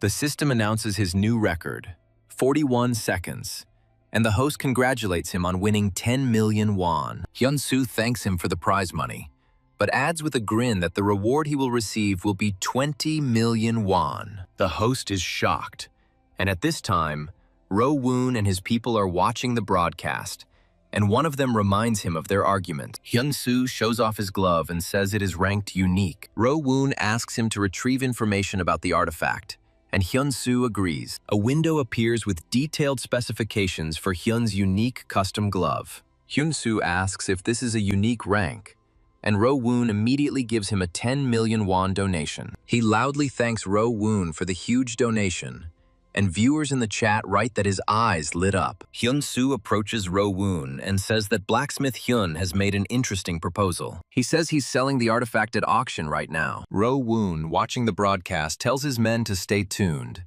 and the auction is announced with a starting price of 10,000 gold. Hyun-soo is surprised by the silence, but then his female acquaintance makes the first bet of 10,000 gold. The rates begin to rise rapidly, reaching 15, 22, and 30,000. Hyun-soo happily thanks the auction participants. He calls it a great catch and asks to send bids in a private message to Hyun's forge. The host announces that the second stage is finally beginning and the auction continues.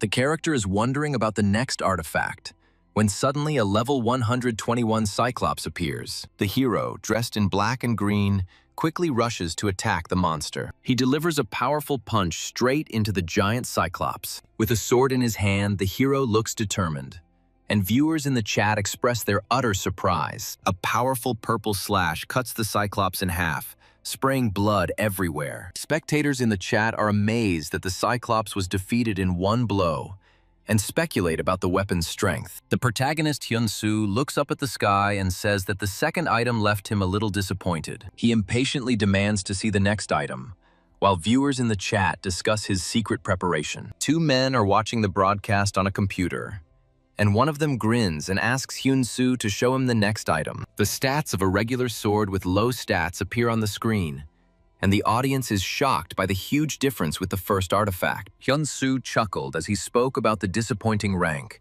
musing that he hadn't known about the 2-level rank reduction when emergency crafting. The man in the office leans back in his chair, deciding that Blacksmith Hyun's success was just luck. He agrees with his interlocutor, but thinks to himself that it is still worth hiring this blacksmith. The man looks at the image of a sword on the monitor and thinks about what bonus to offer. He speaks on the phone, ordering an offer of 2 billion and calling it a done deal.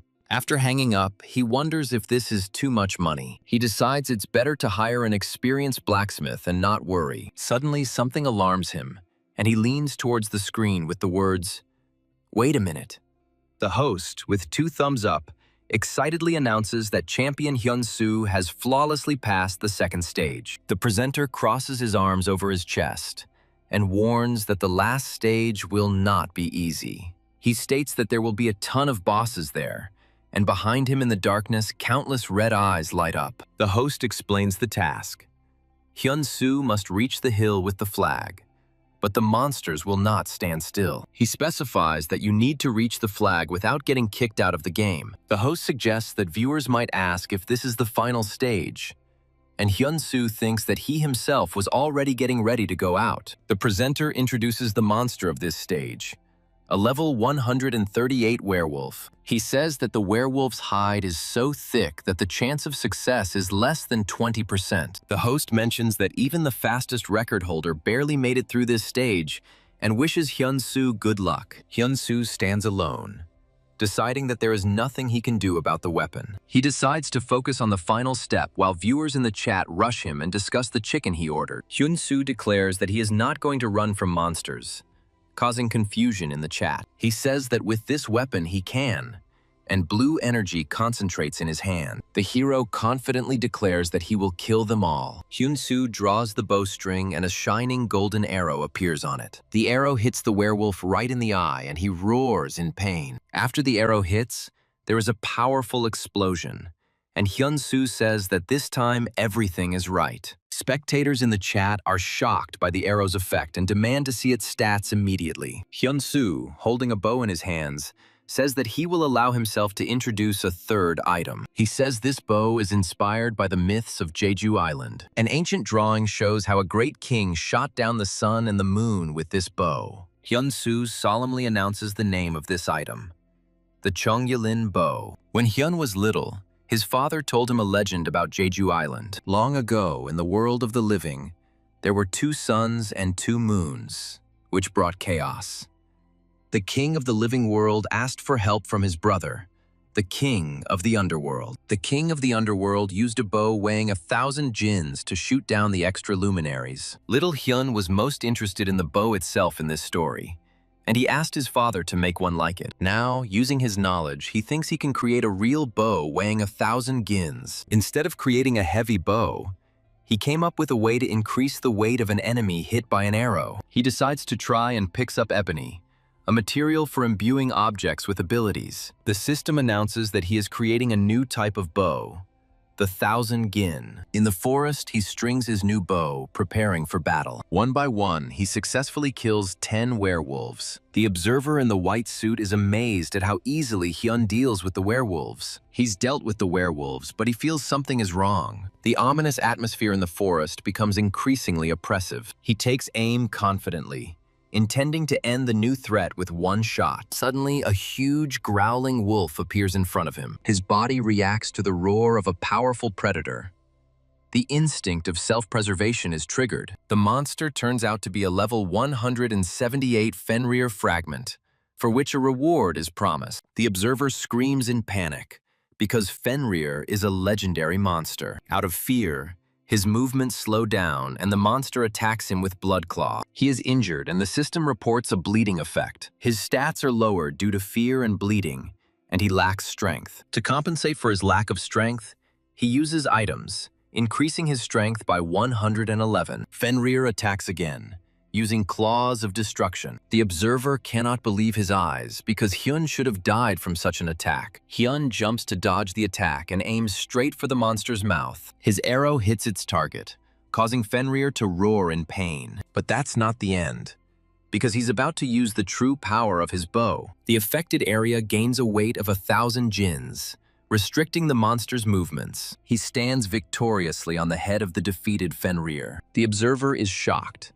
He does not understand what kind of incredible battle it was, and what kind of all-powerful bow this was. He receives messages from viewers.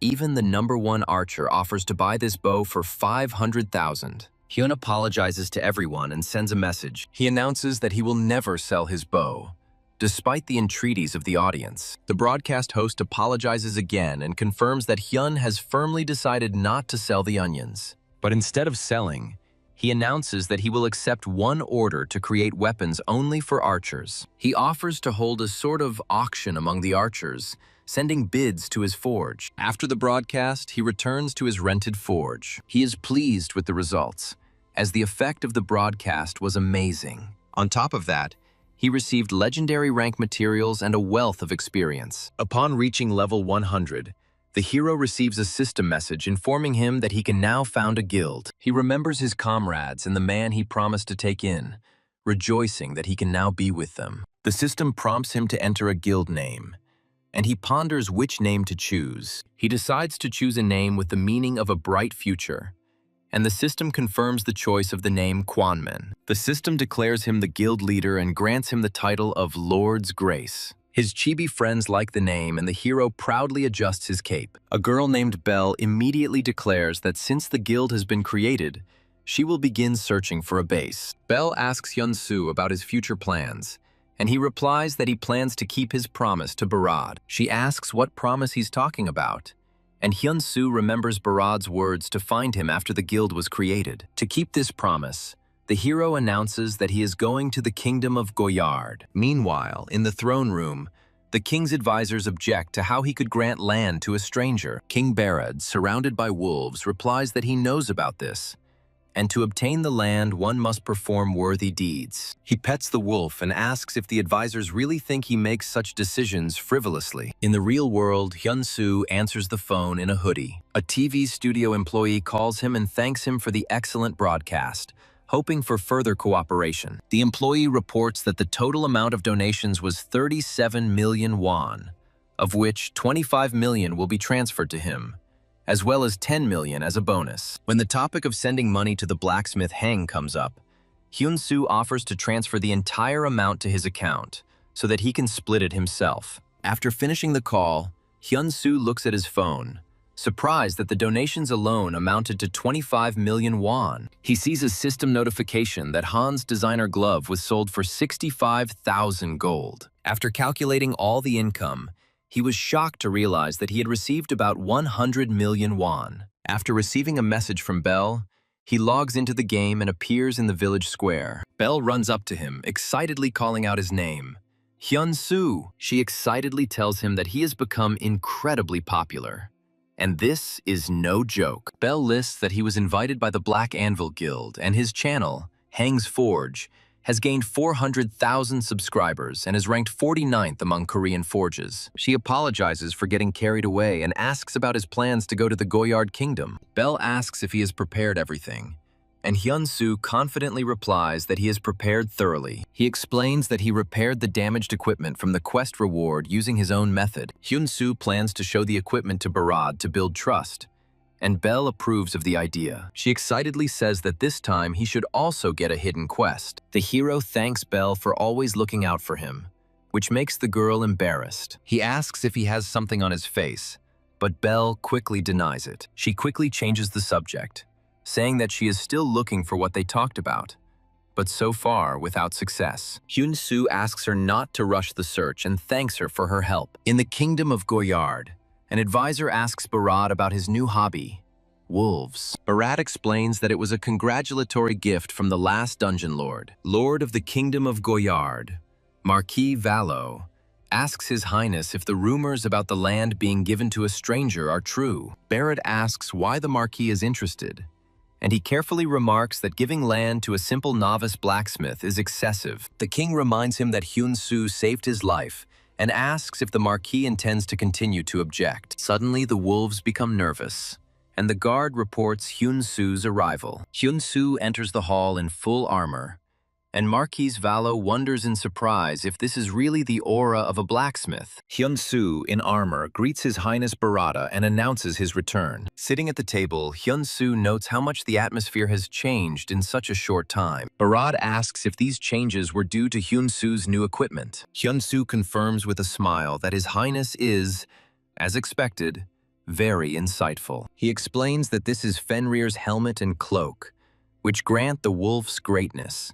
When Barad asks if he made them himself, Hyun-soo replies that he only repaired the equipment he received as a reward. Hyun-soo looks at the wolf at Barad's feet and concludes that the effect worked as intended. He then asks His Highness for what purpose he was summoned. Barad begins his story about a small territory in the west of the kingdom called Vallis. He says that Vallis, a thriving village of blacksmiths, is now in complete ruins. Many talented people were sent there, but their efforts to restore it were in vain. It all ended with people fleeing the village in panic. Barad says that after meeting Hyun-soo and examining his sword, he gained confidence. He directly states that Hyun-soo is the one who can solve Vallis's problem. Hyun-soo, holding the decree, thoughtfully says that he has never had to rebuild cities before. He reminds His Highness that he has no such experience. However, since it is a city of blacksmiths, he thinks he can improve their lives. Hyun-soo resolutely accepts the task and promises to restore Vallis. Later that night,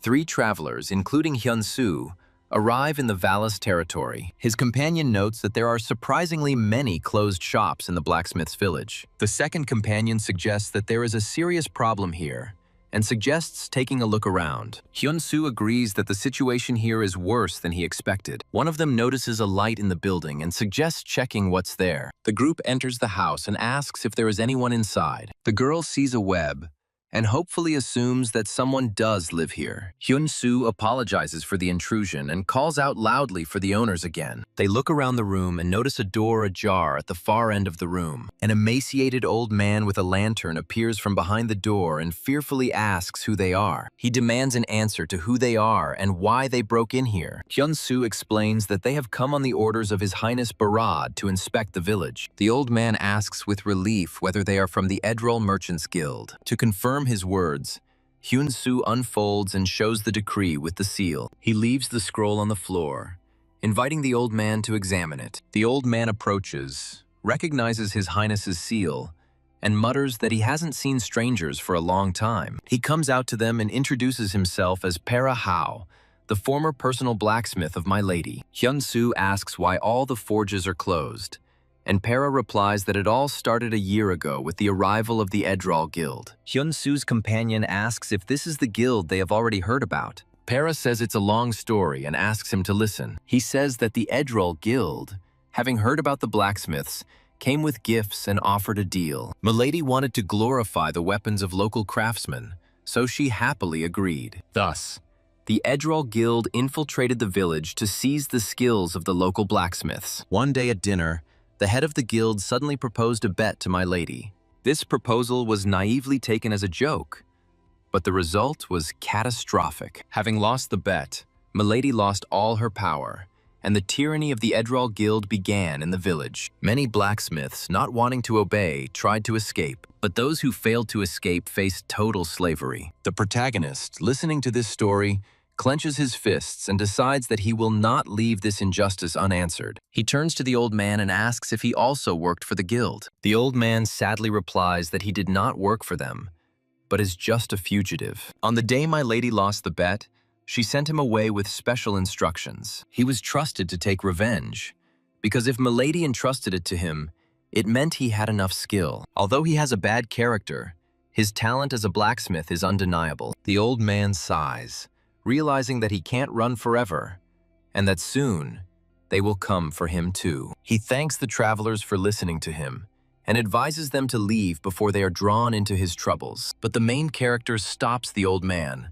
saying that he would like to help him. He explains that he is also a blacksmith and cannot turn a blind eye to such injustice. The old man appreciates his impulse, but before he can finish speaking, the door to the tavern is knocked down with a bang. A threatening-looking man appears in the doorway and says that the old man had been running for a long time. He smirks and declares that the fugitive will not go anywhere now, introducing himself as Bucks from the Edrol Guild. Bax puts his sword to the old man's throat and threatens that if he refuses, he will pay with his life. He notices the old man's companions and mockingly asks if he has formed a new gang for himself. Suddenly, the protagonist activates a glowing cube, and everything around him is transformed into a digital space. The old man recognizes this place as the Dream Forge, where equipment can be created at incredible speed. The hero's companions are shocked.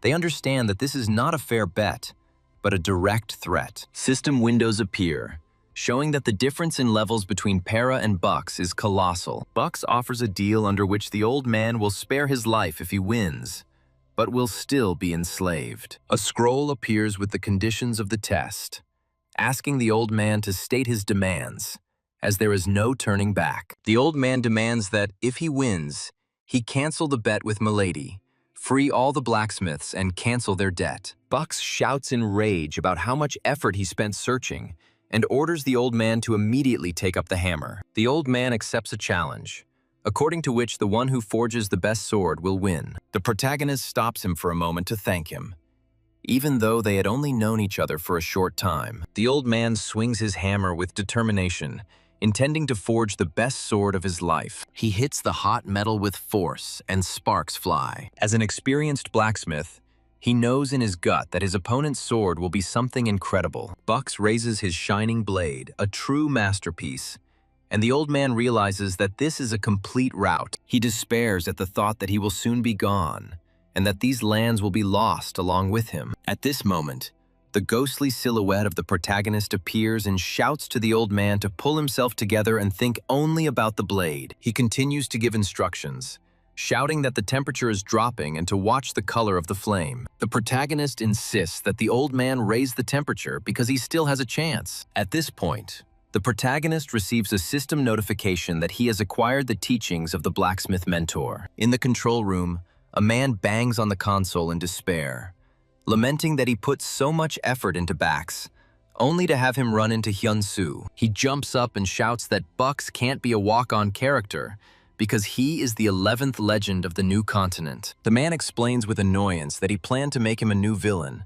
as he would be bored if all the legends were good guys. Another employee with long hair comes up and thoughtfully asks if it will come back to haunt them that Bax got into a fight with Hyun-soo. He comes to the conclusion that they cannot intervene directly anyway, so all that remains is to observe. At this time, Hyun-soo sees a system message about receiving instructions from the master blacksmith. Old blacksmith Para shouts at him to concentrate and not to relax. Para advises that it is better to temper in oil rather than water, and that when sharpening a blade, One must apply uniform pressure. Bax and Para simultaneously strike their workpieces with hammers. Hyun-soo notes that they finished almost at the same time, and a touched Para says that everything is ready. A system notification appears stating that Para has created an artifact close to the legendary one. Observers are amazed to hear that this artifact is almost legendary and is the dream of any swordsman. One of the knights thought that it was impossible to defeat such an opponent with just one level.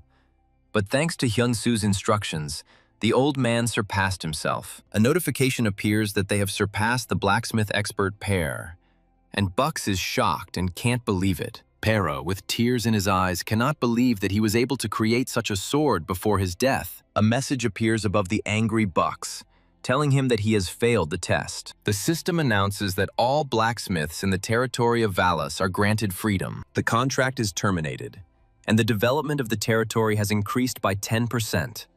While Bucks looks at his former subordinates, Bax throws down his sword and admits defeat, but immediately accuses the stranger of interfering with the sacred test. He suddenly rushes at Hyun-soo with a sword, shouting that he challenges him to a duel. A system window appears in front of Hyun-soo with a message about the start of the test. Hyun-soo looks at the notification in surprise and wonders if he will be participating too. In the control room, a man shouts at Bax not to do it, and his colleague states that Bax did drag Hyun-soo into the test. The long-haired staff member asks if Hyun-soo has a chance against Bax, given his low level. Another man objects that this is out of the question, since Hyun-soo is the god of blacksmithing. The girl concludes that, judging by Hyun-soo's past actions, Bax has zero chance, and they can just watch. The staff watches the screen, and one of them says that Hyun-soo is not a person who can be judged only by level numbers. Hyun-soo realizes that the problem was with the artifact itself,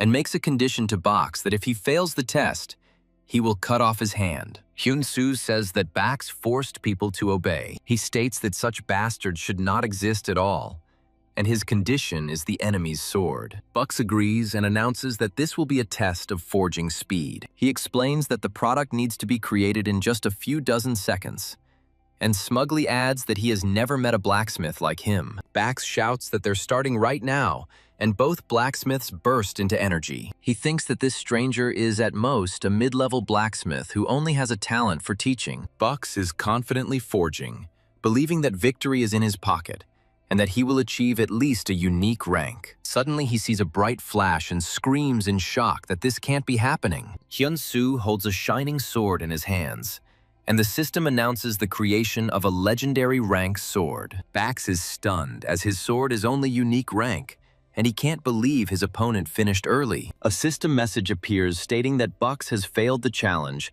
and the right to own the created sword has been transferred. Hyun-soo says that without this sword, Bax will no longer be able to bully people, to which he shouts back that it is his sword. Hyun-soo tells the defeated Bax that he is simply paying for everything he has done, to which Bax whispers that this is impossible. Holding a sword to Bax's throat, Hyun-soo orders him to state his crimes out loud. Bax admits that he collected a 70% tax from the blacksmiths, but Hyun-soo coldly asks what else. The villain continues that he turned those who could not pay into slaves. Hyun-soo reminds him that Bax even threw Milady into prison, and he justifies himself by saying that it was for the guild's profit. Suddenly, an elderly blacksmith shouts that the Lord's imprisonment and the exploitation of the blacksmiths were unjust. Hyun-soo, with icy calm, asks Bax where he hid everything he squeezed out of people. The defeated man replies that everything is in the basement of the guild building, and Hyun-soo asks if that's all. Bax assures that this is enough, and, having told everything, asks for mercy. Suddenly, Bax grabs his sword and rushes into the attack with a cry, not wanting to give up so easily. Hyun-soo activates his Raging Tide Blade skill, causing his sword to glow with blue energy. He easily disarms Bucks and delivers a powerful punch to his face. Bucks flies to the floor with a scream, and the old blacksmith watches in horror. Hyun-soo grabs Bax by the collar, saying that this is just the tip of the iceberg, but he won't be the one to judge him. Approaching the old blacksmith, Hyun-soo says that this man will not harm anyone again. He delegates the right to punish the villain to the old man's discretion. The elderly blacksmith asks in surprise if he really has to pass judgment. Hyun-soo suggests handing over the right of punishment to Milady, And at that moment, her image appears, bound and gagged.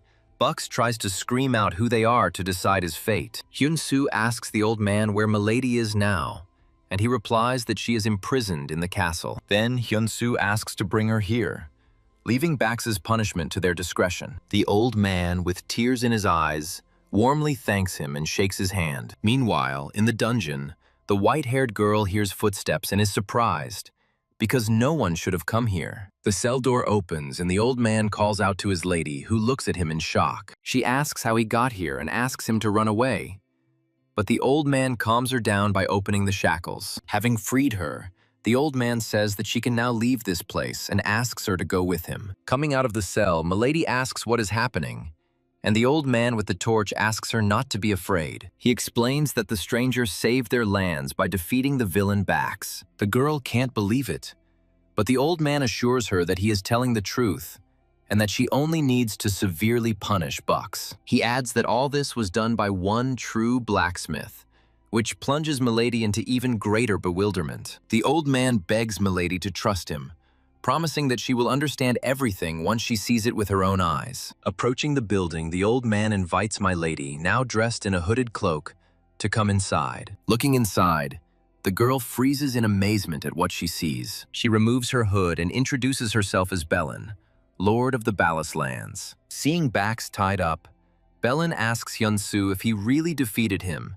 and he confirms, handing over to her the right to punish the villain. Bellin says that since they need to talk, Buck's blindfold should be removed. As soon as the gag is removed, Buck starts screaming about what kind of madness is going on here. Bellin tells him that she trusted him and could tolerate the deception, to which Bax only laughs, calling her a fool. She sternly states that touching people on her land is unforgivable. As the lord of this territory, Bellin gives an order to Pear, and the old man replies that he obeys. Bellin orders the confiscation of all illegally appropriated property and the release of the oppressed blacksmiths. The tied-up Buck screams that they are his property and his slaves, but the guard tells him to be quiet. Bellin tells Bax that he will lock him in an underground dungeon forever, so that he will no longer harm the innocent. Buck screams in despair that this can't be, but the guard throws him over his shoulder and says that's enough. The guard explains that he will take Bucks to the castle,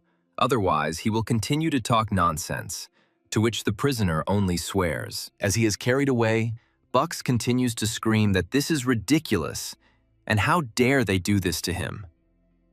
Hyun-soo turns to Bellin and offers to explain the situation in detail. Bellin suddenly stands up and answers Hyun-soo's surprised question with great gratitude. She begins to cry, blaming herself for her lack of skills and wisdom to protect her territory. Para consoles her, saying that it is not her fault, but the fault of the one who came with evil intent. Hyun-soo covers their hands with hers and assures Bellin that she did everything she could for her people. Bellin is embarrassed that she showed a shameful side, but Hyun-soo says that he understands everything and offers to get to know each other.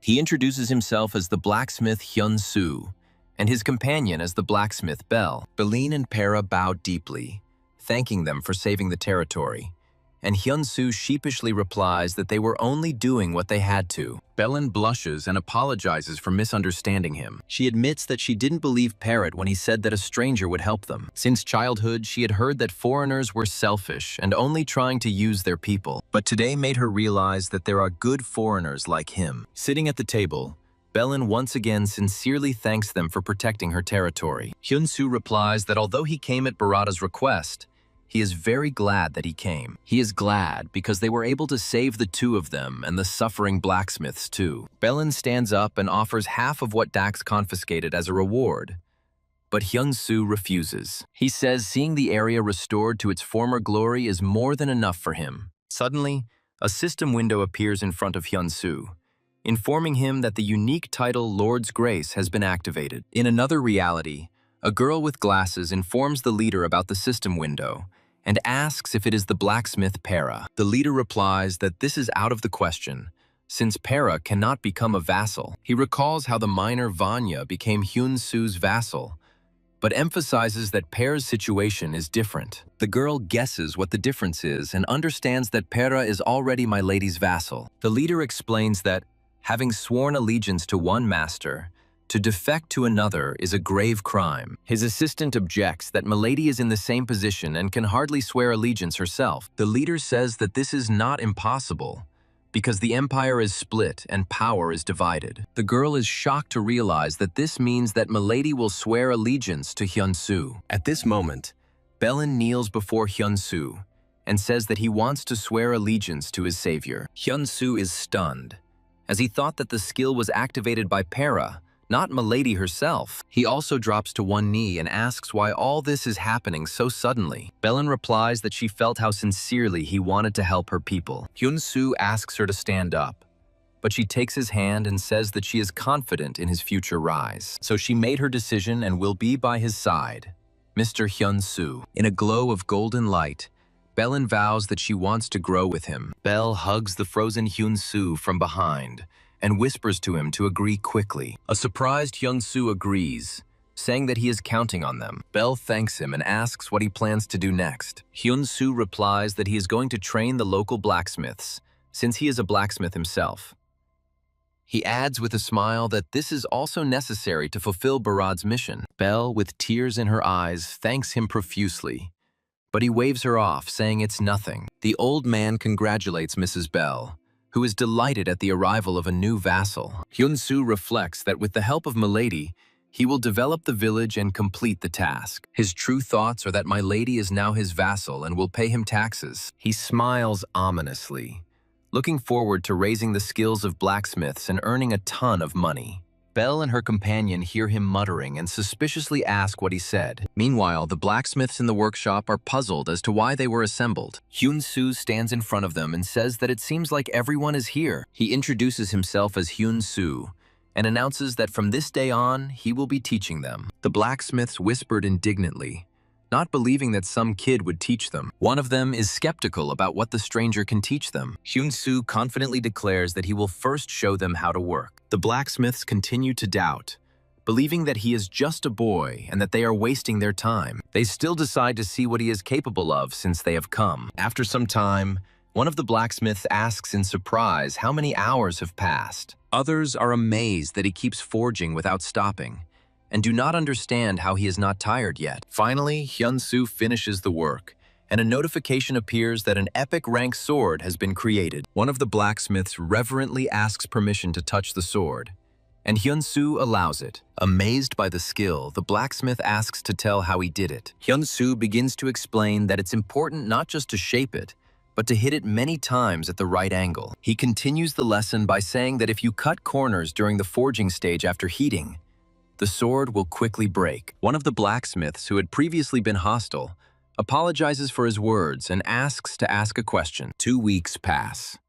When Hyun-soo announces the end of the training, the exhausted blacksmiths fall to the floor and scream with joy. Hyun-soo asks with a frightening smile if they enjoyed learning, and the blacksmith quickly agrees. All the blacksmiths bow to him in gratitude, admitting that they have learned more in 2 weeks than in their entire lives. A system message appears that the 32 blacksmiths of the Ballast territory will never forget him. Hyun-soo tells them that they all did a great job. He extends his hand and says that now it is time to bring back those blacksmiths who left. Shaking hands with the master, he instructs them to sell new weapons and take orders to prove their new skills. A streamer named Helly enters the forge and looks in shock at the weapons on sale. He picks up the sword and is amazed to discover that even the basic blades here are of rare rank. The streamer excitedly asks the blacksmith how much this sword costs. Hearing the price of 50 gold coins, he shouts that it's just pennies. He doesn't understand why such a sword is being sold for next to nothing,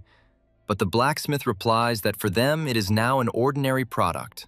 The blacksmith explains with a laugh that all this is thanks to the gentleman who taught them. The blacksmith says that he cannot name the man, because it would be impolite without his permission. Hearing this, the streamer is shocked and wonders who this mysterious person is. He decides that the blacksmith is just bragging and is going to go look at other places. Suddenly, he notices an epic sword for sale and can't believe his eyes. The streamer realizes this is madness and decides to immediately tell his subscribers so his views can skyrocket. He starts a live broadcast, introduces himself as Streamer Helm, and says that he is in Ballast territory. Helm excitedly shouts into the camera that he has found something incredible and everyone simply must visit here. Meanwhile, elsewhere, a young man wakes up and stretches, complaining that he still feels broken. He remembers that he needs to meet Chi-hun and looks at the time on his phone. Helm calls him and immediately shouts into the phone whether he has seen what is going on the forums. The guy, perplexed, replies that no, and asks what happened. A woman on the phone tells him that a famous streamer has come to the Bala's lands and praised the local artifacts. She explains that one stream went viral, and now people are flocking to Balas in droves. The boy is surprised to learn that even blacksmiths who left these lands return back. He understands that if it gets this hot, the percentage of quest completion will skyrocket, and he smiles maliciously.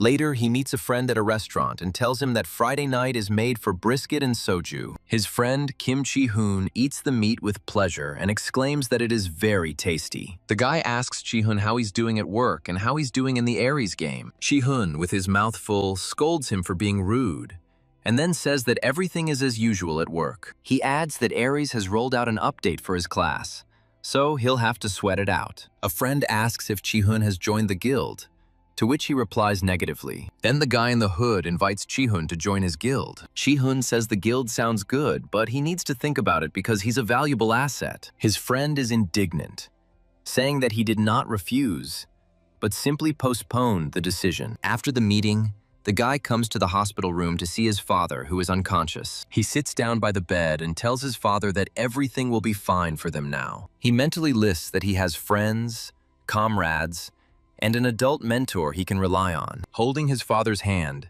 he says that when something good happens to him, it is good for both of them. He says goodbye, promising to come tomorrow, and quietly leaves the room. The next day, the action moves to the throne room of the Kingdom of Goyar. A young man dressed in armor kneels before the king and reports his return. The king tells him to stand up and asks if Hyun-soo has completed his task. Hyun-soo, with a confident smile, replies that, of course he did. The king says he heard someone named Bax was abusing his power in the Bala's lands, and Hyun-soo banished him. He then asks how much the area has developed in the end. Hyun-soo says with a grin that the territory has developed by more than 150%. The king jumps up from his throne in amazement, asking again about 150%. Hyun-soo explains that he threw Bax into prison and then passed on his knowledge and skills to the local blacksmiths. This attracted new people to Balas, and the level of development of the territory increased significantly. The pleased king grants Hyun-soo 1.5 million gold as a reward. Hyun-soo thanks the king for 1.5 million gold and clenches his fist in joy. The king admits that Hyun-soo has exceeded all his expectations,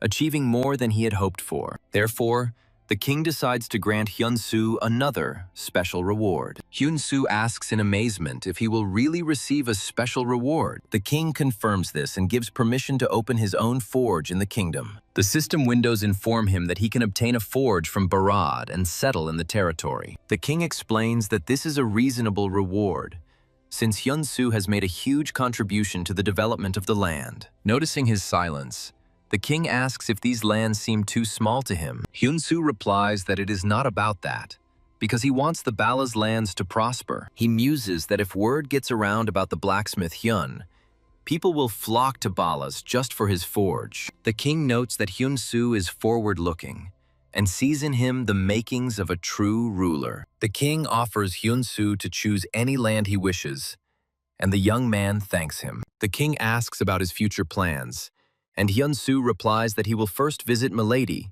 to whom he gave his word. The king says he will contact him if there is an order, and Hyun-soo confirms that he understands. The king watches him go, thinking that this is a test that will show whether Hyun-soo can become a true ruler. A few days later, Hyun-soo arrives in the lands of Freya. He is met by a girl named Nell, and they exchange greetings. Hyun-soo immediately asks why such an urgent meeting was needed here. Nell excitedly announces that this place will be the base of their guild. She explains that the Freya lands are located near the capital. There is a large flow of players, and it is an excellent place for a base. Hyun-soo agrees that it sounds good and looks forward to the future of his team. Hyun-soo then says that he also has news and he wanted to talk to Nell. Hearing his story, Nell exclaims in shock that he was really offered a noble title. Hyun-soo confirms this, and Nell thinks that such an offer to a common man is unheard of. Hyun-soo asks with a slight grin if this is the first time something like this has happened. He remembers how Milady asked him to become a nobleman. In that conversation, he did not understand her and asked in surprise what she was talking about. Milady explained that although she was a lord, she lacked many things. She says that she watched him and realized that this is exactly the kind of person who should rule the lands. Therefore, she asks him to receive the title in return, adding that she rules small lands and has not sworn allegiance to anyone. She promises that over time she will transfer part of the rights to own the territory to him in order to help him rise. At that moment, a hidden mission window appeared in front of him, requiring him to become a nobleman and justify the Lord's trust. Hyun-soo clenches his fist and agrees, promising to obey his lady. Returning to the present, he realizes that she wants to help him lay the foundation for further growth. Nell suggests that the Lord of Bala saw his potential and gave him a hint beforehand. A scroll on the table catches his attention, and he asks Nell what it is. Nell smiles and says that the scroll contains information about the blacksmith Hyun's first official client. Hyun-soo reads that his client is the Dragon Knight Russell, who is ranked 21st in the country. Nell adds that the artifact he needs is quite unusual and will not be easy to make. However, according to her, if successful, the fame of the blacksmith Hyun will skyrocket. Hyun-soo asks Nell what kind of artifact their new client needs. She replies that he ordered an artifact that contains a real dragon. Hyun-soo, amazed, asks again if they are really talking about an artifact with a dragon. At the same time, the head of the Black Anvil Guild, named Rovan, declares that this is impossible. The hooded man sitting opposite him asks him why he thinks so. Rovan explains that no one in Ares has ever seen live dragons. He wonders where the artifact with the dragon's soul could come from then. The customer insists that Black Anvil is the best guild, capable of creating anything. Rovan cuts him off abruptly, saying that they can only forge what is physically possible. He pushes the bag of money away, claiming that the impossible will not become possible. The customer gets up from the table and says that he understands everything. Stepping outside, he sighs in disappointment, as even the Black Anvil refused him. He remembers Hyun's forge, which usually doesn't respond to inquiries, and looks at the sent message. Deciding to try again, he is surprised to see that he has received a reply from Hyun's forge. Arriving at the place, he knocks on the door and asks if anyone is home, after which he hears an invitation to come in. Upon entering, the customer notes that the voice is too young and hears a request to stop. He cannot make out his interlocutor's face in the darkness and asks if he is the blacksmith's assistant. A young man comes into the light and introduces himself as the blacksmith Hyun. The hooded customer is amazed because the blacksmith turned out to be much younger than he expected. He explains that he came in person to clarify a few things before placing the order. He directly asks Hyun if he can really create a dragon thing. Hyun confidently replies that he can, but first he needs to make a deposit. The customer hesitates, remembering how even Black Anvil called it impossible. He admits that his father is seriously ill, and that is why he is in a great hurry.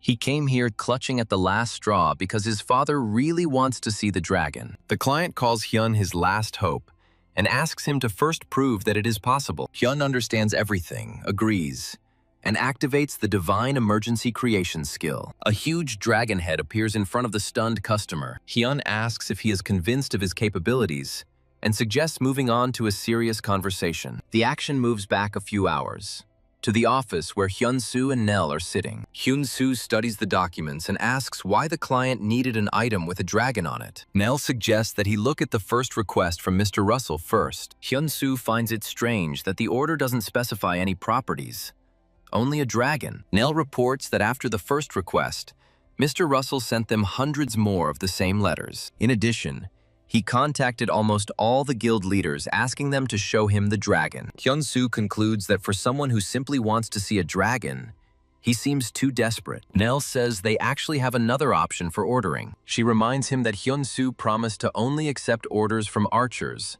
and shows him an order from Yang, the #1 archer in the country. Hyun-soo remembers Yang, to whom he sold the glove, and notes that his order for the most powerful bow is much simpler. He nods understandingly, but with a sly grin declares that he wants to try something new. The woman says with a smile that she knew how Hyun-soo would answer. She promises to contact Mr. Russell and let him know that he is taking the order, and Hyun-soo thanks her. Hyun-soo ponders over the order, the item with the dragon, and decides to use that sword as a basis. In the flashback, another person says that this sword was made in a hurry, and it will take 1 week to finish it. The customer specifies whether we are talking about 1 week of game time. Hyun-soo grabs his hand and says that he is in a hurry, so the price doesn't matter. The blacksmith replies that he will take payment after the work is finished, which surprises Hyun-soo. Hyun-soo confidently promises that he will do everything in his power. In the real world, Lee Tae-ha sits at his sick father's bedside and says that it hasn't been easy for him. He thinks to himself that there is very little time left. Tia hopes that her father can wait a little longer to see the dragon. The father, in a delirium, turns to Taesun, offering to go see the dragon. Tae-ha kindly asks her father to go to bed because it is already late. Father continues to call Taesun, and Tae-ha sadly promises to come tomorrow. Leaving the room, he thinks that they haven't had such a conversation for a long time. His older brother, Lee Tae-sung, asks if he's still into this game. Lee Tae-ha's youngest heir asks his brother to please stay out of this. Tae-sung remembers how Tae-ha confidently declared that he could find the dragon in that game. Tae-ha claims they're almost there, but his brother replies that he says that every time. Tae-ha screams in despair that this time it's all true. Tae-sung says this is his last chance, and if he's lying, he should quit the game forever. Tia declares that she will go first and leaves the office. The image of a dragon, which, according to legend, the blacksmith Hyun was able to summon for a short time, appears in his thoughts. Tae-ha believes that if this is true, then he will definitely be able to fulfill his father's wish. The next day, the action moves to the National Museum. The hooded man wonders how many years have passed since he and his father restored this sword. The memory takes him back several years to when the National Museum asked him to restore the dragon sword. His father tried to restore the sword, but he failed, as long years of working as a blacksmith had crippled his hand. The son could not simply watch his father's despair, so he restored the dragon sword himself, listening to his father's advice. He did this to protect his father's title as a true master. He still remembers the moment when he and his father watched the admiring people at the display case with the sword. In the present, he understands that making it based only on memories is not enough. He tries to remember what he felt then. At the same time, Lee Tae-sung comes to the museum and remembers how, as a child, his father brought him here and showed him this sword. His father told him that this was the only sword that could withstand a dragon's blow. Tae-sung thinks that this is not the rusty dragon sword he saw as a child. He wonders why the sword looks like that, and a golden dragon is reflected in his eye. A museum employee explains that a single craftsman restored the sword several years ago as a hooded man walks past. A man in a suit intervenes in the conversation, remarking that the master must be an amazing person. A museum employee confirms this, but sadly reports that after a fire 3 years ago, the master fell into a coma. Seeing the face under the hood, she is shocked to recognize it as Hyun-soo, who greets her politely. The woman guesses that he came to look at the sword restored by his father, and Hyun-soo confirms this. Hyun-soo says goodbye and leaves, and the man in the suit watches him with a thoughtful look. Once in the forge, the man decides that he now knows what he needs to do. He recalls how his father always analyzed the meaning of cultural relics before restoring them. The man decides to follow his father's example and also start with analysis. In the chronicles of the Joseon dynasty, he finds a mention that Himmosu descended from heaven with this sword in his hands. The chronicles also indicate that another name for Himmosu is the Heavenly King. A sudden insight tells him that by sky he means the sun. He begins sketching with confidence, believing that he can now perfectly recreate the dragon sword. Suddenly, a system window appears with a message from Russell, who cancels the order and apologizes. He reads that the reason for the cancellation was the sharp deterioration of Russell's father's condition. Kuznets recalls how much Russell wanted to fulfill his father's wish. He looks thoughtfully at his drawings and wonders if there is anything he can do to help. He sends a message to Russell, introducing himself as the blacksmith Hyun and offering to talk. In the hospital room, the doctor tells Russell and his brother that they should prepare themselves. The doctor clarifies that their father is unlikely to survive tomorrow. The dying father whispers that his last wish is to see the dragon. Breathing hard, he clarifies that he wants to see the dragon soaring into the sky. Russell squeezes his father's hands and bitterly asks him to stop, because dragons don't exist. The doctor intervenes and tells the caregiver that his words are having a negative effect on the patient. Hyun-soo suddenly appears at the door of the room and declares that he will enter Ares right now. Russell looks at him in shock, not believing his ears, because he was told that this was impossible. A system message appears about entering Ares in the starting area of Barden. Russell's father looks around, stunned, as Russell rushes across the square towards him. Russell runs up and shouts, calling the man father, but the man doesn't recognize him. Russell, with tears in his eyes, begs his father to give him a little more time. Passers-by in the square notice a group of instructors heading straight towards the old man. Hunting Center instructor Renson happily greets the old man,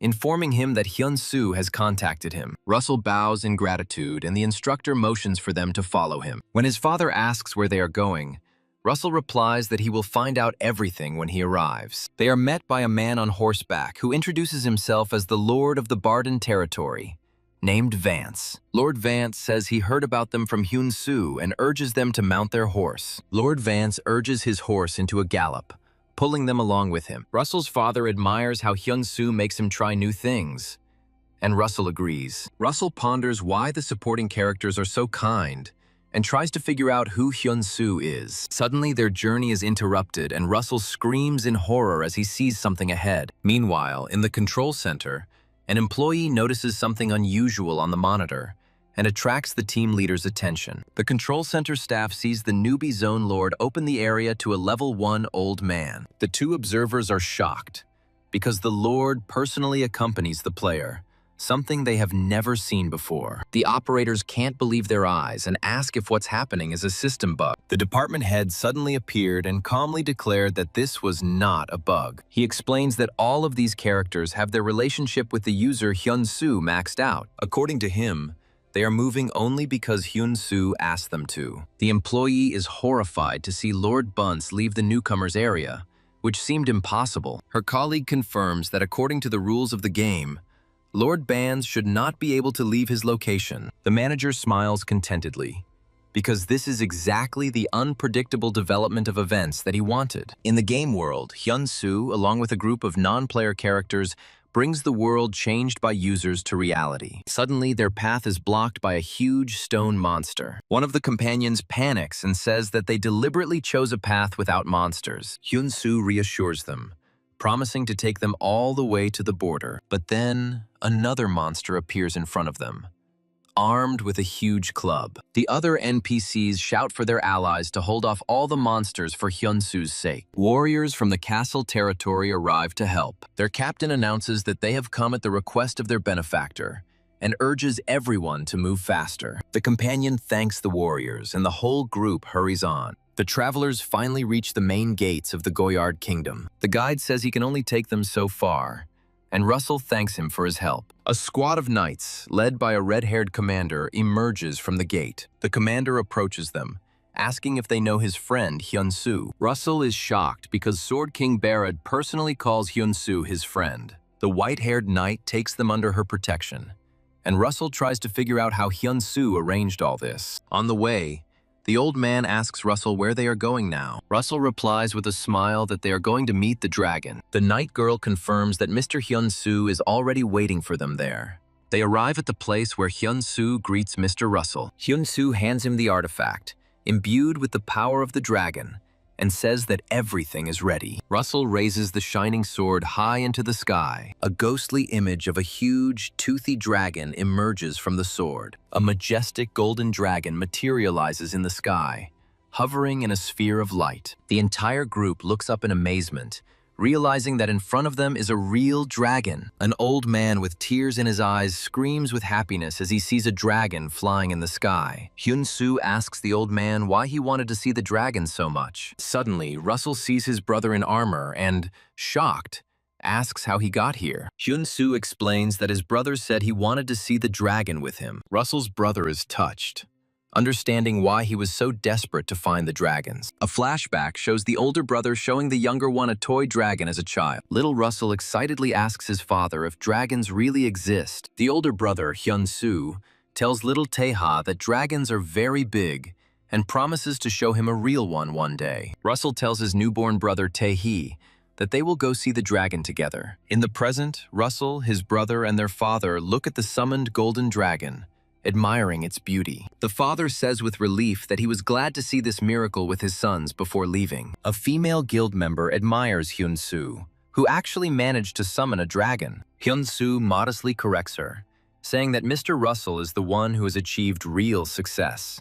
He recounts how Russell told him that the moment he picked up the sword, system windows appeared. The girl asks what kind of windows appeared, but Hyun-soo replies that he didn't hear the details. He adds that Russell promised to explain everything properly after his father's funeral. The girl mentions that she heard about Hyun-soo refusing the blank check, and he confirms that Russell offered it again. She says that now he can write down any amount and asks curiously how much he will write down. The delighted girl suggests asking for an entire building as payment, since real estate is the best investment. That night, Russell receives a message from Hyun-soo and assumes it is about payment. After reading the message, Russell begins to laugh loudly and maliciously. The action moves back 2 days to a funeral parlor where 2 men stand before an altar. The elder brother turns to Tae-young, who is kneeling before the altar. He asks his younger brother what he plans to do next. Tae-ha answers hesitantly, and his brother reminds him of the words his father said that day. In the memory, the father wishes his sons to live happily and experience what money cannot buy. The older brother expresses confidence that Tae-ha will be able to find what their father spoke of. Placing his hand on Tae-hee's shoulder, he advises him to just do what he wants. Tae-ha looks at his brother in surprise, who tells him with a smile to become unsurpassed in his craft. The older brother leaves, promising to make Han-sung the best, and Tae-ha watches him with determination. Back in the game world, Hyun-soo approaches the table where Russell and his companion are sitting. Russell stands up and asks if they remember what he said that day. He wants to show everything in person and opens 2 system windows with the unique classes of the Dragon Lord and the Dragon Knight. Hyun-soo and the girl are surprised to realize that both of the proposed classes have a unique rank. Russell explains that these 2 options appeared before him the moment he picked up the Dragonfire sword. Hyun-soo looks at Russell and asks if he has made a decision yet. Russell declares that he will follow the path of the Dragon Knight, and a bright glow envelops him. It is explained that the Dragon Lord rules over others, as shown in the image of a warrior with an army, and the Dragon Knight exists to protect, as illustrated by the monster battle scene. Russell says with a smile that he wants to protect everyone and grow with them. Hyun-soo shakes his hand, saying that he is counting on him, and welcomes Russell to the guild.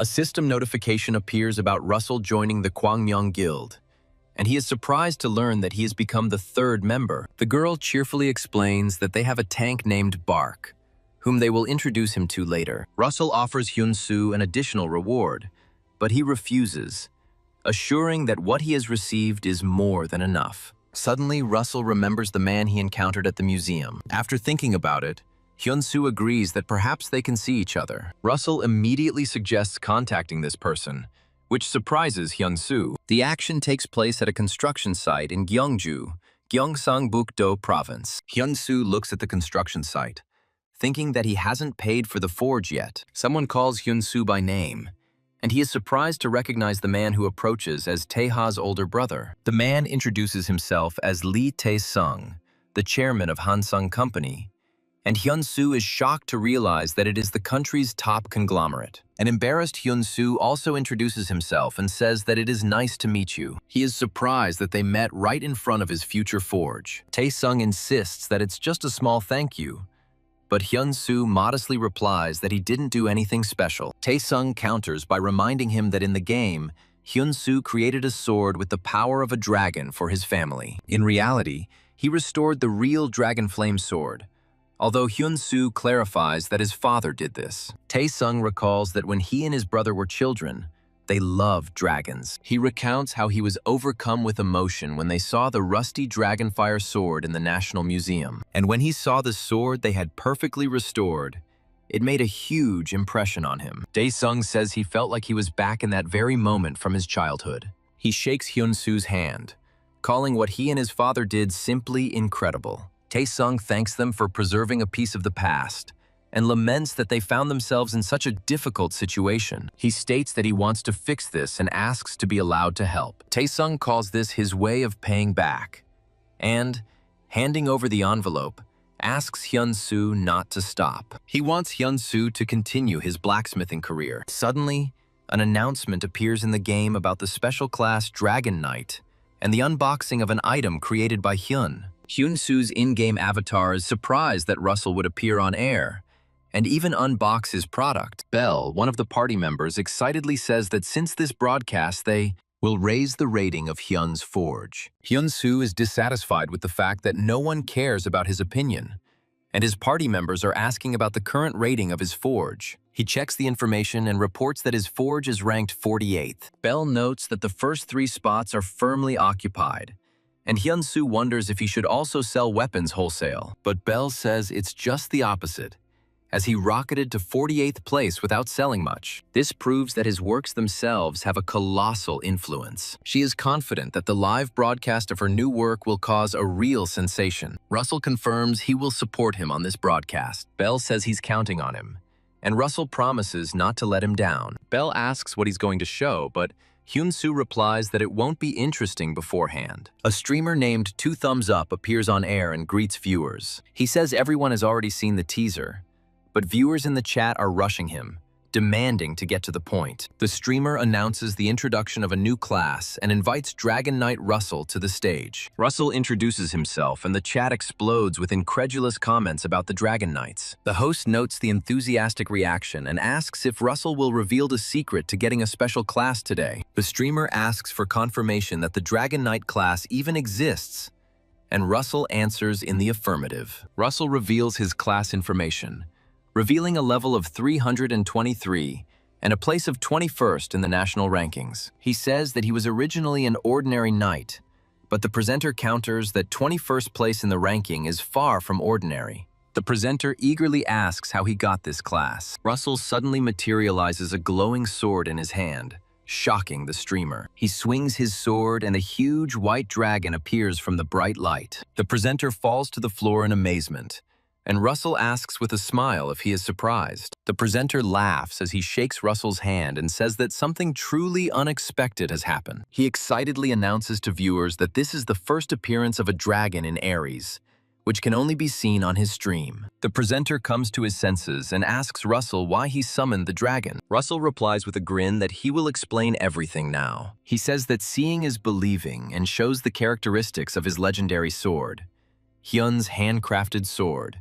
The host applauds enthusiastically, realizing that Russell became a Dragon Knight thanks to this artifact, the first legendary item in the country. Meanwhile, Hyun-soo and his companion watch the broadcast, and she concludes that Russell wanted to show the dragon live. She confirms that this was exactly her and Russell's plan. The woman explains that the artifacts that Hyun-soo creates are something everyone would want, but they cannot be mass-produced. So she decided to turn this to their advantage by creating the feeling that the rarer the item, the more valuable it was. During the stream, the host clarifies whether this sword was actually created by the blacksmith Hyun, as indicated in the title of the broadcast. Russell answers no, which shocks the presenter again. He states that this sword is actually the 3rd legendary ranked artifact in the entire world. The leader of the Black Anvil Guild, Rovan, watches the broadcast in surprise. Sitting at the computer, Rovan realizes that this is not the first artifact of legendary rank. He reflects that even the #1 blacksmith could only make one such artifact. Rovan recalls that the first legendary item was the Sword of Barad. He sees on the screen a record number of viewers for the stream,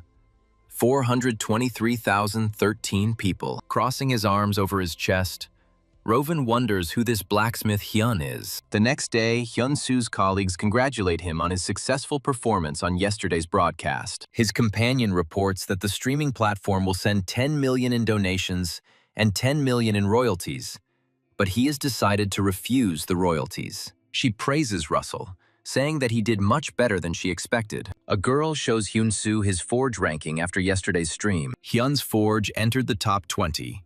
And one of the blacksmiths notes that this is a first for a private forge. The girl happily reports that the number of orders has become several times greater than usual. She says that many VIPs who previously bought from top forges have defected to them. With a sly smile, she adds that she is sure that competitors are now on tenterhooks. One of his colleagues congratulates Hyun-soo and says that he did a great job. Another colleague starts to say that now the Kwangmyeong Guild will also begin to act, but suddenly falls silent. He looks at his tablet noting that he just received a message from the leader of the Black Anvil. The whole team gathers around to find out what's in the message. A greeting from Rovan of the Black Anvil Guild appears on the screen. Rovan writes that he would like to talk to Hyun personally, and Hyun-soo points to himself in surprise. A colleague asks if he really approached such a mysterious player directly. The girl asks Hyun-soo if this is the first time Rowan has contacted him, and he answers in the affirmative. She invites him to meet Rowan. A colleague doubts that the head of the best blacksmith guild is writing just to meet Hyun-soo. Hyun-soo decides that this is a good idea and agrees to meet with Rowoon.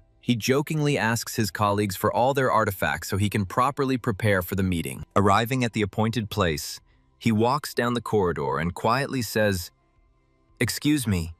Hyun-soo thinks that the voice-changing mask and robe are a bit much. He walks up to the man and says, "Nice to meet you, Hyun." The man introduces himself as Rovan, the leader of the Black Anvil Guild. Sitting at the table, Hyun-soo thanks for the treat, but worries that the mask will make it uncomfortable for him to eat. Rovan replies that everything is fine and thanks him for coming. Rovan decides that empty words won't work and suggests getting straight to the point. He asks Hyun to become the vice leader of the Black Anvil Guild. If Hyun agrees, Rovan promises him half of his profits. Hyun-soo reflects on how Black Anvil is ranked #1 in the country, and Rowan's annual income exceeds 10 billion won. He asks incredulously if this is serious, and what will happen if he asks for more.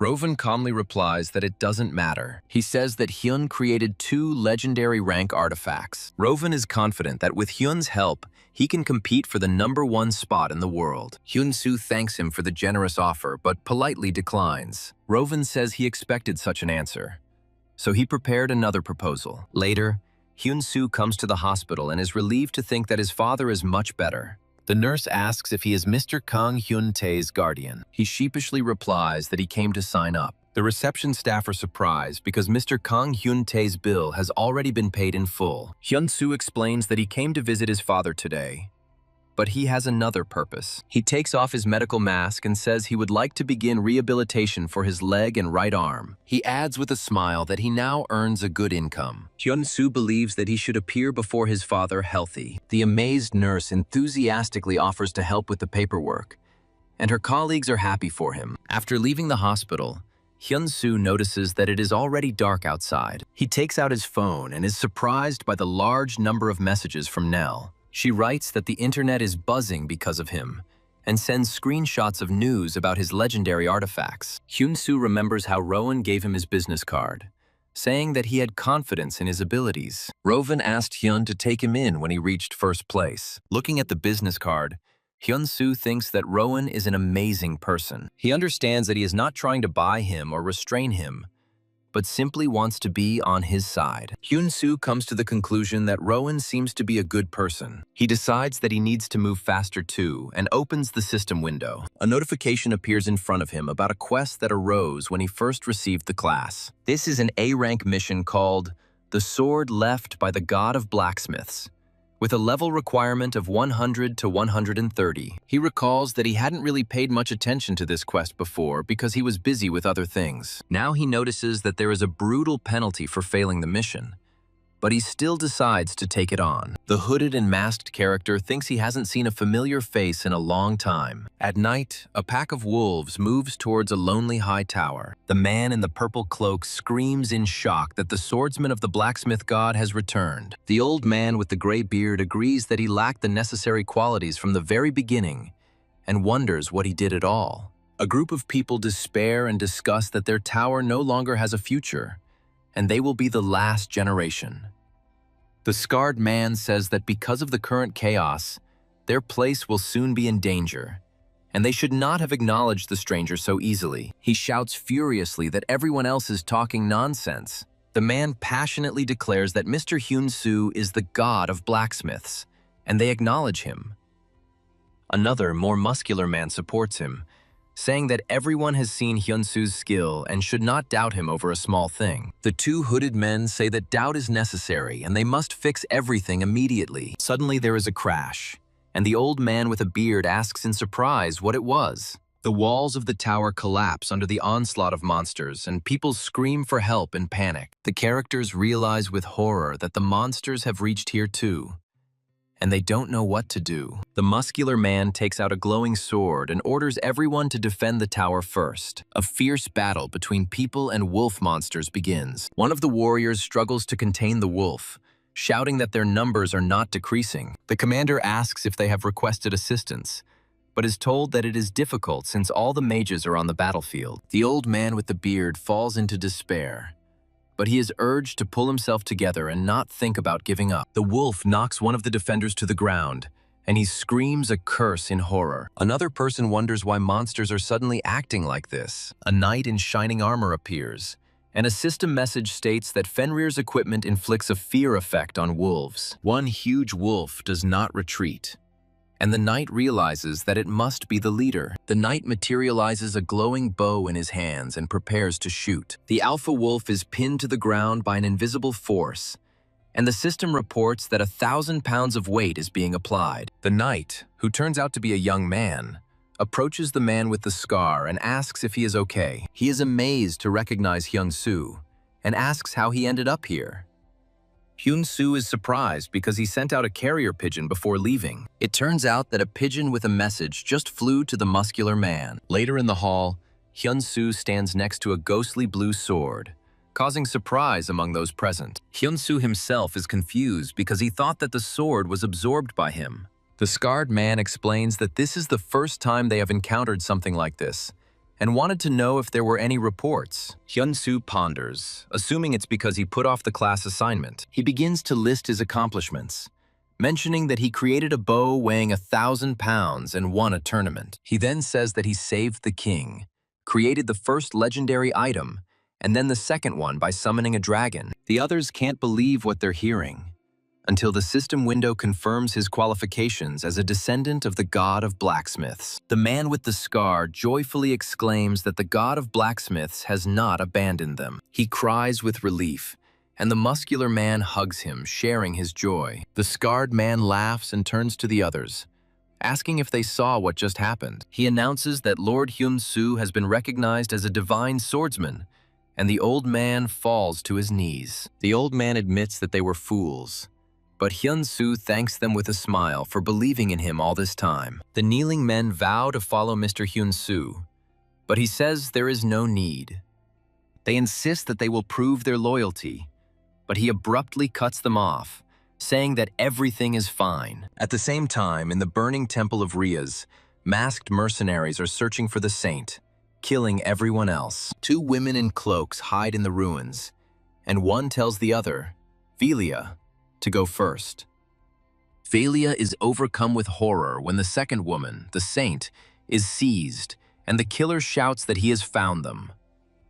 Velia covers her mouth with her hand in despair, wondering what she should do now. A system window suddenly appears in front of her, creating a class quest for the child of Saint Velia called Find the Savior. The quest window says that her savior is in the blacksmith's tower, which surprises Velia greatly. Meanwhile, Hyun-soo asks the men to get up, and a notification about a new class quest appears in front of him as well. People around him ask him if anything has arrived while he looks at the window with the God's Wish quest. Hyun-soo nervously replies that that's exactly what he was thinking. He realizes that the Church of Ares is in danger and understands that this is not a joke. His companions cannot believe this, because the Church of Ares is considered the most powerful religion on the continent. One of them suggests that something unusual is happening to them too. Hyun-soo reads in the quest that he needs to prove Asuka's existence, and this word shocks the large man standing next to him. The man asks in surprise about Asuka, and Hyun-soo confirms, adding that they are promising Asnium as a reward. The elderly blacksmith recalls that according to ancient records, Lord Asuka is the first master and god of blacksmiths. He explains that Asnium is a divine mineral created by Asuka and imbued with its power, which is now considered a legendary material. The scarred man excitedly asks Hyun-soo if he can see the real Asnium. Hyun-soo explains that they will not receive the reward immediately, but only after completing the task. He asks if they know where to go to save the saint, but they tell him that they are not in contact with the Church of Ares. Suddenly, one of the servants says that the child of the saint has just arrived. The scene shifts to a modern office, where a man in a suit looks at monitors and notes an unexpected interweaving of quests. We see two related quests, the quest to find the savior from Velia, and the quest to become the savior from Hyun-soo. The man in the office deduces that Ares favors the Kwangmyong Guild. He explains to his colleagues that the only thing their guild currently lacks is a healer. He is confident that if this quest can help them recruit Velia, the child of the saint, then the Kwangmyong Guild will become the strongest elite small guild. Velia timidly tells the blacksmiths that she came here because she heard that a savior was here. She removes her hood and introduces herself as Belia, the child of the saint. Belia reveals that she is the saint's successor, holds a high position in the Church of Ares, and helps her. She bows and asks to save the saint and stop the atrocities of the Calamity cult. And Hyun-soo notes her sincerity. The girl looks at him hopefully and asks him to name his level and class. He replies that he is the blacksmith Hyun-soo, and his level is 120. Belia is shocked by his unexpected class and low level, starting to doubt if she's approached the right person. Hyun-soo notices that she has turned pale and asks worriedly if she is okay. She thinks to herself that since he doesn't deny that he is the savior, there is no other way out. Belia again begs him, the savior, to rescue the saint who is kidnapped by the cult of Calamity. Hyun-soo smiles softly and promises to provide any support if he can help in any way. He curiously asks what this disaster cult is, much to Belia's surprise. Belia begins to explain that the cult of Calamity is a sect that worships evil. She continues that the cult had long been at odds with the Church of Ares, but after its defeat in the Holy War, it weakened and disappeared. Belia confirms that after this, the Church of Ares was able to focus on helping people again. A system window suddenly appears, informing that the cult's high priest has created a barrier over the temple using the Book of Calamity. Within a 5-kilometer radius of the temple, all beings with divine power are now greatly weakened. Because of this barrier, paladins and priests were unable to use their abilities to defend themselves. The cult of Calamity took advantage of this opportunity to kidnap the saint. Now they are going to sacrifice the saint on the ritual altar. Their goal is to summon an evil god into this world through sacrifice. One of the listeners exclaims in horror that this could lead to a second holy war. Hyun-soo asks if it is possible to find a horse, and they immediately promise to prepare one for him. Hyun-soo explains to a surprised Belia that he also has this quest, and they must complete it together. He firmly declares that we must move forward as quickly as possible to save the saint. Hyun-soo asks Belia to lead them, but she is worried about the wolves she saw along the way. He smiles confidently and promises to protect her so that the wolves won't lay a finger on her. They race on horseback through the wolf sanctuary, a hunting zone with a recommended level of 110 to 180. Belia lets out a frightened cry as the wolves begin to catch up with them. She shouts at him to watch out as one of the wolves jumps straight at them. Hyun-soo asks Belia if there is another way to escape the pack. She shouts back that this is the only way to the temple. Hyun-soo realizes that instead of continuing to run, there is a better option. He decides that it would be quicker to stop and deal with the wolves. They dismount and find themselves surrounded by angry, growling wolves. Belia worries, thinking that Hyun-soo is going too far, as he is not a combat class fighter and is not of a high level. She turns to Hyun-soo and says that she will heal him from behind. The huge leader of the pack rushes straight at him. Hyun-soo summons a shining sword and cuts down the attacking wolf with one blow. Belia looks at him in amazement, not believing that such a thing is possible at his level. Hyun-soo, covered in monster blood, asks if she's okay, and Belia nods sheepishly. He suggests that she take a step back if what is happening is too difficult for her. Belia, blushing slightly, assures him that she is fine. Suddenly, she notices a cut on his hand and points to it with concern. He laughs it off, saying he just got a little scratched in the fight. Despite his words that it is nothing, she takes his hand and begins to heal the wound. She says with a smile that although she is useless in combat, she is confident in her abilities to heal and buff. She promises to support him with buffs from the rear. Belia looks at his back and says she's counting on him. He replies that he understands and is also counting on her. Belia soars into the air, enveloped in light, and activates the skill Blessing of the Child of the Saint. Hyun-soo feels a surge of strength and is surprised to realize that his attack has increased by 15%. Hyun-soo states that this way they can move even faster and prepares to fight the three wolves. It activates a third-level Royal Sword Art skill called Blade's Lament. He attacks swiftly and cuts the howling wolves into pieces. Exhaling, Hyun-soo notes with satisfaction that they have dealt with all the obstacles. Suddenly, A system window appears in front of him with a message that a boss has appeared. He is surprised by a boss out of nowhere, and the system announces the appearance of a level 212 Ashwolf and a special reward for victory. Hyun-soo turns around at the sound of the roar and sees a huge wolf standing on a cliff in a fiery aura. The wolf boss charges forward, and Hyun-soo is amazed by his incredible speed. Suddenly, the wolf changes direction and attacks Belia, who screams Hyun-soo's name in terror. In order to save Lady Belia, Hyun-soo decides to use an emergency divine creation. He realizes that he needs a spear, not a sword, and begins to form a new weapon from light. Meanwhile, the wolf catches up with Belia and is ready to sink its fangs into her. The girl fights back, wounding the beast, and Hyun-soo is already rushing to help. He swings a huge, glowing blade, preparing to deliver a crushing blow. Hyun-soo jumps and lands on the wolf's back and stabs him with his weapon. After defeating the boss, he receives a system notification and a reward: Fenrir's broken boots. Hyun-soo approaches Belia and asks if she is hurt, to which she responds with gratitude. Belia says that without him, she would have died and would not have been able to save the saint.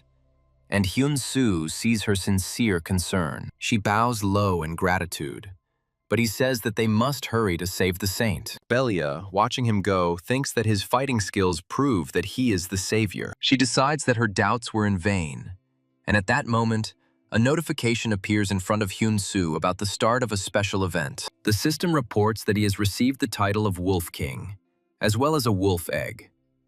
Hyun-soo is surprised by the title and wonders since when do wolves lay eggs. At the same time, a knight is hiding behind the trees, watching a detachment of warriors in the distance. A knight named Ji-hoon, a level 198 paladin, says there are a hell of a lot of enemies. His friend asks how many enemies there are, and Ji-hoon replies that there seem to be hundreds. He worries about whether they will be able to save the saint, realizing that they have a big problem. Another knight runs up to him, and Ji-hoon asks what happened this time. The knight reports that the saint has just been dragged inside by an evil priest named Jack. In a dark room, a priest wounds the hand of a bound saint, and she cries out in pain. The saint angrily asks the priest what he is going to do with her blood. The priest grins evilly and says that the magic circle is enough to curse one person. He activates a massive purple magic circle, declaring the return of the cult of disaster. The saint, sitting on the floor, anxiously wonders whether this must necessarily be a curse. The priest explains that the kingdom of Goyard has long had close ties to the Church of Dress. He adds with disgust that this connection irritates him quite a bit. The magic circle flares brighter, and the priest says that their great work began long ago. He imagines the king's confidant falling under the curse, which would be the perfect announcement of their return. Elsewhere, a knight named Belle suddenly falls to his knees, coughing up blood. The red-haired knight runs up to her and asks worriedly if she is okay. Belle tries to calm him down, saying that it's nothing and she's just a little tired. He catches the falling Belle and screams in panic to call all the royal doctors and priests. At her bedside, he desperately asks the doctor why he can't even guess what kind of illness it is. The doctor answers, "Your Majesty, that this is not an illness." The king turns around in surprise and asks why Belle fainted then. The priest explains that he now clearly senses the energy of the cult of disaster in her. The king angrily asks why Belle, since the cult of calamity has long since disappeared. But the priest does not know the answer. He asks hopefully if the priest knows how to solve this. The priest says that there are two ways: to kill the one who cast the curse, or to receive the saint's prayer. The king orders a decree to be issued that anyone who fulfills one of these two conditions will be granted a title of nobility. Meanwhile, a hooded youth, riding a huge black wolf, rushes through the forest with his pack. In the same forest, a squad of knights protecting children finds themselves completely surrounded by enemies in black cloaks. A little crying girl asks the knight if they can return to their mom and dad. The knight is determined to think that even if it is a game, little children cannot be allowed to suffer. He firmly promises the girl that they will definitely return her to her parents. Enemies in cloaks rush into the attack, shouting to kill anyone who tries to stop their great work. The knights order to run while they hold off the enemies, and someone breaks away. The girl stumbles and falls to the ground, screaming in horror. The enemy grabs her by the hair and orders the knights to drop their weapons if they do not want the child to die. The chief knight demands that the enemy release the child. The enemy mocks them for throwing down their weapons over such a trifle. While the girl begs for mercy, he declares that this pity will be their undoing. But suddenly, he is pierced by an arrow. The knight looks around in amazement, because he did not expect any reinforcements. A wolf rider appears with his pack, and the knight screams in shock, asking where the wolves came from. The young man gives the order to suppress these enemies in black cloaks. The Wolf King title is activated, and the pack growls furiously, obeying orders. The knight shouts that this is their chance and suddenly recognizes the savior as Kim Ji-hoon. Kim Ji-hoon asks in surprise why he is here, and a knight named Hyun-soo asks him the same question. Regardless, Hyun-soo thanks him for his help. He asks what brings Ji-hoon here and suggests that this is a special area for the priest class. Ji-hoon replies that he too has received a mission and introduces the girl in the white hood as Belia, the daughter of the saint. Hyun-soo shouts Lady Belia's name in shock and is glad that she is safe. Belia bows and says that she was only able to escape thanks to them. She adds that the savior who will help them has also come. Hyun-soo asks in confusion what savior means, and Ji-hoon just smirks and replies that it's something like this. Hyun-soo thanks Ji-hoon, but thinks to himself that he is a blacksmith, which means it will be difficult for him to fight. Ji-hoon directly asks Hyun-soo if he refused the guild's offer because of this quest. Hyun-soo sheepishly confirms this, and Ji-hoon then offers to help with the quest in exchange for joining his guild. A surprised Hyun-soo asks again about the guild, and Ji-hoon confirms that although it is small, it is second to none in terms of skills. Hyun-soo hesitates, thinking that if he fails the quest, he will be useless even if he joins the guild. Lady Belia tells the knight that she has not known Mr. Hyun-soo for long, but she believes in him. She looks up with hope, calling him the savior, chosen by God to save the saint. The knight sternly tells Hyun-soo that this is a very important quest that cannot be failed. Hyun-soo smiles confidently and replies that, of course, confia em seus companheiros de guilda. His three comrades stand among the defeated enemies, and the girl says that all that remains is to save the saint. The muscular guy with white hair looks around and asks where Hyun-soo is, the one who called them here. Suddenly, a blue holographic screen appears in front of them with a message from Guildmaster Hyun-soo. They look at the map with the red dot, and the girl asks if he is asking them to go there. Arriving at the place, they see frightened children and knights who are shouting about the penetration of strangers. Hyun-soo reassures the children, saying that everything is fine, because the new arrivals are his friends. Knight Coat is surprised to realize that this is the same famous Hyun-soo guild that was shown on TV. He looks at their artifacts with admiration, finding them simply amazing.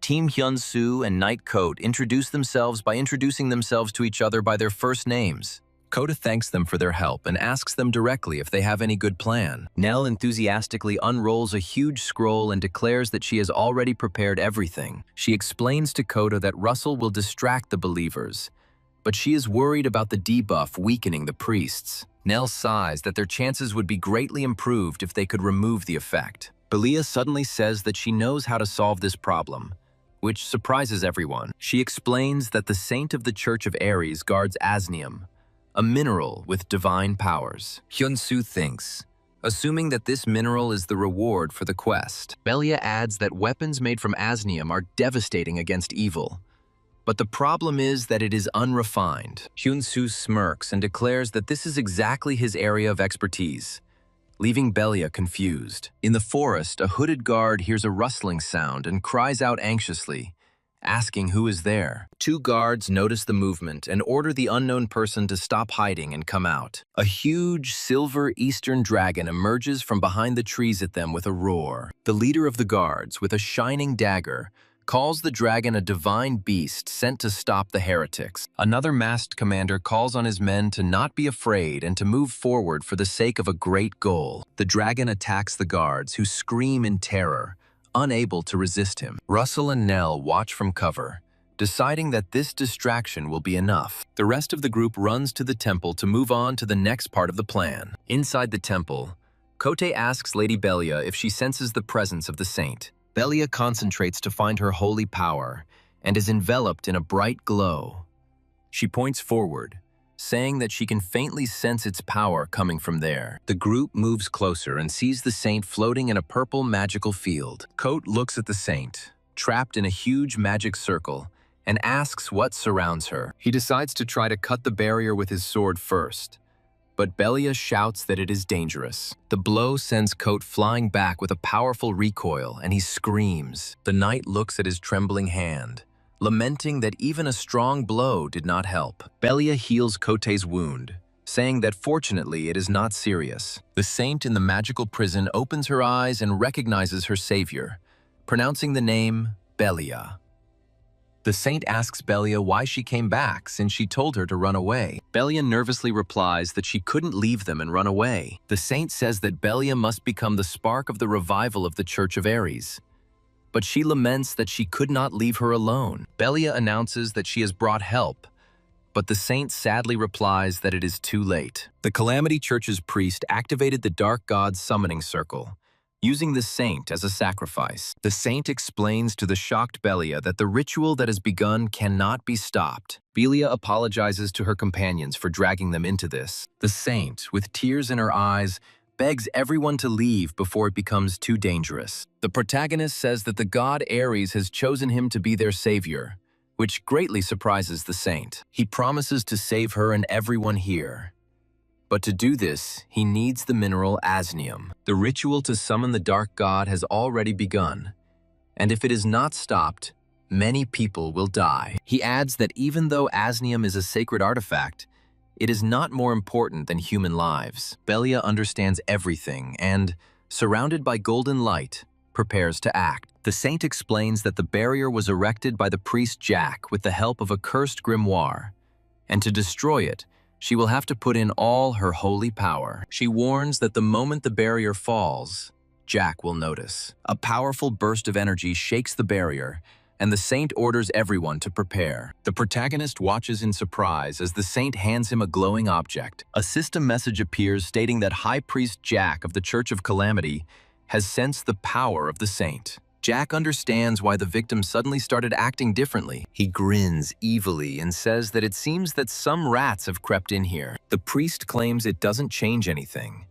but the helmeted paladin yells at him to stop talking nonsense and charges in. Suddenly, a magic circle appears in front of the paladin, throwing him back. The paladin screams in pain as he flies, and Jack irritably thinks, how dare some knight oppose him? The protagonist picks up his fallen comrade, but he, burning with shame, asks him to leave. The priest mockingly tells the saint to consider it an honor to become a victim to the evil god. The saint resolutely replies that this will not happen, because the god Ares brought saviors to them. Jack can't believe his ears and asks with disdain if she really thinks these guys are saviors. He understands who the saint so desperately believes in, and points his dark spear at them. A muscular warrior named Bark blocks the blow with his shield and asks if everything is all right. The protagonist, covering for Belia, replies that they are fine and is worried about Bark's condition. Bark boasts that this is nothing for a tank, but suddenly his face expresses shock. Jack is surprised that they survived his attack and admits that they are not just rats. He turns to the saint with a cruel grin and asks if she still had any hope. A huge, ghostly dragon appears behind the priest, looming over the battlefield. Mr. Hyun-soo quickly jumps forward to join the fight. The protagonist shouts that they will delay the enemy and asks the others to hurry. He drags Belia along with him, urging her to go forward, and she agrees. Paladin shouts at them to run, remaining to hold back Jack, who hisses angrily after them. An enraged Jack screams what they are up to and releases a powerful energy blast. Bark blocks the attack with his shield again and tells Jack that they are now his opponents. Jack angrily calls his opponents annoying bastards as he prepares a magical attack. He laughs evilly and decides to kill the warrior first and then catch up with the rest. Jack lunges at the attack, but the paladins hold back his blow with their shields. Meanwhile, Hyun-soo reaches the girls and confirms that he got the asnum. He immediately activates an emergency divine creation while holding a glowing object in his hands. Hyun-soo is surprised because this has never happened before. The system reports that there is not enough of something to craft the item, and creation is impossible. He tells his companion that for the first time he didn't have enough materials, and she asks again in surprise. At this time, one of the paladins fighting Jack cries out in pain. Jack summons a dangerous magical beast from the portal to increase the onslaught. A warrior in a black cloak dodges Jack's powerful attack. With a furious grin, he cuts through the magic circle with his glowing sword. Jack creates multiple magical shields to protect himself from the warrior's relentless attack. The warrior breaks through magical protection, causing surprise to the enemy. Watching the battle, one of the girls realizes that their allies are already at their limit. Jack manages to hit Rasen right in the face with an energy blast. Hyun-soo is thinking hard about what component he is missing. The girl asks if the weapon he creates is some kind of sacred relic, and he confirms it. She then suggests that there is not enough holy power to create it. The girl imbues the item with holy power and asks Hyun-soo to try again.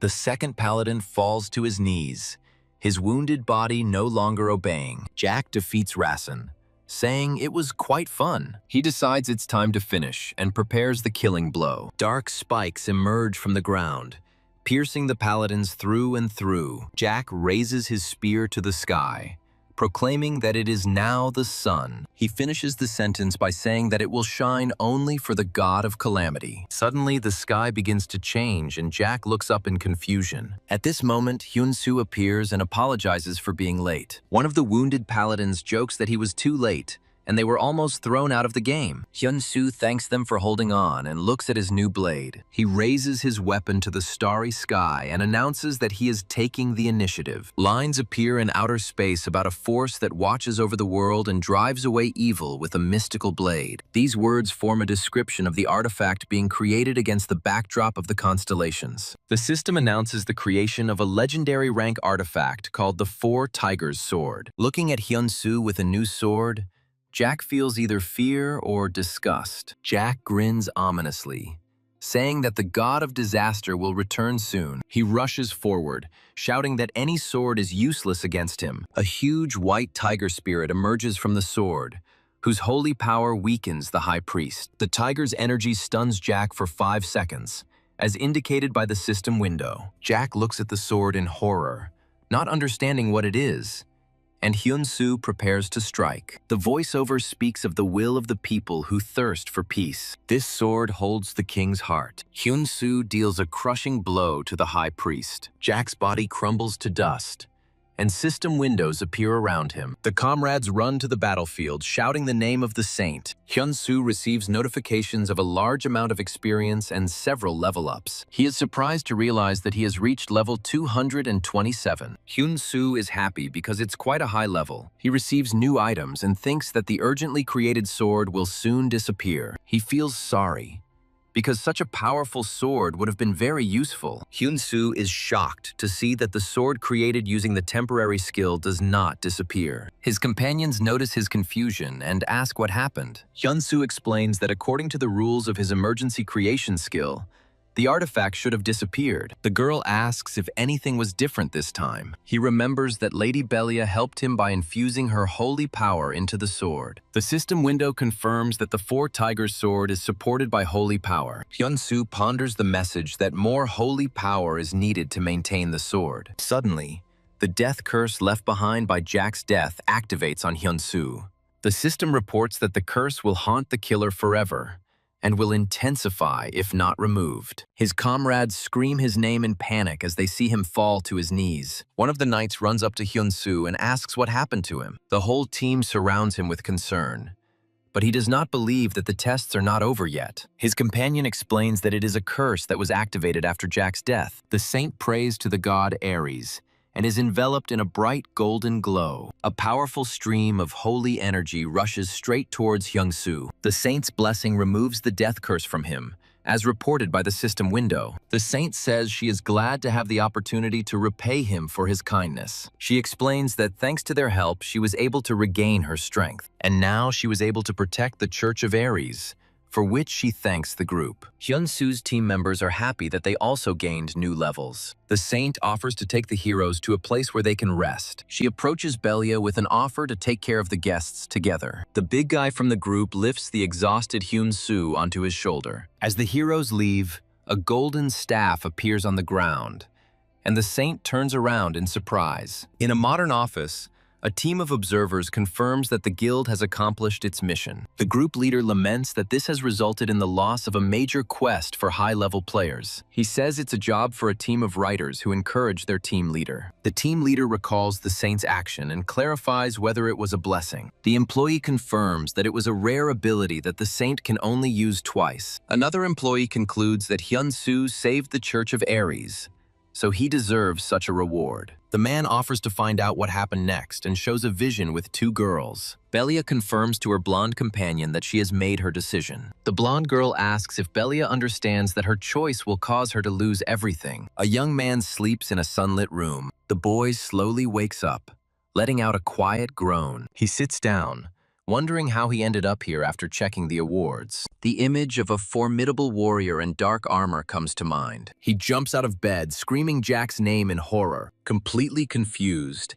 he silently looks around the unfamiliar room. Someone knocks on the door and asks permission to enter, calling him Hyun-soo. In a panic, he dives under the blanket and hastily allows entry. A girl enters the room with a tray of food and says that she is glad that he woke up. He thanks her for her concern, but she replies that it was her own wish. The girl puts down the food and says that she needs to give him something. She adds that she wants to ask him what is surprising about him. She shows him a glowing scroll, calling it the secret art of the Church of Aries. The girl hands over the scroll, explaining that the saint considers it to be the true owner. When he takes the scroll, a system window will appear with a description of the divine skill. He is amazed by the incredible power of the resulting reverse skill. Having thanked her for the valuable gift, he asks what she wanted to ask him about. She shyly peppers him with questions about what it's like to run a guild. Her questions about his status as the god of blacksmiths take him by surprise. He begins to suspect that there is another purpose behind her curiosity. When she asks about the Four Tigers sword,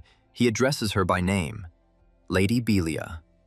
He notices that she asks too many questions. He asks point blank if she's actually trying to say something else. Belia acknowledges his insight and smiles. He invites her not to be shy and to speak directly about her desires. She is very embarrassed and has difficulty beginning to say what she wants. He pretends not to hear and asks her to repeat. Finally, she loudly and decisively declares her desire to join his guild. He says he is happy with such talent, but he has doubts. He doubts it because her child of the saint class is related to the church and travel. Hyun-soo asks if the church will allow it, but Belia answers confidently on the matter. She tells him that the saint herself gave her permission, which shocks him. In a flashback, the saint asks Belia if she is willing to lose everything for her decision. Belia, kneeling, firmly replies that she is ready for anything. She swears that even after leaving the church, her heart will remain with her forever. She begs the saint with tears in her eyes to let her go. The saint calls her by name with a smile and asks her to open her eyes. Belia looks at the saint in surprise, not believing her ears. The saint allows her to do as she pleases, without giving up her desires. The saint uses the metaphor of a bird in a cage as she releases Belia. The woman explains that Belia is only happy when she is free to fly in the sky. The saint asks Belia to use her gift where it is needed. Belia, with tears in her eyes, is sure that Lord Ares would have wanted the same.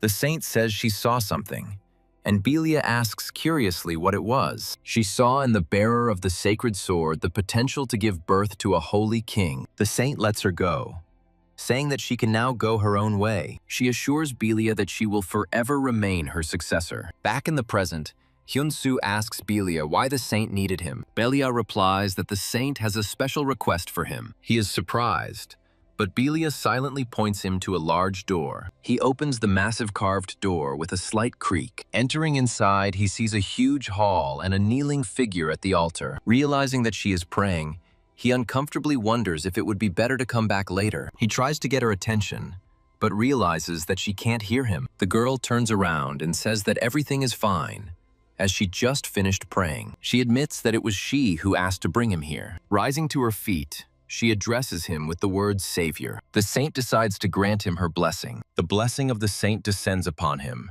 as reported by the system window. He receives 250 units of holy power for worthy deeds. After this, the The saint says that she has one request for him. She walks over to the sword lying on the floor, catching his attention. The girl carefully picks up a cloth-wrapped blade from the stone floor. His gaze changes when he recognizes the object. The saint explains that this sword was temporary and had to disappear. She remembers using holy power when the savior was unconscious. The temporary sword absorbed her power and took on a permanent form. She hands him the sword that has absorbed her divine energy. Now it has become a sacred relic, full of divine power. The four-tiger sword has been reborn as a shrine with new characteristics. She understands that her request may seem impudent to him. The saint wants this sword to become a sacred relic of the Church of Ares. He receives a special assignment to take the sword to the church and doubts his decision. The thought flashes through his mind that he can recreate the sword again. This is a legendary artifact that can be used or sold profitably. But the thought that his creation will become a revered relic appeals to him. Having weighed everything,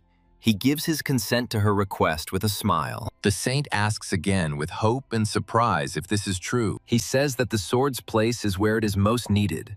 And for a blacksmith, this is an honor. Moved to tears, the saint sincerely thanks him for this gift. Suddenly, a huge, shining crystal materializes between the heroes. The saint carefully takes the precious mineral into her hands. She explains that this is the legacy of the god of blacksmiths and gives it as a reward. The system announces that a special reward will be given to him for his loyalty. He asks doubtfully if she is sure he can take all of this. The saint confirms with a smile that he fully deserves it. He realizes that due to the shock, he was unable to immediately assess the situation. Now he is delighted, because he has an incredibly rare mineral in his hands. Overwhelmed with emotion, he bows low and thanks her loudly. The system reports maximum closeness with the saint, but she wants to say something else. She says that since he presented the church with such a valuable relic, she promises to fulfill any one of his wishes if he has a request. Suddenly the scene changes and he is wearing armor and holding a bird on his hand. He turns to the saint regarding her promise to fulfill his request. He asks seriously if he can take advantage of this request right now. In the throne room, a guard loudly announces the arrival of the Marquis. Marquis Luckberg confidently enters the hall, accompanied by two advisors. The king, seated on the throne, coldly reproaches them for their intrusion without a word. The king asks with disdain if they have completely forgotten about decency. The Marquis apologizes for his insolence,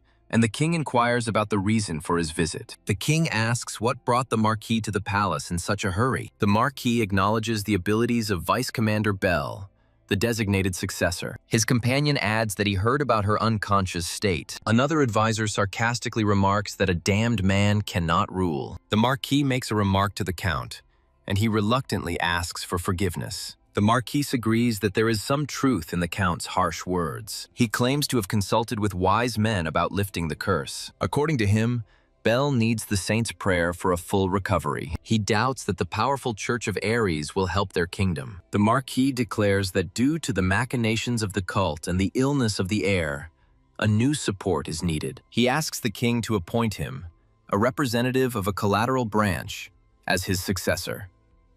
The king clenches his fist, thinking about the lack of response from the Church of Ares. He remembers his friend Hyun-Soo's promise to return from church soon. The king firmly declares that he will not abandon Lady Bell as long as there is any way. The Marquis speaks contemptuously of Hyun-Soo, calling him a pathetic blacksmith. He advises the king not to place much hope in getting help from the blacksmith. Someone apologizes for the intrusion, interrupting the conversation between the king and the Marquis. The assistant whispers in the king's ear that the expected guests have arrived. The king smiles predatorily and orders those who entered to be let in. The main character appears in the doorway wearing a hood, and the saint follows him. A mysterious hooded figure confidently ascends the steps of the throne room. The courtiers are suffocated by the oppressive aura emanating from the member of the Cult of Disaster. The king angrily asks how the rat from the Cult of Disaster dared to appear, and the nobles are horrified. The king calmly greets the newcomer, calling him by his name, Hyun-Soo. Hyun-Soo removes his hood and greets the ruler with a smile,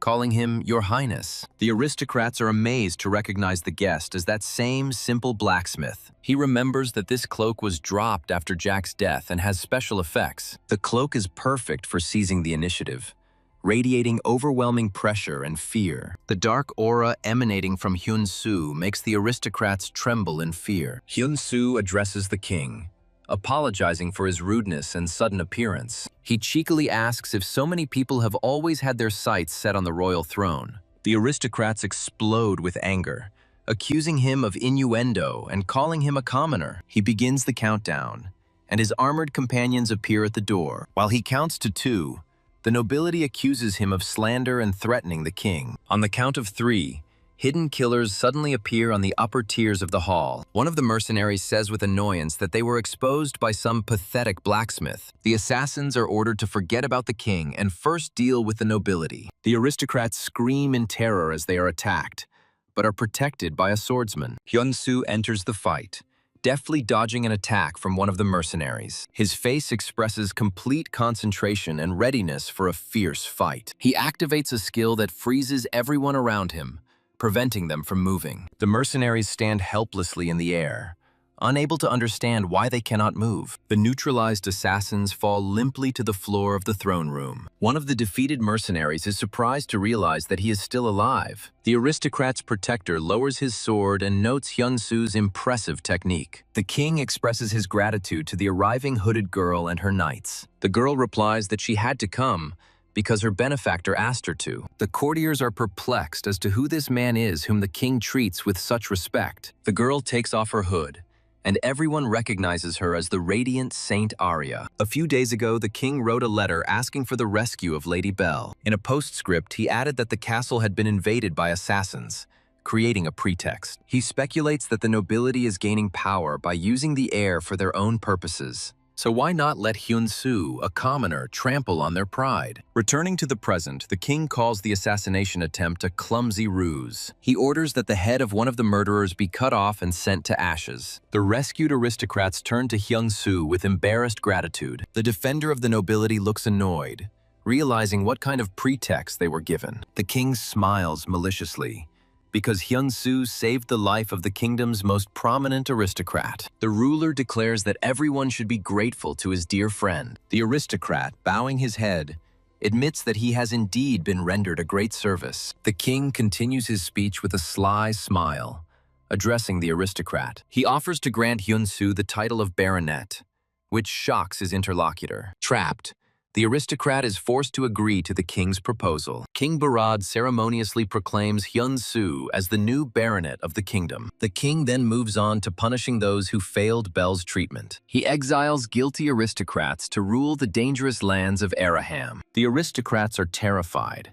as Araham is a deserted frontier teeming with monsters. The nobleman angrily realizes that the king has completely outplayed them. Resigned to defeat, he meekly accepts the king's order. The king orders everyone to leave the hall to talk to the saint brought by Hyun-soo. Belle is lying unconscious in her room, and someone is trying to wake her up. Coming to her senses, she dimly sees an unfamiliar silhouette in front of her. Her vision clears, and she recognizes Sir Hyun-soo and the saint standing next to him. Hyun-soo stops her attempt to get up, asking her to stay in bed. An exhausted Belle asks with difficulty why they came to her. She thanks him for his visit, but considers her situation hopeless. Hyun-soo firmly informs her that the curse that tormented her has already been lifted. The girl objects, saying that the energy of the disaster has completely consumed her body. She asks Hyun-soo to protect the king in her stead, considering herself a burden. Hyun-soo firmly and curtly refuses to fulfill her request. His refusal leaves Belle in shock, and she does not understand the reason. He reminds her of her duty, asking if she is not the king's swordsman. He appeals to her honor, asking if her oath of allegiance is worth nothing. Hyun-soo makes her think about the feelings of King Barad, whom she leaves behind. Belle, in tears, replies that she understands everything and that she gave in for a reason. Hyun-soo silently hands her something that looks like a handkerchief. He invites her to finally think about herself and her desires. Sobbing, Belle admits that she really does want to live desperately. The saint approaches the bed, and Hyun-soo calls Belle a noble person. The saint gently places her hand on the weakened girl's head. She says with a smile that she hopes for her healing and revival. A bright light illuminates the room as the saint calls upon the blessing of the god Ares. Belle watches in amazement as divine power fills her. The action moves forward a few days. to the papal palace of the Church of Ares. The saint discusses the turmoil that the cult of disaster has sown. Her interlocutor says that they sent the child to the saint at such a time. He reproaches her for having arbitrarily declared a certain object a relic. Pope Carcel strictly reprimands the saint for making decisions alone. Hyun-soo intervenes in the conversation, turning to his dad with an embarrassed expression. He politely but firmly objects to His Holiness, smiling. The Pope declares that he will personally inspect the sword for the sake of the saint's dignity. Hyun-soo hands him the relic, claiming that it is not the weapon of the god Ares. The Pope takes up the sword in reproach, calling the saint's words reckless. Suddenly, Dad's face distorts with extreme astonishment. The sword in the Pope's hands begins to vibrate, causing everyone to become confused. The saint admits her self-will, but tries to explain the value of the sword. Dad looks at the blade with trepidation and confirms that it is true. He raises the sword in delight, proclaiming it a sacred relic of Ares. Hyun-soo and the saint look at each other in confusion, not understanding what is going on. The pleased Pope asks what reward the saint is going to give the blacksmith. The saint sheepishly replies that they have not yet discussed the amount of the reward. Dad promises to call the treasurer so that Hyun-soo receives a decent salary. Hyun-soo says with relief that everything turned out well, and Dad rejoices in the background. The system window informs that his creation has been recognized as a relic, and its status has been increased. The new message says that the wolf egg is happy, and Hyun-soo is surprised. At night, in a distant kingdom, a gray-haired man studies a document. He reads the report carefully by candlelight in his office. The man crumples the paper in rage, cursing the idiot unknown to him. King Prehem learns that a new sword for Bharata was forged by a foreign blacksmith. The scene changes to the throne room, where the king is preparing for the ceremony. The red-haired king grants Hyun-soo the title of Baron of the Goyard Kingdom. Hyun-soo humbly bows his head, accepting His Majesty's mercy. The system confirms the rank of Baron and grants the right to command troops. The king turns to Hyun-soo, who looks up at him in surprise. He thanks the Baron for everything and asks him to continue to protect the kingdom and the world. The king says goodbye, citing a council meeting, and leaves. As he leaves, he expresses his hope to one day see Hyun-soo at the council table. The system informs that for sufficient merits he can be proclaimed a ruler. Hyun-soo is shocked and wonders if this means he can become king. Night Belle approaches him and calls him by name. Belle salutes and thanks him for giving her a second chance at life. She smiles sincerely, and the system notifies you about the maximum closeness with her. The system reports that Night Belle holds a second son in his heart. The action moves to the modern world, to a rehabilitation therapist's office. The doctor asks the patient in the hood to try to squeeze the hand expander. Hyun-soo struggles to grip the exercise machine, his hands shaking. He breathes heavily, admitting that this exercise is not easy for him. The doctor explains that due to nerve damage, recovery will take time. Hyun-soo says with hope that this is just the beginning and that things will get better. He assures the doctor with a smile that he trusts him completely. Hyun-soo thinks about his father's generosity in paying for his treatment. He learns from the doctor that his father's condition is also stable. Lying in his hospital bed, he understands that this is only the beginning of the journey. Full of determination, he promises himself to give it his all. He looks at his injured right hand and makes a decision. He decides to learn to use his left hand while his right one heals. In his forge, he sits thoughtfully by the fire. He recalls the last raid and its consequences. He remembers how his comrades defended him at the cost of their own health. He regrets that he couldn't take more damage to protect his friends. Suddenly, an idea comes to his mind related to the cloak. He examines the unique cloak of disaster and realizes its value. He decides to completely repair the artifact to make it more useful to the team. He activates his special ability, Divine Custom Repair. Its purpose is to strengthen the cloak's strengths and also remove all its shortcomings and weaknesses. A system message announces the start of the Divine Repair process. He concentrates entirely on imbuing the item with the desired properties. The repair process ends with a blinding flash of light. The Cloak of Calamity is upgraded to the Cloak of the Overlord due to his desire to protect his friends. He takes the updated and strengthened artifact into his hands. Donning a new cloak, he prepares to enter the portal. With a confident smile, he decides to try out the new thing immediately. Suddenly, a girl appears in the forge and urgently needs to talk to him. She calls his name loudly as she enters the room. As a test, he instantly activates the cloak skill, Overlord's command. The skill allows him to control all objects around him using telekinesis. The girl looks at what is happening in complete shock. She asks, shocked, how he managed to do this. He is surprised by her sudden appearance and looks around awkwardly. The skill's effect ends, and all picked-up items fall to the floor with a crash. He explains that it was an effect of the artifact he repaired. Belle is amazed by the incredible possibilities of the new skill. She excitedly discusses new tactical possibilities, and he changes the subject. She recalls the purpose of her visit and congratulates him on receiving the title. He modestly replies that this is their common merit. Belle says that now that he has become a nobleman, it is time for him to set new goals. The first goal, she said, is to gather her own soldiers. The second is to capture territory and become a real lord. He is shocked by this idea and doubtfully asks if he can really become a lord. Belle explains that it is too difficult for a baron to immediately become a lord, and Hyun-soo agrees with disappointment. She advises him to accumulate achievements recognized by the kingdom or to increase his noble title. Hyun-soo understands that it won't be easy either way and sighs thoughtfully. Belle notes that his guild is growing at a record pace compared to others. He likes the thought of a new record and smiles smugly.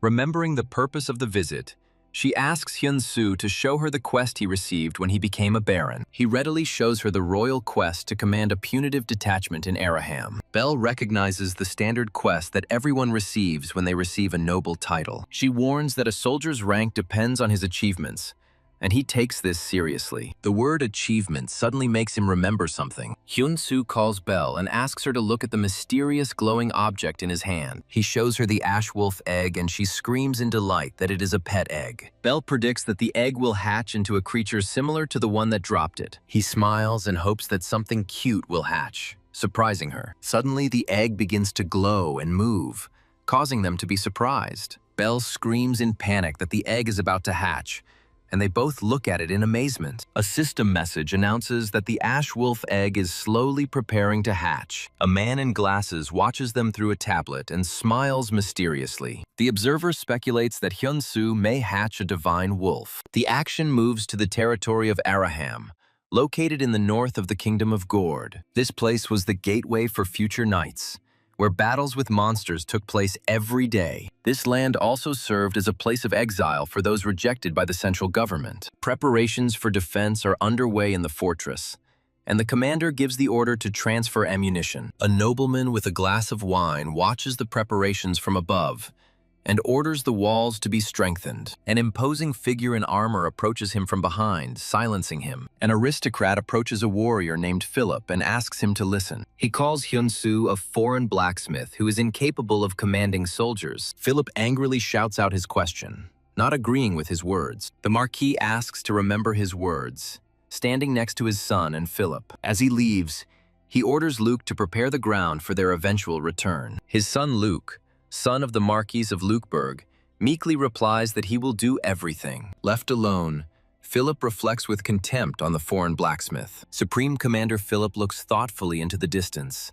pondering the new knight. He worries how many soldiers will die if such a man leads a punitive expedition. Suddenly, one of the soldiers trips over a rock while carrying a box of heavy cannonballs. The cannonballs roll out of the box and roll along the ground with a roar. The soldier screams in horror, and Philip looks with alarm at the rolling shells. Philip reacts instantly and shouts for everyone to lie down on the ground, holding out his hand. The cannonballs explode, and one of the soldiers is caught in the blast, screaming in pain. Suddenly, a hand shrouded in a purple aura appears, and the monarch's command is activated. The soldier looks in horror at the fireball in the sky, not understanding what is happening. A powerful explosion blinds everything around, shaking the earth. The stunned soldiers do not understand why the shell suddenly flew into the sky. A mysterious man emerges from the smoke and calmly asks if everyone is okay. The rescued soldiers thank the stranger and ask in surprise who he is. He introduces himself as Baronet Hyun-soo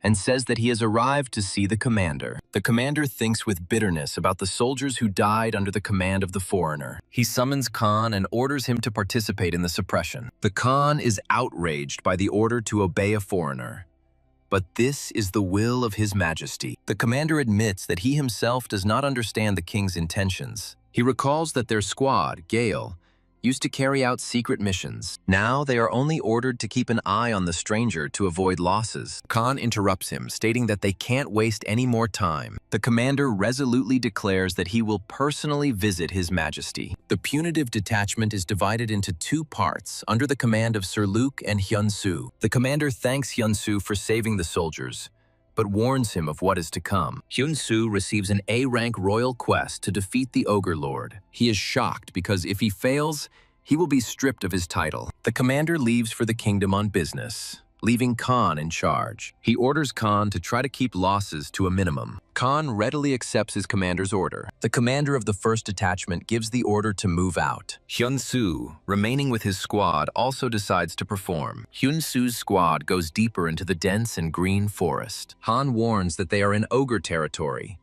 but Hyun-soo changes route. Khan asks in surprise why they should avoid the place with green leaves. He explains that the king of the giants, a most dangerous monster, lives there. Suddenly, the ground shakes under the weight of a huge bare foot. The soldiers notice a lone ogre and consider him easy prey, but seeing its gigantic size, they freeze in place in panic. It turns out it's not an ogre, but a giant cyclops, and the soldiers are shouting about retreat. Hyun-soo is confused as to why the Cyclops was here so soon. The Cyclops roars and swings his huge club. Two soldiers scream in horror as they see death rushing towards them. The monster's club hits the ground with a deafening roar. The monster raises his club over another soldier, who screams in despair. Suddenly, something sharp and fast hits the Cyclops right in the eye. The monster howls in pain, clutching at its pierced eye. It was Hyun-soo who threw his sword, saving the soldier at the last moment. The enraged Cyclops rushes at Hyun-soo,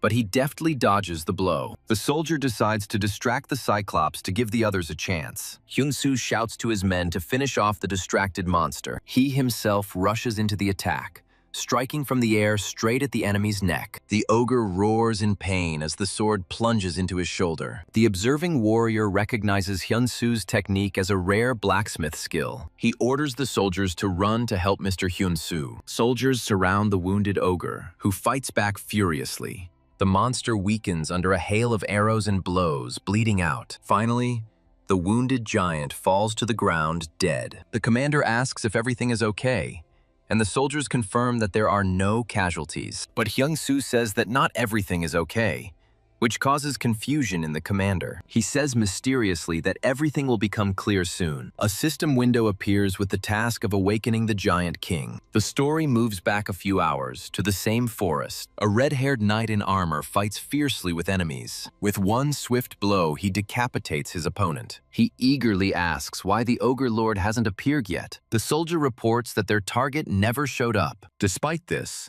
the commander orders to continue moving deeper into the forest. A subordinate reports that the soldiers are already on the verge of exhaustion. He begs them to retreat, as they are close to the territory of the legendary King of the Giants. But the commander coldly asks what difference it makes. He thinks he has to prove his worth after his father's humiliation. For him, legends are just legends, and he has no intention of backing down. One of the soldiers notices in horror an explosive scroll in the commander's hands. The commander confirms that he will use it to lure out all the hiding ogres. He activates the scroll, intending to cut off the Ogre Lord's head. The knight declares that he is the one who must perform this feat. The action returns to Hyun-soo's squad, where the soldiers are alarmed by the noise. Messages about the king's awakening and the monster's rampage appear before Hyun-soo. The notification states that giant monsters are beginning an attack. A level 292-headed Ogre Etten appears. He is followed by a Cyclops and a whole horde of other monsters. A small squad finds itself surrounded by huge monsters. One of the soldiers screams in panic that they will all die. The commander warns Hyun-soo that at this rate they will all be killed. He volunteers to be the bait and asks Hyun-soo to lead the soldiers away. Hyun-soo calmly turns her back to him and says that she refuses. The commander furiously asks if he is suggesting they just die here. Hyun-soo calmly asks in response if he said anything about death. Hyun-soo decides to use an emergency divine skill to prevent unnecessary casualties. He understands that this is exactly the power he needs right now. The legendary Vietnamese crossbow of the Golden Turtle fame appears in his hands. He takes aim, remembering the legends about this weapon. Just one shot from it is capable of hitting 1,000 enemies. A powerful golden projectile is released from the bowstring and flies forward. The projectile pierces the leg of one of the ogres, stopping him. The shot ricochets, injuring several more enemies. He hopes this will slow down the advancing monsters. Hyun-soo orders his soldiers to begin a punitive operation. He admits to himself that he has never commanded, but he is well versed in weapons. He orders the squad with shields to stand in a circular formation. The spearmen are ordered to duck and stand behind their shields. The ogres furiously rush at the soldiers' formation. One of the warriors rushes into the crowd of ogres, breaking formation. Hyun-soo shouts that the formation must not break and orders them to hold their positions. A huge ogre swings his club to crush the defense. One of the soldiers screams in horror, seeing his imminent death. Hyun-soo activates the Overlord's command skill to manipulate objects. He understands that due to the difference in levels, the effect on the ogre will be too weak. The ogre looks at his club, frozen in the air in bewilderment. Then he decides to destroy their weapons by pitting their clubs against each other. The enraged ogre roars, and Hyun-soo mentally calls him an idiot. Hyun-soo orders the shield squad to cover the top while the warrior fights. He says that he will deal with the enemies who have broken through himself. The warrior asks Mr. Hyun-soo to continue commanding them. Soon the battle is over, and all the ogres lie defeated on the ground. Hyun-soo stands in front of his squad and asks if all the targets have been destroyed. The soldiers enthusiastically respond that it is all thanks to his orders. He praises the soldiers for their excellent work and gives special mention to that warrior. Suddenly, Hyun-soo delivers a powerful blow to the warrior's stomach. He doubles over in pain and asks in bewilderment why he did it. Hyun-soo explains that this is the price he pays for his disobedience. He says that it is his duty to protect everyone, and asks them not to take life carelessly. The warrior understands that this commander is not like other foreigners. He sends everyone to retreat, and he himself goes to where the king of the giants is. The warrior remembers how Hyun-soo fought on the front lines, risking himself for everyone. He thinks that such a person is a real leader. Suddenly, the giant's giant foot crushes one of the soldiers. A dying soldier reaches out to his comrade and asks him to save him. The hand of a dead soldier lies lifeless in the dirt. The commander, in despair, blames himself for the death of all his soldiers. He looks at the stone giant and admits his guilt. The giant monster swings his huge club. Realizing the hopelessness, he resigns himself to death. Suddenly, the golem stops and lets out a surprised roar. When he wakes up, he doesn't understand who saved him because everyone was supposed to die. He recognizes in the savior the man who caused his father's demotion. Luke tries to get up, but the savior notices his injury. A stranger with a sword in his hand orders Luke to stay put. Luke shouts that he can't handle it alone, and it's his responsibility. The savior replies that honor can only be protected by remaining alive. He promises that Luke will answer for leading the soldiers to their death. He rushes into the attack, promising to call Luke to account later. The warrior delivers a swift, cross-shaped blow to the giant's body. A powerful sword attack splits the monster's stone flesh. He is surprised to notice that the wounds on the golem's body heal instantly. Dodging the blow, he realizes that blades are useless against this enemy. Then he decides to use another ability, and his hand flashes with light. Luke screams in horror, not understanding why he made his weapon disappear. A stone giant looms menacingly over an unarmed man. He activates an emergency divine mastery, and his hand glows gold. In his hand, a huge stone club materializes from light. Luke shouts in confusion as to what he is going to do with one club. He recalls the story of a man who once became a god. With a powerful swing,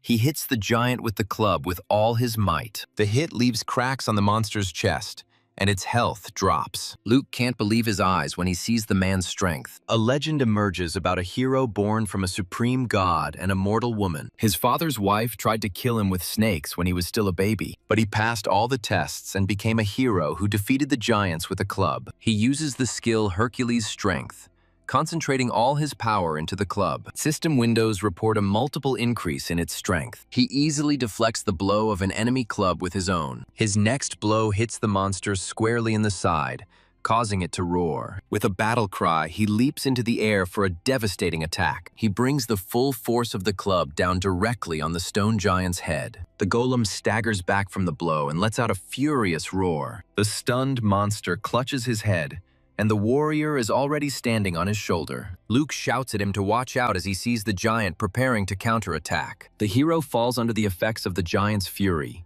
falling into fear and numbness. The giant delivers a crushing blow, sending the stunned hero flying. Flying through the forest, he crashes into the trees with a scream, losing health. His health rapidly drops below 20, and then 10%. He's afraid that critical damage will force him out of the system. His health drops to 0, and his body becomes enveloped in a bright golden glow. Asnium suddenly activates, restoring some of his health. The hero realizes with relief that he was saved by the effect of the mysterious Asnium. Meanwhile, the Giant King regains his strength and levels up. The giant's mighty blow sends the warrior flying again with a powerful shockwave. The hero runs away in panic, amazed by the incredible speed of the huge monster. He desperately tries to block the blow of the giant club with his weapon. His weapon shatters into pieces from the enemy's crushing blow. The girl is shocked to recognize his broken weapon as the legendary Club of Hercules. Luke shouts that he can't handle the monster alone and needs to retreat. But the hero refuses to retreat,